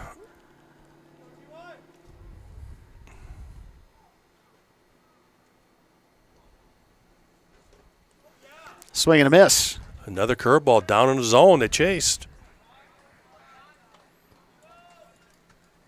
Back to the top of the order, and Trent Palmer, the lone base runner for Eau Claire, actually, he was the first to reach base. He was hit by a pitch, but then erased on a force play, so he was replaced by Cooper Dykes at first base. But a big 0 still in the hit column for Eau Claire. And again, this is a team with a lot of pop in that lineup. Looking to get some guys on base and then get Gustafson, Knickerbocker. There's a ground ball right side, knocked down by the second baseman, Zach George. And it's an infield hit for Trent Palmer. George did everything he could to try to make that play. A great angle, got it knocked down, but by the time he got up and made that throw, Trent Palmer was just too fast to make a play at first. So here is Cooper Dykes. Third baseman check is creeping in a little bit.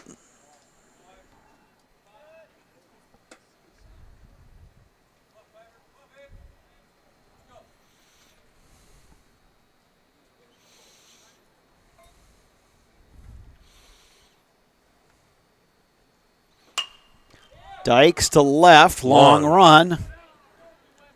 And that's in for a base hit. Nobody's at third. And advancing to third is Trent Palmer. So, after going hitless through 5 innings, back-to-back singles. Yeah, a couple of seeing eye I was just no going to less. say, of the seeing eye variety, Yeah. you had Palmer's ground ball that he pulled to shallow right. And then Dykes, that opposite field shot. Now here's Gustafson. Well, he could put him right back in it with one swing. Gustafson, 0 for 2, struck out his last at bat. I suppose the lacrosse fans aren't real happy with me. I did mention the no-no during the inning. Yes, you did. Yeah, and it ended. Well, hats off to the pitcher, Tyler Young, because he is Been just outstanding. Boy, has he been good. And just kind of, it doesn't look like he's overexerting himself. He's just up there throwing, but boy, you get a lefty who can pick spots like that. You're gonna be really successful at this level. 2-0 to Gustafson.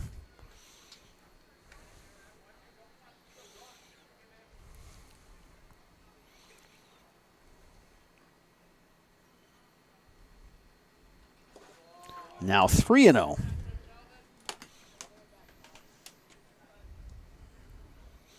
Well, I can't believe they're going to let him come back and try to let him see a fastball here, because you know Gustafson's going to have the green light.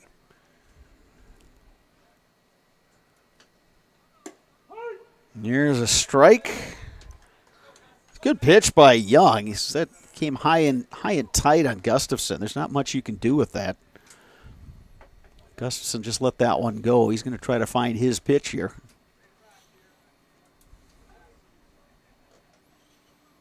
As we said, just 3:02 down the line. And a short fence in front of that fan deck in right. And ball 4.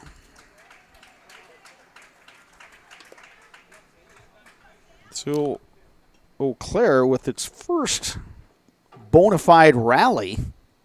We've got the bases loaded, but 2 outs. Sam Knickerbocker, the scheduled hitter, and we're going to get a conference on the mound. Nobody has been throwing in the lacrosse bullpen. Yeah, it seemed like Young was kind of discussing the fact that he couldn't see the signs is what I'm getting. He was having a tough time with the catcher. He kept pointing at him and, pointing at his eyes like, I can't see what you're putting down. So they're trying to work out a system where he could see the pitch, but he wants to be delivered with those fingers a little better. You'll see that a lot in the majors where guys will actually paint their fingernails, a bright orange or a bright yellow or something, or white or whatever, to make it visible for the pitcher a lot easier. Or they'll do the tape on the fingers too. Yep. So here's Knickerbocker batting with the bases loaded. Takes a strike. Well, I'll tell you what, that lacrosse first baseman's got to back up with 2 outs and bases loaded. There he goes. There he goes. You got Knickerbocker. It's going to hammer one down that first base side. He wants to be deep. 0-1 pitch. Missing outside, 1-1.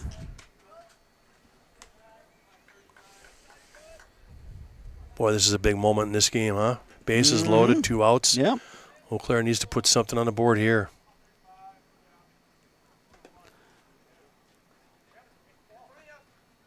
That ball is in play. Got by the catcher, hit blue. Hit Ryan Byer, the home plate umpire. Yep. So now we're going to get another visit from Hargrove, the catcher. Well, we are getting to that dusk part of the day. Yeah, but what you've got are shadows. So now you got the shadows in the catcher, and between his legs it's dark, and so he's trying to see through that shadow to what he wants him to throw. Knickerbocker to short, takes a funny hop, and it's misplayed by Zimi. Everybody's safe and a run scores. He did such a nice job on that hop to redirect himself to make a nice pickup and turn to make a throw, and it just came right out of his mitt. I think he got to score that one an error because he makes that play. That's the 3rd out of the inning. Yep, that's been ruled an error, and he's 6. First error for La Crosse. Now we're going to get courtesy runner for the catcher. Patrick Callahan will run for Knickerbocker. But it gets him on the board finally here in Game 2.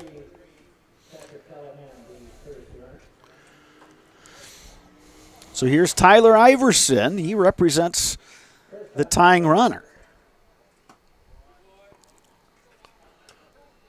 Takes a ball. Another thing that you can do here when you got a pitcher that can't see his signs is you can do touches. So the catcher can touch his shin, helmet, chest, and they have a series of touches that'll tell you what the pitch is. And you'll see that a lot at the higher levels, the college and pro game. Ball and a strike to Iverson.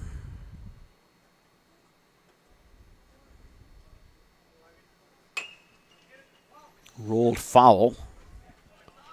And the count is 1-2 to Iverson. Well, you said it was a couple times this inning we've had big moments for these Eau Claire hitters. It started with Dykes and then Gustafson, Knickerbocker, now Iverson. Yeah, now a gap here would really make it interesting. And that hit him. So that'll force in a run.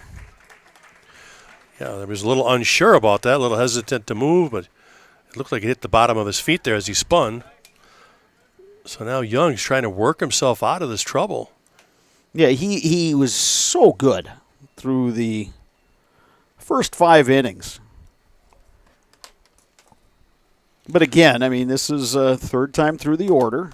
Eau Claire has now seen him, and it looks like now we're going to get a pitching change as the right fielder Jack Freitag will be heading into the mound, and Tyler Young's day is done. But what an effort by Tyler Young. He just was outstanding. Yeah, so far just 2 runs given up on just 2 hits. And in fact, that second run will be unearned due to that error at the shortstop. So and let's go back to that because that ball took a kind of a funky hop on Zimi, the shortstop. He was going to his left as that bouncing ball was headed up towards the middle, and then it kind of spun on him, so he had to kind of move his glove across his body. He was able to glove the ball. By that time, he was turned and facing towards third base, so he thought, okay, I'll make the play there, and he would have had time, but on the transfer, he couldn't hang on to the ball. Yeah, he did everything great. I mean, he did a nice job of fielding that bad hop. Like you said, when all of a sudden change directions, comes up, turns his body to get that, and because he was going to the right, his momentum was taking him towards third. He was just going to make that easy throw to third, and as he went to pull it out, the ball just came out of his hands and dropped into the outfield for a base for everybody to move up a base, and it became an error on him instead. So Gabe Weber will go out to the outfield. Weber was the starting right fielder in Game 1.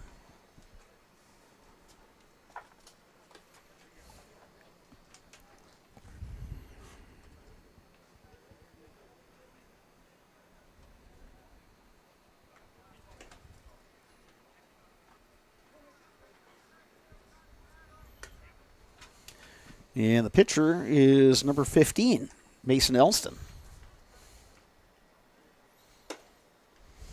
So it was Elston who replaced Freitag out in right field.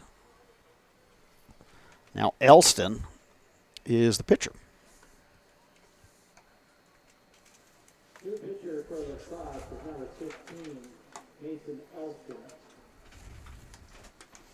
The scheduled hitter for Eau Claire is Tyler Webb.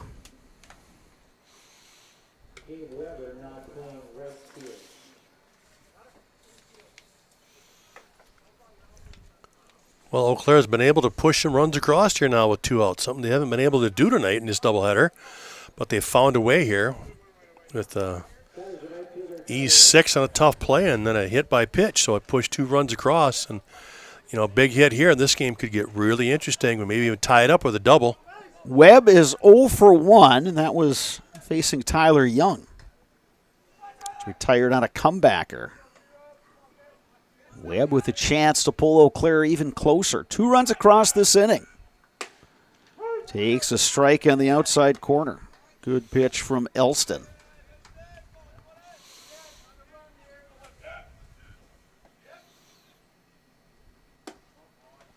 Again, trying to work that outside corner. That one missed. It's 1-1. Good patience here by Tyler Webb. He's got no place to put you. You want to make sure he throws you a strike. Good hack by Webb. Got under it. It's 1-2. Yeah, he tacked the fastball right there.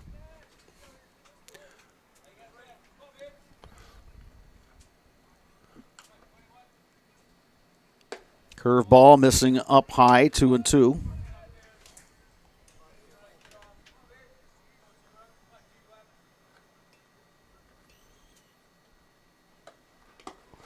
That one in the dirt. Play at the plate. Safe at home, and the runners move up.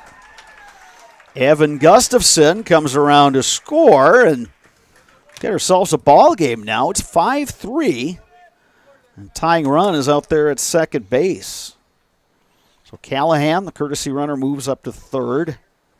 Webb moves up to second. Iverson, check that. Iverson moves up to second. Then the count is 3-2 on Webb. Ball 4 to Tyler Webb. And the bases are loaded. Austin Remington steps to the plate.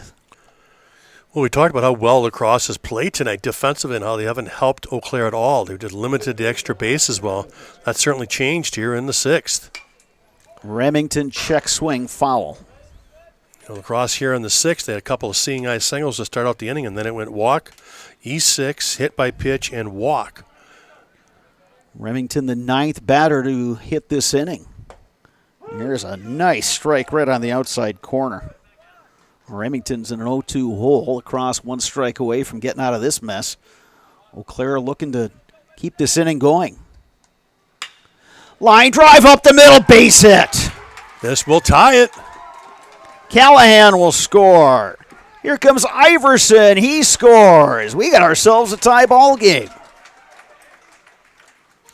And again, all of this with 2 outs. Tyler Webb moves to third base. Austin Remington, a solid single. 2 runs batted in. Back to Eli Rathke, who got this inning started, although he struck out. Chance to put the go-ahead run, drive him in.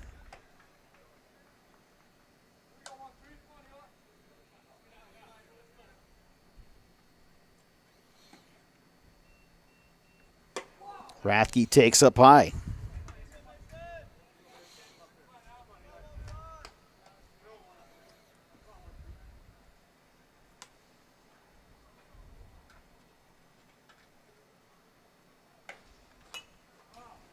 Check swing foul.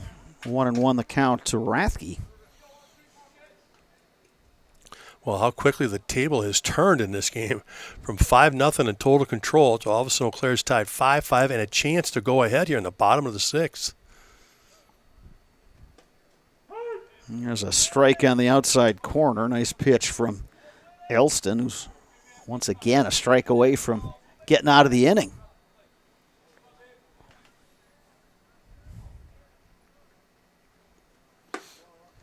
That one misses high. 2-2.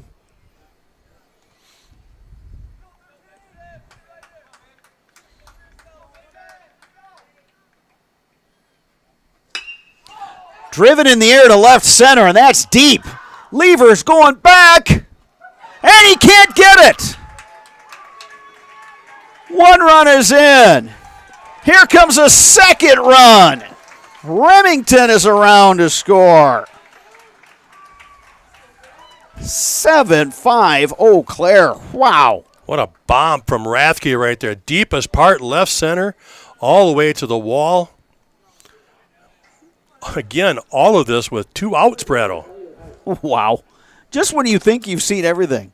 Now here's Elliott Height batting with 2 outs. Yeah, how about that? You know, you're getting no hit through 5 innings. Well, in 5 2/3. Yeah. There was 2 outs and nobody out. Yeah, exactly. Here's a ground ball. Zimi, the throw is in time, but a big inning for the Eau Claire Pizza Hut post 53. They put up a 7 spot, and they'll look to close it out. When we return, it'll be the top of the 7th. La Crosse coming to bat. Eau Claire leading 7-5 on Zaleski Sports. You know better when you see it.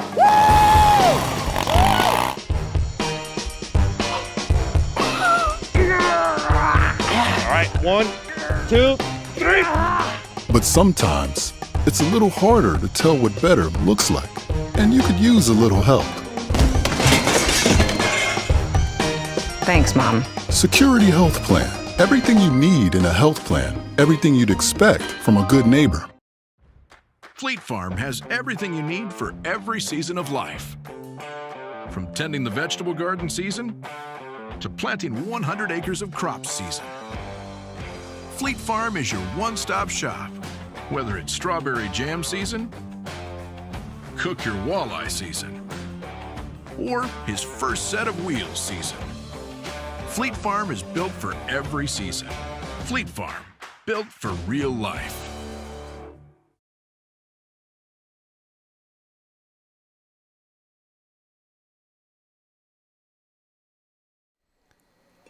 We are back at Carson Park in Eau Claire.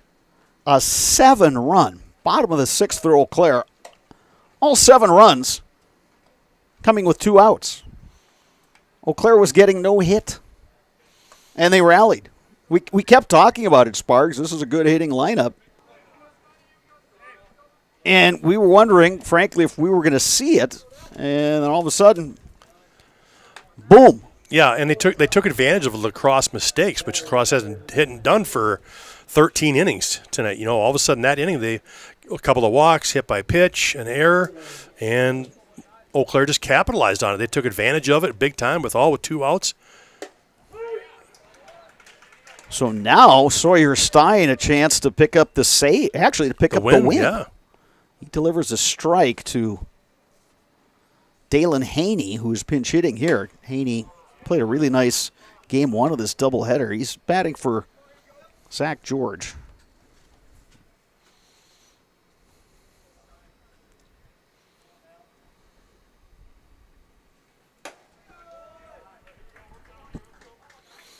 Two and 1 the count to Haney.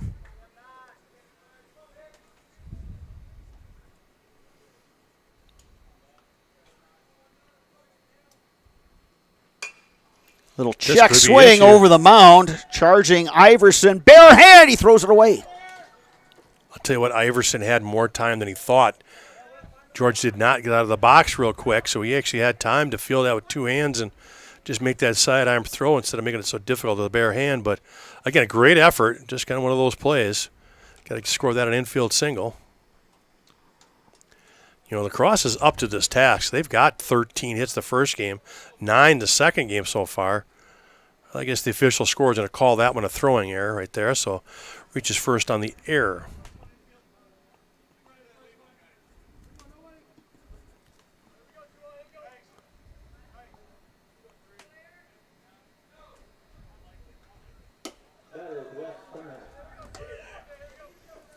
And another pinch hitter for La Crosse.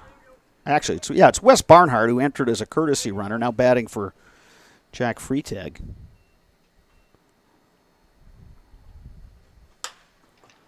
Right to third, caught across, got him! Rathke with a real nice play. Took his time, made that good catch, and just fired a bullet across the infield for that double play. Eli Rathke making a bid to be our player of the game.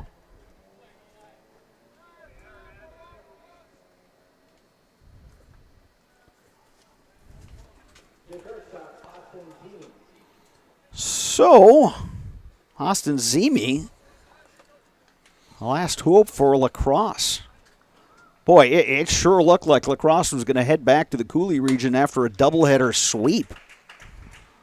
And all of a sudden, this game just turned on a dime. Yeah, going into the bottom of the 6th, total control. Up 5-0.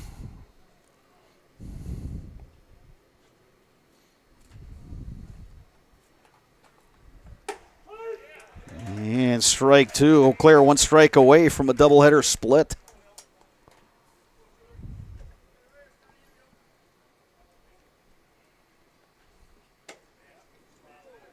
Zini wouldn't chase that one. It's 1-2.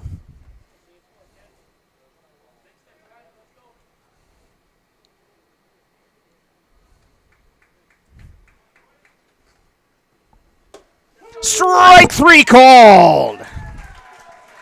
Eau Claire with the big rally to defeat La Crosse 7-5 and earn a split of this doubleheader. Sparks, if I wasn't here, I don't think I would have believed it. Yeah, that was something. That 6th inning was just incredible. I guess, again, it just shows that every at-bat matters. You got 2 outs. Both guys struck out in the bottom of the 6th. 2 out, nobody on. And then all of a sudden you finally break that no-no up. Little seeing-eye signal to right. And then you get that blooper down the left field line. And the momentum just changed. It seemed like everything was going Eau Claire's way. A couple of walks, hit batters, and error. And the wheels just fell off for La Crosse defensively. And that was the only time all night where one of those innings happened to them, because they sure dominated every other inning. But again, Eau Claire finding a way just to make something happen when they needed to. They're in the bottom of the 6th. So with the win, Eau Claire improves its record to 4-3. Eau Claire's next game is at Holman, a single game on Wednesday. Then they'll be back here at Carson Park Thursday with a single game versus Hudson. We will have that one for you right here on Zaleski Sports. Dave Sparger and I will be back on the call. Well, Sparks, we saw 2 really interesting games all across in game 1. They hit the ball, they fielded, they pitched, and they had that going through 5 2/3 innings in game 2. They had a no-hitter going. And all of a sudden, Eau Claire was able to get 1 runner on, and then he kept the line moving, and big inning to get 7 runs on the board. So Eau Claire pulls out the win. Sparks, big keys in that one. What did you take away from that one? Well, just again having that determination that you've got an out to give up. They had 2 outs, nobody on. It's like, hey, next guy up. Don't give up this at bat. And all of a sudden that guy gets on. You come up again, the next guy reaches, and like you just said, keep the line moving. Just find a way to get yourself on, create a little havoc on the bases, put the pressure on the defense, and that's finally what Eau Claire was able to do, which, again, they weren't able to do tonight, or if they did, they didn't come up with that hit. We talked about that in game 1 tonight. Several times they had bases loaded or guys in scoring position with 2 outs, and they just didn't come through with that hit they needed. Well, tonight they must have saved it all for the bottom of the 6th in game 2, because boy, oh boy, every hit they needed and an error they could use to their advantage and hit by pitch, it all piled up there in the 6th inning to tally 7 runs on just 4 hits. But it was good enough to earn a split tonight, and they'll walk out of here pretty happy with a split, especially the way the games were going. Yeah, exactly. I think when you're talking about just good feelings and all that, I think you're again, if you're Eau Claire, yeah, there's a lot to work on, but I think, given how the season started, and this really has been the first day for Eau Claire that Mark Fontes has had his full complement of players. So, again, I think fairly early in the season, I think in that last inning, that bottom of the 6th inning, I think Eau Claire showed what kind of a team it can be hitting the baseball. And they've had big innings before this year. I don't think anything has been as dramatic as what they pulled off tonight. Yeah, I don't think so either. Now, like I said, they could put up some runs, but I guess they just decided to save it for their last at-bat in game 2 to make it happen with a 7-run rally to pull out the victory. Our Nasonville Dairy postgame show is coming up. We thank you for watching Legion Baseball here from Carson Park in Eau Claire. La Crosse and Eau Claire split their 2 games today. La Crosse wins game 1 13-3. Eau Claire comes back with a 7-run rally in the bottom of the 6th to defeat La Crosse in game 2 7-5. Nasonville Dairy postgame show is coming up next on Zaleski Sports.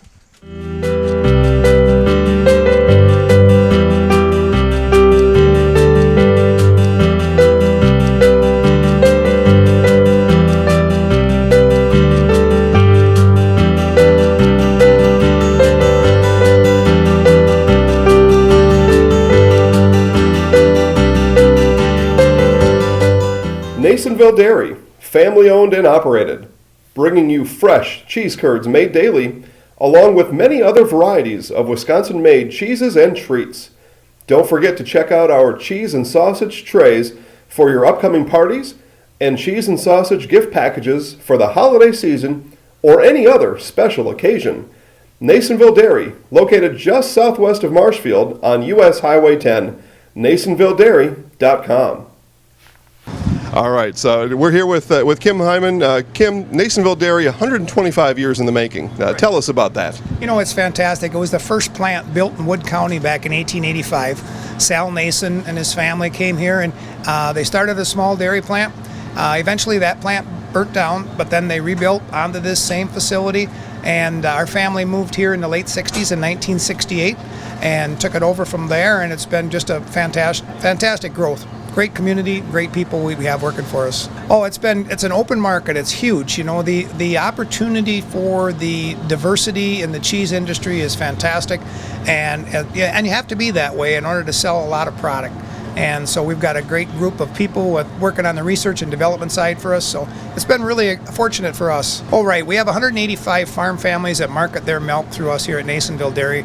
And we are so lucky we have like the best dairy farms in not only in central Wisconsin, but in the United States, marketing milk through us. So we're just really fortunate on that side.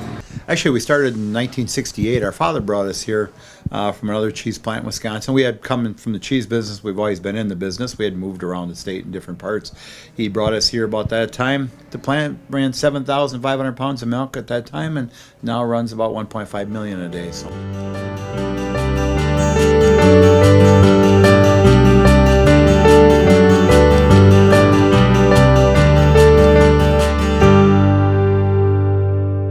We originally started out with making cheddar, and now we make cheddar, Colby, Monterey, Farmers cheese, pizza cheese, Quesa Blanca, Quesa de Friar, Seco, Parma, Romano, Asiago, Fontina, Feta Caseri, Cafflettieri, Cafla Graviera, as well as making some Gouda Edam and a little bit of Munster on occasion.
Welcome back to Carson Park. This is the Nasonville Dairy postgame show. Eau Claire, American Legion getting a split with La Crosse. Dramatic 7-5 win in Game 2. Mark, Dave Sparger and I were talking pretty much all game long.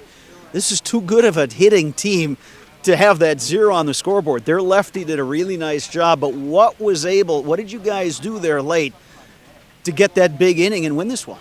I'm not really sure, other than, continuing to go up there, stay focused. We faced that guy last summer too with our team last year, and we had a tough time with him. He's just crafty, and he's a good thrower. I forget his name, but he did a nice job again tonight. We finally got some things going, and then, a couple of key hits at the end. Again, the goal is if you're playing doubleheaders, you want to get the sweep. But considering how Game 1 went, when they were hitting the heck out of the ball, no matter what you guys did, to be able to pull out one win, and again, this is kind of day one where you've had your full roster, everybody here at the park. How big is this going to be for you guys going forward?